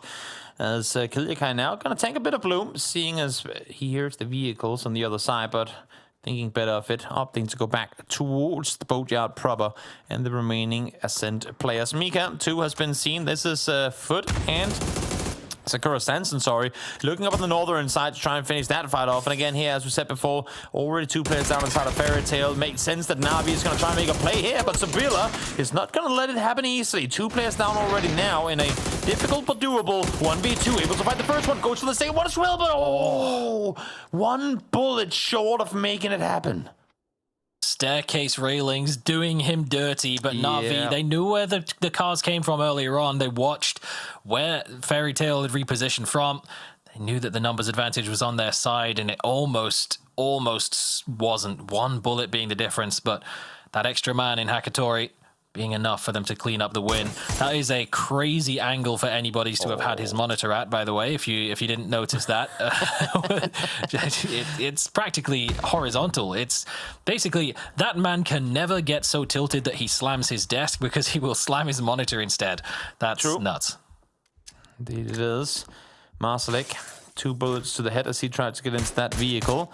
He's going to be denied the escape on that. His opponents can't get the angle to flush him. The issue is He-Man is currently stuck underneath a bridge, and Fuss is in a different building, so I'm not sure, despite him not bleeding out too fast, that his teammates can actually get to him. Oh wait, he's been regrouped. They've regrouped. I guess that's the best way to do it. If you can't get to them, have them come to you. He was holding the dips so the team could rotate into them. 7 steps ahead is Batulin's. Can anyone catch up with this genius? Nitro pokes a hole in pin from distance. Rocks on the re-peek angle with the bolty in hand. But Nitro is not making it easy for him to land that shot or to grab the revive. He's happy to tank the blue zone to put pressure on, while the rest of Last Day come flying in for the drive-by. Yep, here they go full speed forward, M16 in hand. Gonna drive a bit too far, potentially, but in the end, Rocks will fall to the blue. Didn't have time to get healed all up, and now Bumble will have to stop his vehicle, or maybe turn it around. Issue is they're going very far into enemy territory here. Gonna try and see if he can just commit to the building, but nope, that's not gonna happen either. He will fall. Quizzy 2 will go down, as now, again, this fight between Sakura Sanson and Foot continues. He-Man, again, on the bridge still, or under, I should say, is now the player to have to make a run forward. Yeah. He went a little too far on that drive-by attempt. Nitro still alive, though, for Last Day. He-Man make his move forward. That's a little unfortunate. I see see the problem with that vehicle. He's not going to be able to use that to make his entrance into the zone, but even if he does get into the zone, there's currently 4 teams within Rozhok itself that they're going to have to try and bypass, and then the hilltop, which has Foot on top of it. It's going to be very, very difficult for Sakura Zenton to get anything even with vehicles. So Navi still chilling in the blue. Now they're going to start making their way into the circle proper, going into apartments just to, I guess, set up for a brief moment as fights continue. Fuss able to get Nixie down outside of the east side Rozhok buildings. There's still EB left to be found. He-Man and Fuss will try and push further forward, but I don't think EB has been shooting at them just yet, so maybe they won't be fully aware what's happening. In the meantime now, BB on Twisted Minds fighting for the dips. Oh, sorry, made that Foot. Oh, sorry. I've got the slightly wrong read on where the grenades are flying forwards, just a little too far into the bowl. Example adjusts accordingly, does sit down Vard, but long-range shots from FaZe Clan into the back of Twisted Minds means that it's a little bit too difficult for them to push through these smokes. 8C on the wrap, almost to the left-hand side of the smoke. He does get the timing, peeks around the side, sits down Lou. Twisted Minds, 1 man up. Yeah, great shots from 8C. Able to defend, hopefully for long enough for them to get the rest on up. Now, FaZe coming in from behind. Oh, the re-knock on Gustav. Oh, sorry, on Batulin's just as he got back on his feet. Will delay Twisted just that much more. Over towards the western side of the zone, Ascend trying to hold down the edge once more. I've been holding on to this position for quite some time. Payne's popping up with 2 flushes. Chris, and they're going to have to go back and go outside the zone to revive him, while you guys are going to have to go into the game, pop this code in real quick, and get right back here, because there's action occurring, and those 300 G coins, well, they're not going to stick around too long, so you're going to have to get back swiftly. Nelcop, though, removed for an SLR headshot from Daz. Out of the game he goes, out of the game Fuss alongside Sakura Sanson goes. They fall in 12. We're still not inside a placement point yet, with all these teams scrambling to try and make it out of Rozhok and effectively into the open fields. Down below is 8C with a 4-man nade, able to take out the entirety of Twisted Minds. That works pretty well. Somehow he's only got 3 kills out of that. I'm assuming Pixel must have had a knock towards them, but every single one of them was within range to have been flushed by that grenade. That's impressive. Now the man's trying to push his way forwards. Pixel with grenade in hand. Dodges out of the bullets quickly enough, but the Molotov, did it quite reach? No, it didn't. It landed on the staircase. He hops out of there, and the cover is there from T-Bone as well. What a great hold, able to find the first two. Goes to the flush. Oh my lord, I'm not even sure if he was shooting at Komago there, but able to get a headshot connected mid-transition now, though. No vest, no helmet, had to dodge. Maybe he can get a little bit, but the blue is pushing in, so it's very limited what time he has to try and look for any sort of loot. And yeah, I was going to say the blue closing in now as well, not making things any easier. Now with BBL pushing up from the southern side of Roshawk, even if they try and make their way down this hill, it's still going to be dangerous. Brex can't do anything more. They tried to take that fight up against Stardust. There was mortars in the mix as well, but BBL pushing out towards the west, claiming these ridges for themselves. This might just be Entropic going, oh yeah, we have a compound. What about you guys? And no one else. Well, no one else has that pleasure. At least not right now. Schiller able to get the flush on Pixel as Foot will lose 2 when trying to make their way off the hillside. But the journey ain't done just yet. They still have BBL up above. They have BB team towards the east. And I think for now, I mean, it's just so hard, if not impossible, for them to push further forward. So Stardust have fallen in this game, only putting 2 points on the board. It's a rare outlier for them, but it does mean that the rest of the teams, particularly looking at those who don't have the invites already, it's an opportunity to catch up. Ascend not being able to make the full use out of it, but it's teams like Last Day, like Foot Esports, like BBL, who could potentially come out as big winners if they're able to convert in this matchup. First of all, they've got to find a spot to play in the zone, and that is a challenge in and of itself, with FaZe holding down the dips. You know you're limited in options when you commit to the 3-wheel 1 HP US and you have to put all your 4 guys into it in order to make a rotation pairing. You need to hit an amazing headshot on 2 teams in order to buy time to make this rotation happen. But look at the health of this car. They're all 4 in it. Nothing spells BBL harder than full sense like this. Let's see if the 3-wheel US can make it happen. It is on fire. Get out, my friends, or you will go down with it. They all managed to get out. The car does its job. And, well, they're still not inside the circle yet, but at least they're closer. Yeah, they could have done with that exploding forwards, and then it would have at least given them some sort of hard cover. But no, it backflipped into the dip, and now all they have is smokes and hopes. And even those are running pretty short.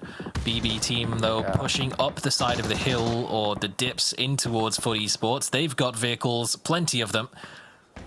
Foot Esports have plenty of bodies. Them right now, though, with all the util being expanded. 8C falls down. It's just Vart left alive. Would need a hell of a spray in order to dislodge the entirety of BB team, and it's not to be. Foot out in 6th as BB team stays alive for a little while longer. Only Phil first down so far, 7 kills already, but where do you go from here?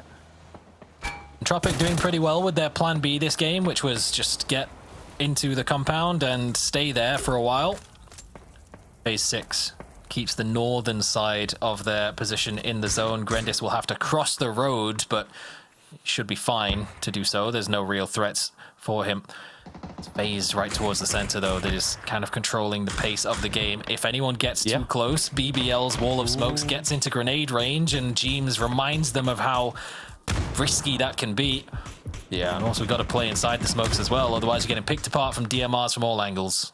Outside of the first fights, FaZe hasn't really had to fight up close up until now, so for good reason they would have at least a bit of util still available after they're sent into waves, or whatever you call this area of the map. In the meantime, now Yanni, alongside the rest of Entropic, they too have been blessed with not really having had to do a whole lot. I guess that's what you get for looting Millie and then driving north. A boatload of hard shifts coming your way when everyone thought it was going to shift hard north.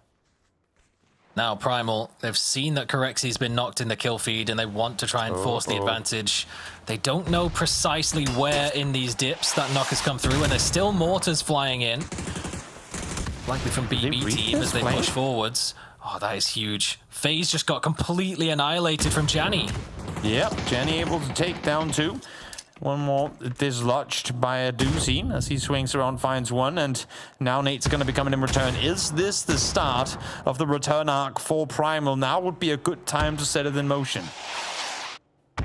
Still mortars flying in. That's from Entropic this time, but there's still grenades in the hands of Primal, but they're pushing over to try and get it done with the barrels. Jogas Oh, he retreats, but not quickly enough. Dedrick still lands the tag.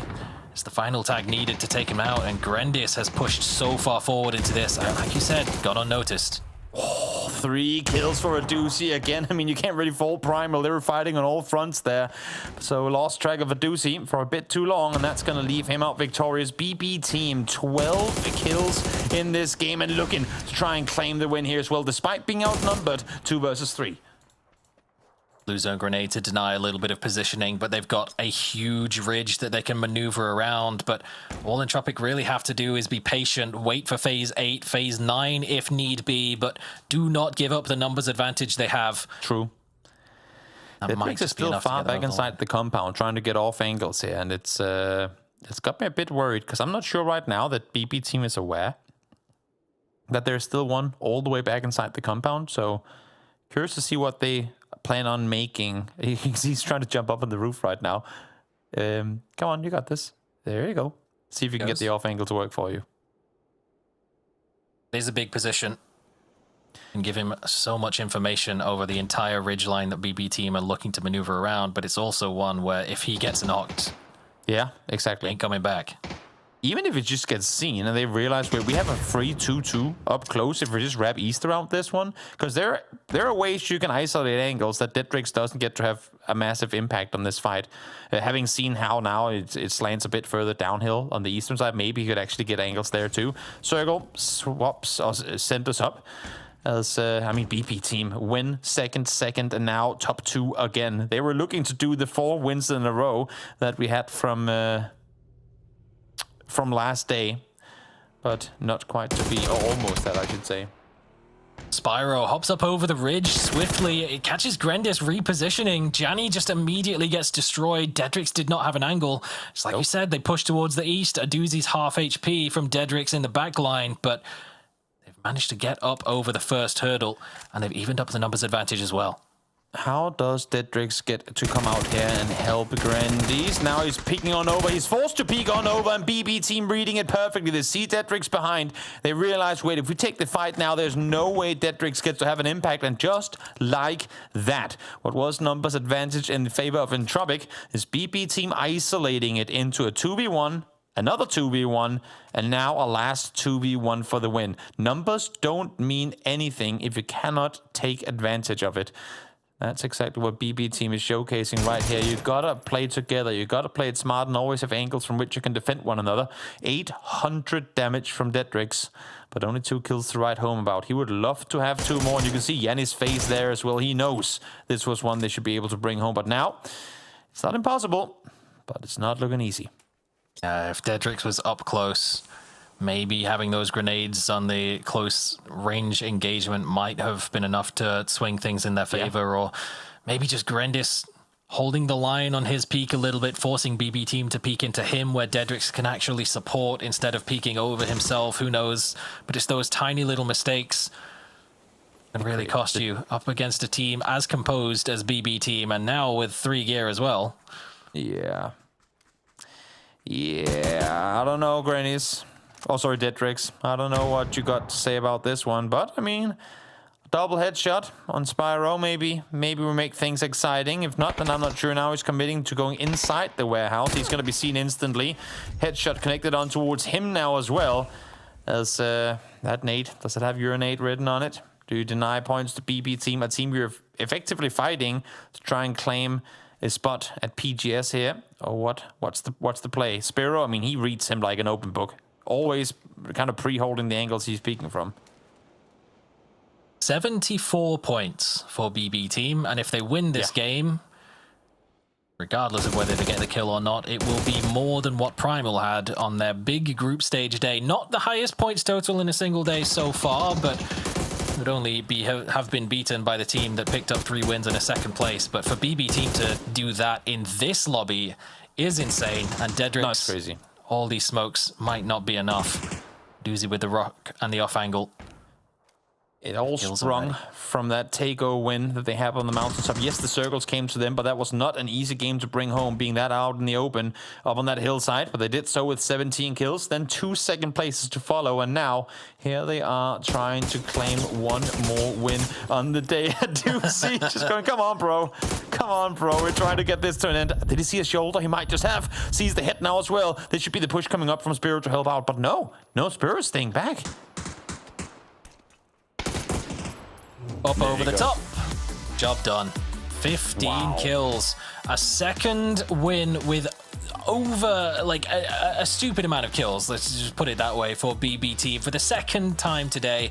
And this time it wasn't because the zone just sort of closed on top of them. They had to actually battle their way through a lot of scenarios where they probably should not have come out ahead. Getting into school, but then getting out of school is always problematic on a zone like this. But keeping 4 alive while doing so was so impressive.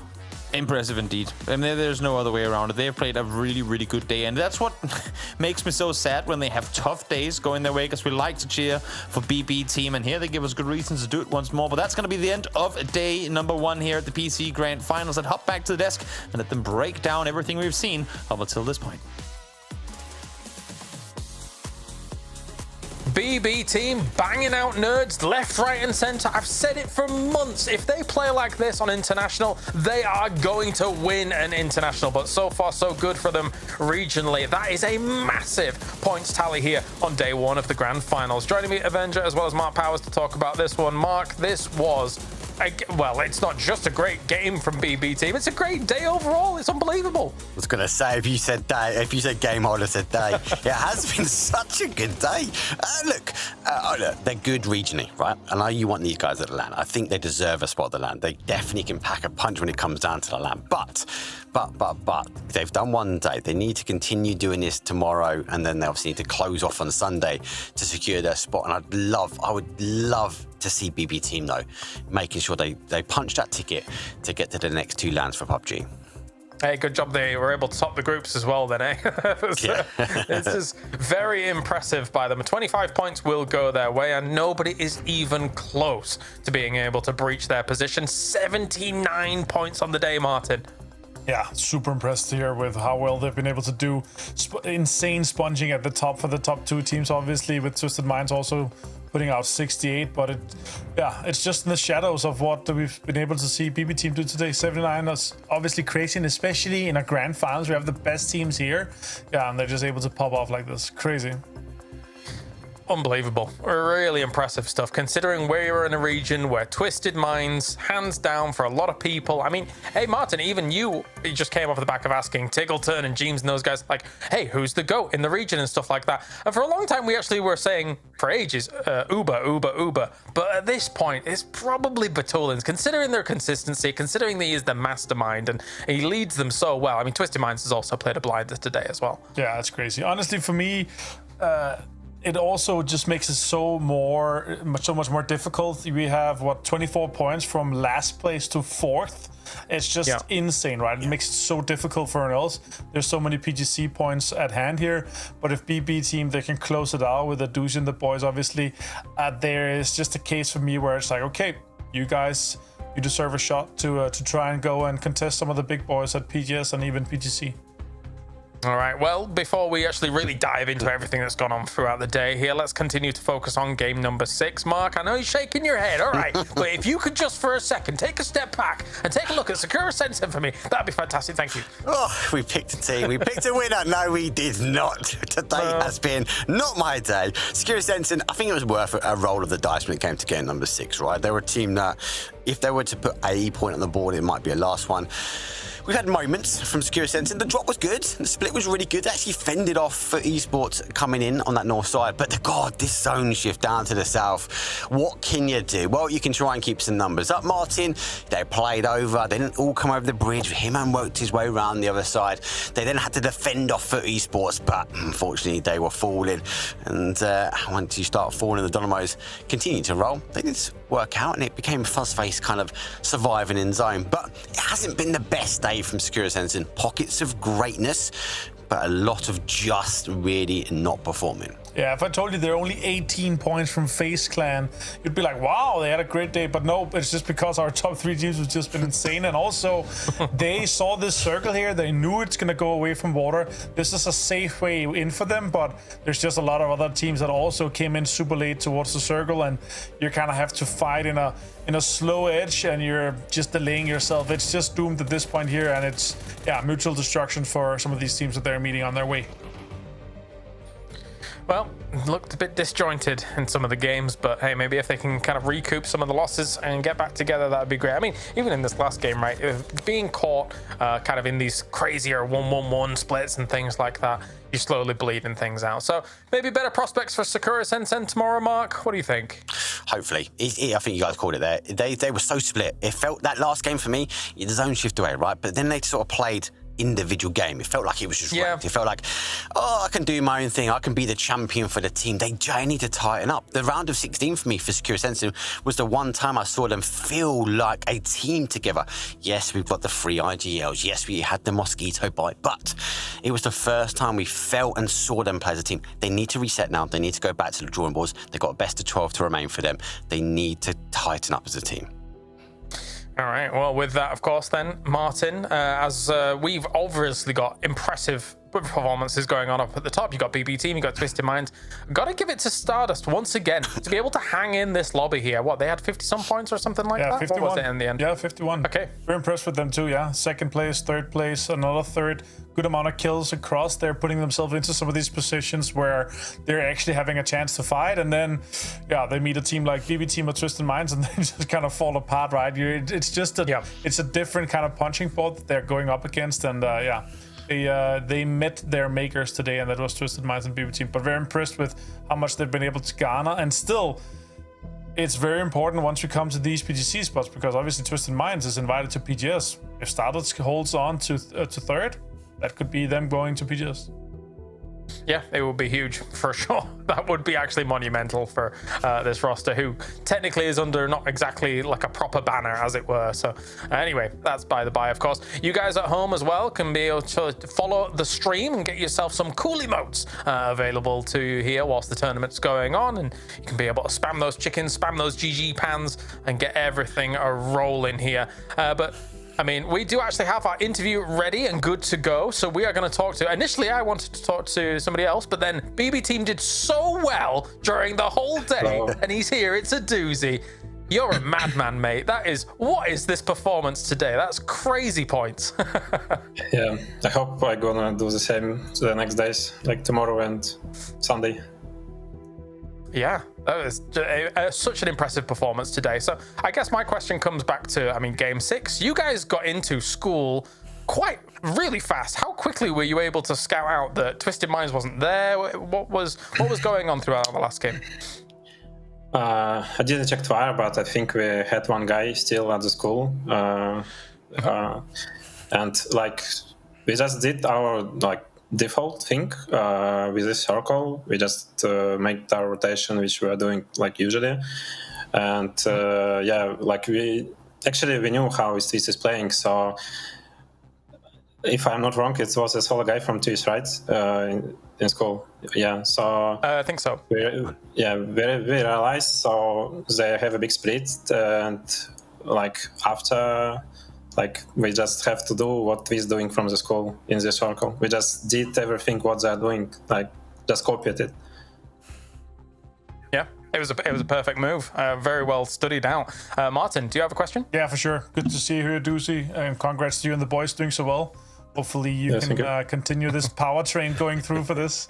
I gotta ask though, how is your view here for the grand finals? It seems like you guys are very focused on getting some like early positioning and getting a lot of information in the early game compared to a lot of other teams that are waiting a lot more, you know, to see maybe circle 2-3 so they can take a decision based on the land ratio and everything. What's your kind of take on what you guys have been doing here in the grand final? Actually, since like land ratio is not working for like some reason, sometimes we are not playing like for any land ratio. We are just playing with like we just prepared some things for finals, because like on on the first PX we played groups really well, and then we like lost everything in the final. So this time we just prepared a lot of things for this final. And we are not playing like for lane ratio or like for position. We're just trying to like play every game if we have a zone like without mistakes, and if we like don't have a zone, just made like a right move to get some points, and yeah, just be consistent in the finals. So it's working well. Let's see what gonna happen tomorrow and Sunday, but I think like the team mood actually is very good. Also like BB, they invited the psychologist to work with us, and nice. Yeah, it's huge work because we want to fly for PGS for sure and for PGC, and like do same thing what we are doing like every year. I don't know, for some reason we always starting playing from the second, like from the mid of year. So yeah, that's QA magic. I don't know. But it's good to see you back here doing well once again at some of the last tournaments, and always making sure that you're going to these big events. I hope also like I want to go back to Thailand because I have some story here on the in Thailand. Yeah. Nice. Yeah. That's good. It's nice the few times we've been. And actually, how long have you been working with the psychologist, Ben? Since we came from UEC, from the LAN, because we had some troubles with this, with like our mental things, I think. Also, I like that's also helped me to be agile a lot and focus like what I'm doing for my team, like agile, like a captain. So I'm nice. Yeah. So just trying to my team follow me and like be good in the good shape. That's really good insight. That's good to hear. Awesome. Mark, do you have a question? I just actually want to follow on from that. Like, I do want to ask actually, as a team, like you've always kind of been there, and maybe giving the viewers just a little bit of an insight of actually what does it take, the back staff. Obviously you mentioned the psychologist, but actually what have you worked on coming into the finals? Like you've obviously prepped with a psychologist, but what other parts can you maybe give some insight into to getting ready for these 3 days?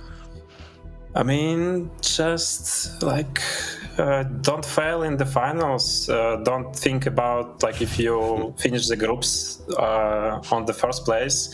That's not like that doesn't matter. You're gonna like be the good in the finals. So you have to play the finals as another part of the tournament, because it's like the strongest teams.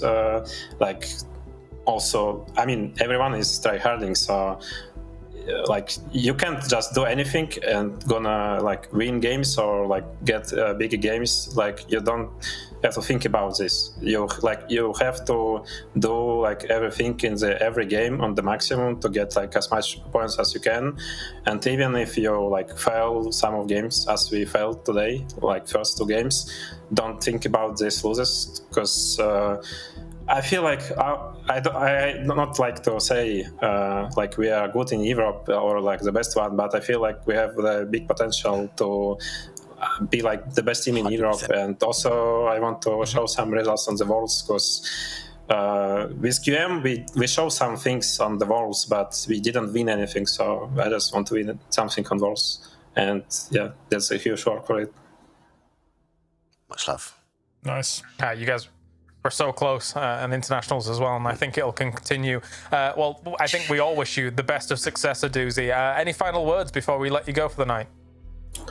Well, thank you everyone for the BB fans who are cheering for us. I think everyone wants to see us on the Wars. Also, like we have a deal with team from APAC, with Duck from TA, because they qualify already to PGS and PGC.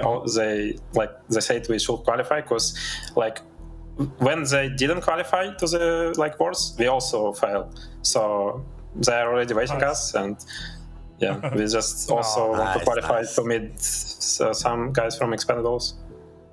Nice. That's great. Cool. They're good guys. All right. Well, thank you very much, Aduzi, for joining us. Good luck tomorrow in the next games, but you're already doing awesome. We'll see more of it. See you. Have a good one. Goodbye. See you. Bye-bye.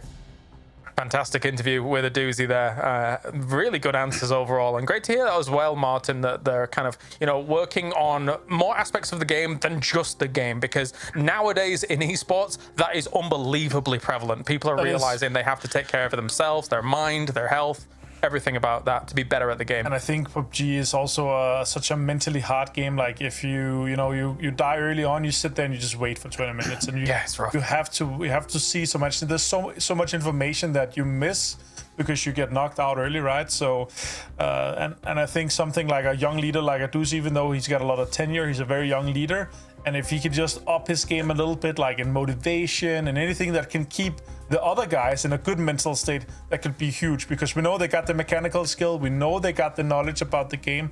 Those extra 10% can make huge difference there. So good to see that it has a big impact for them, and yeah, hopefully they'll continue to do great things the next few days.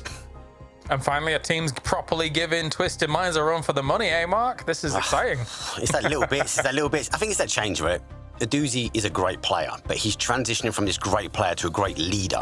And it's those off the cameras, it's off the game that's making the difference. So yes, I think this event this year, maybe even closing out this year to go into next year, you've got to put BB team up there. If they're not on the radar, they've got to be on someone's radar now. They've got to be a team that you've got to watch now.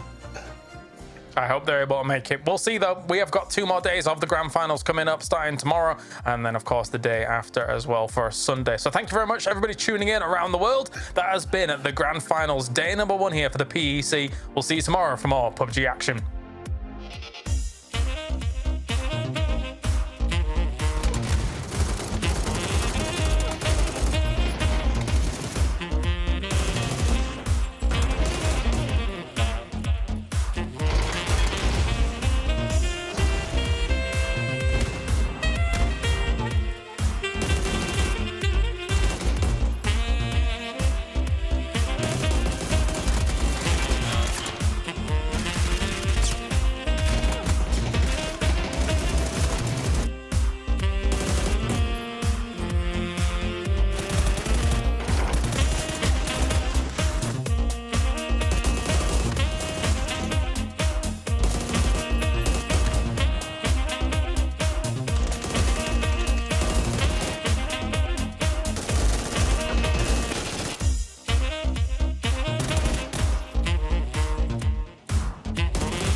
Cannibals. Only they can stop them. The Hunger Busters!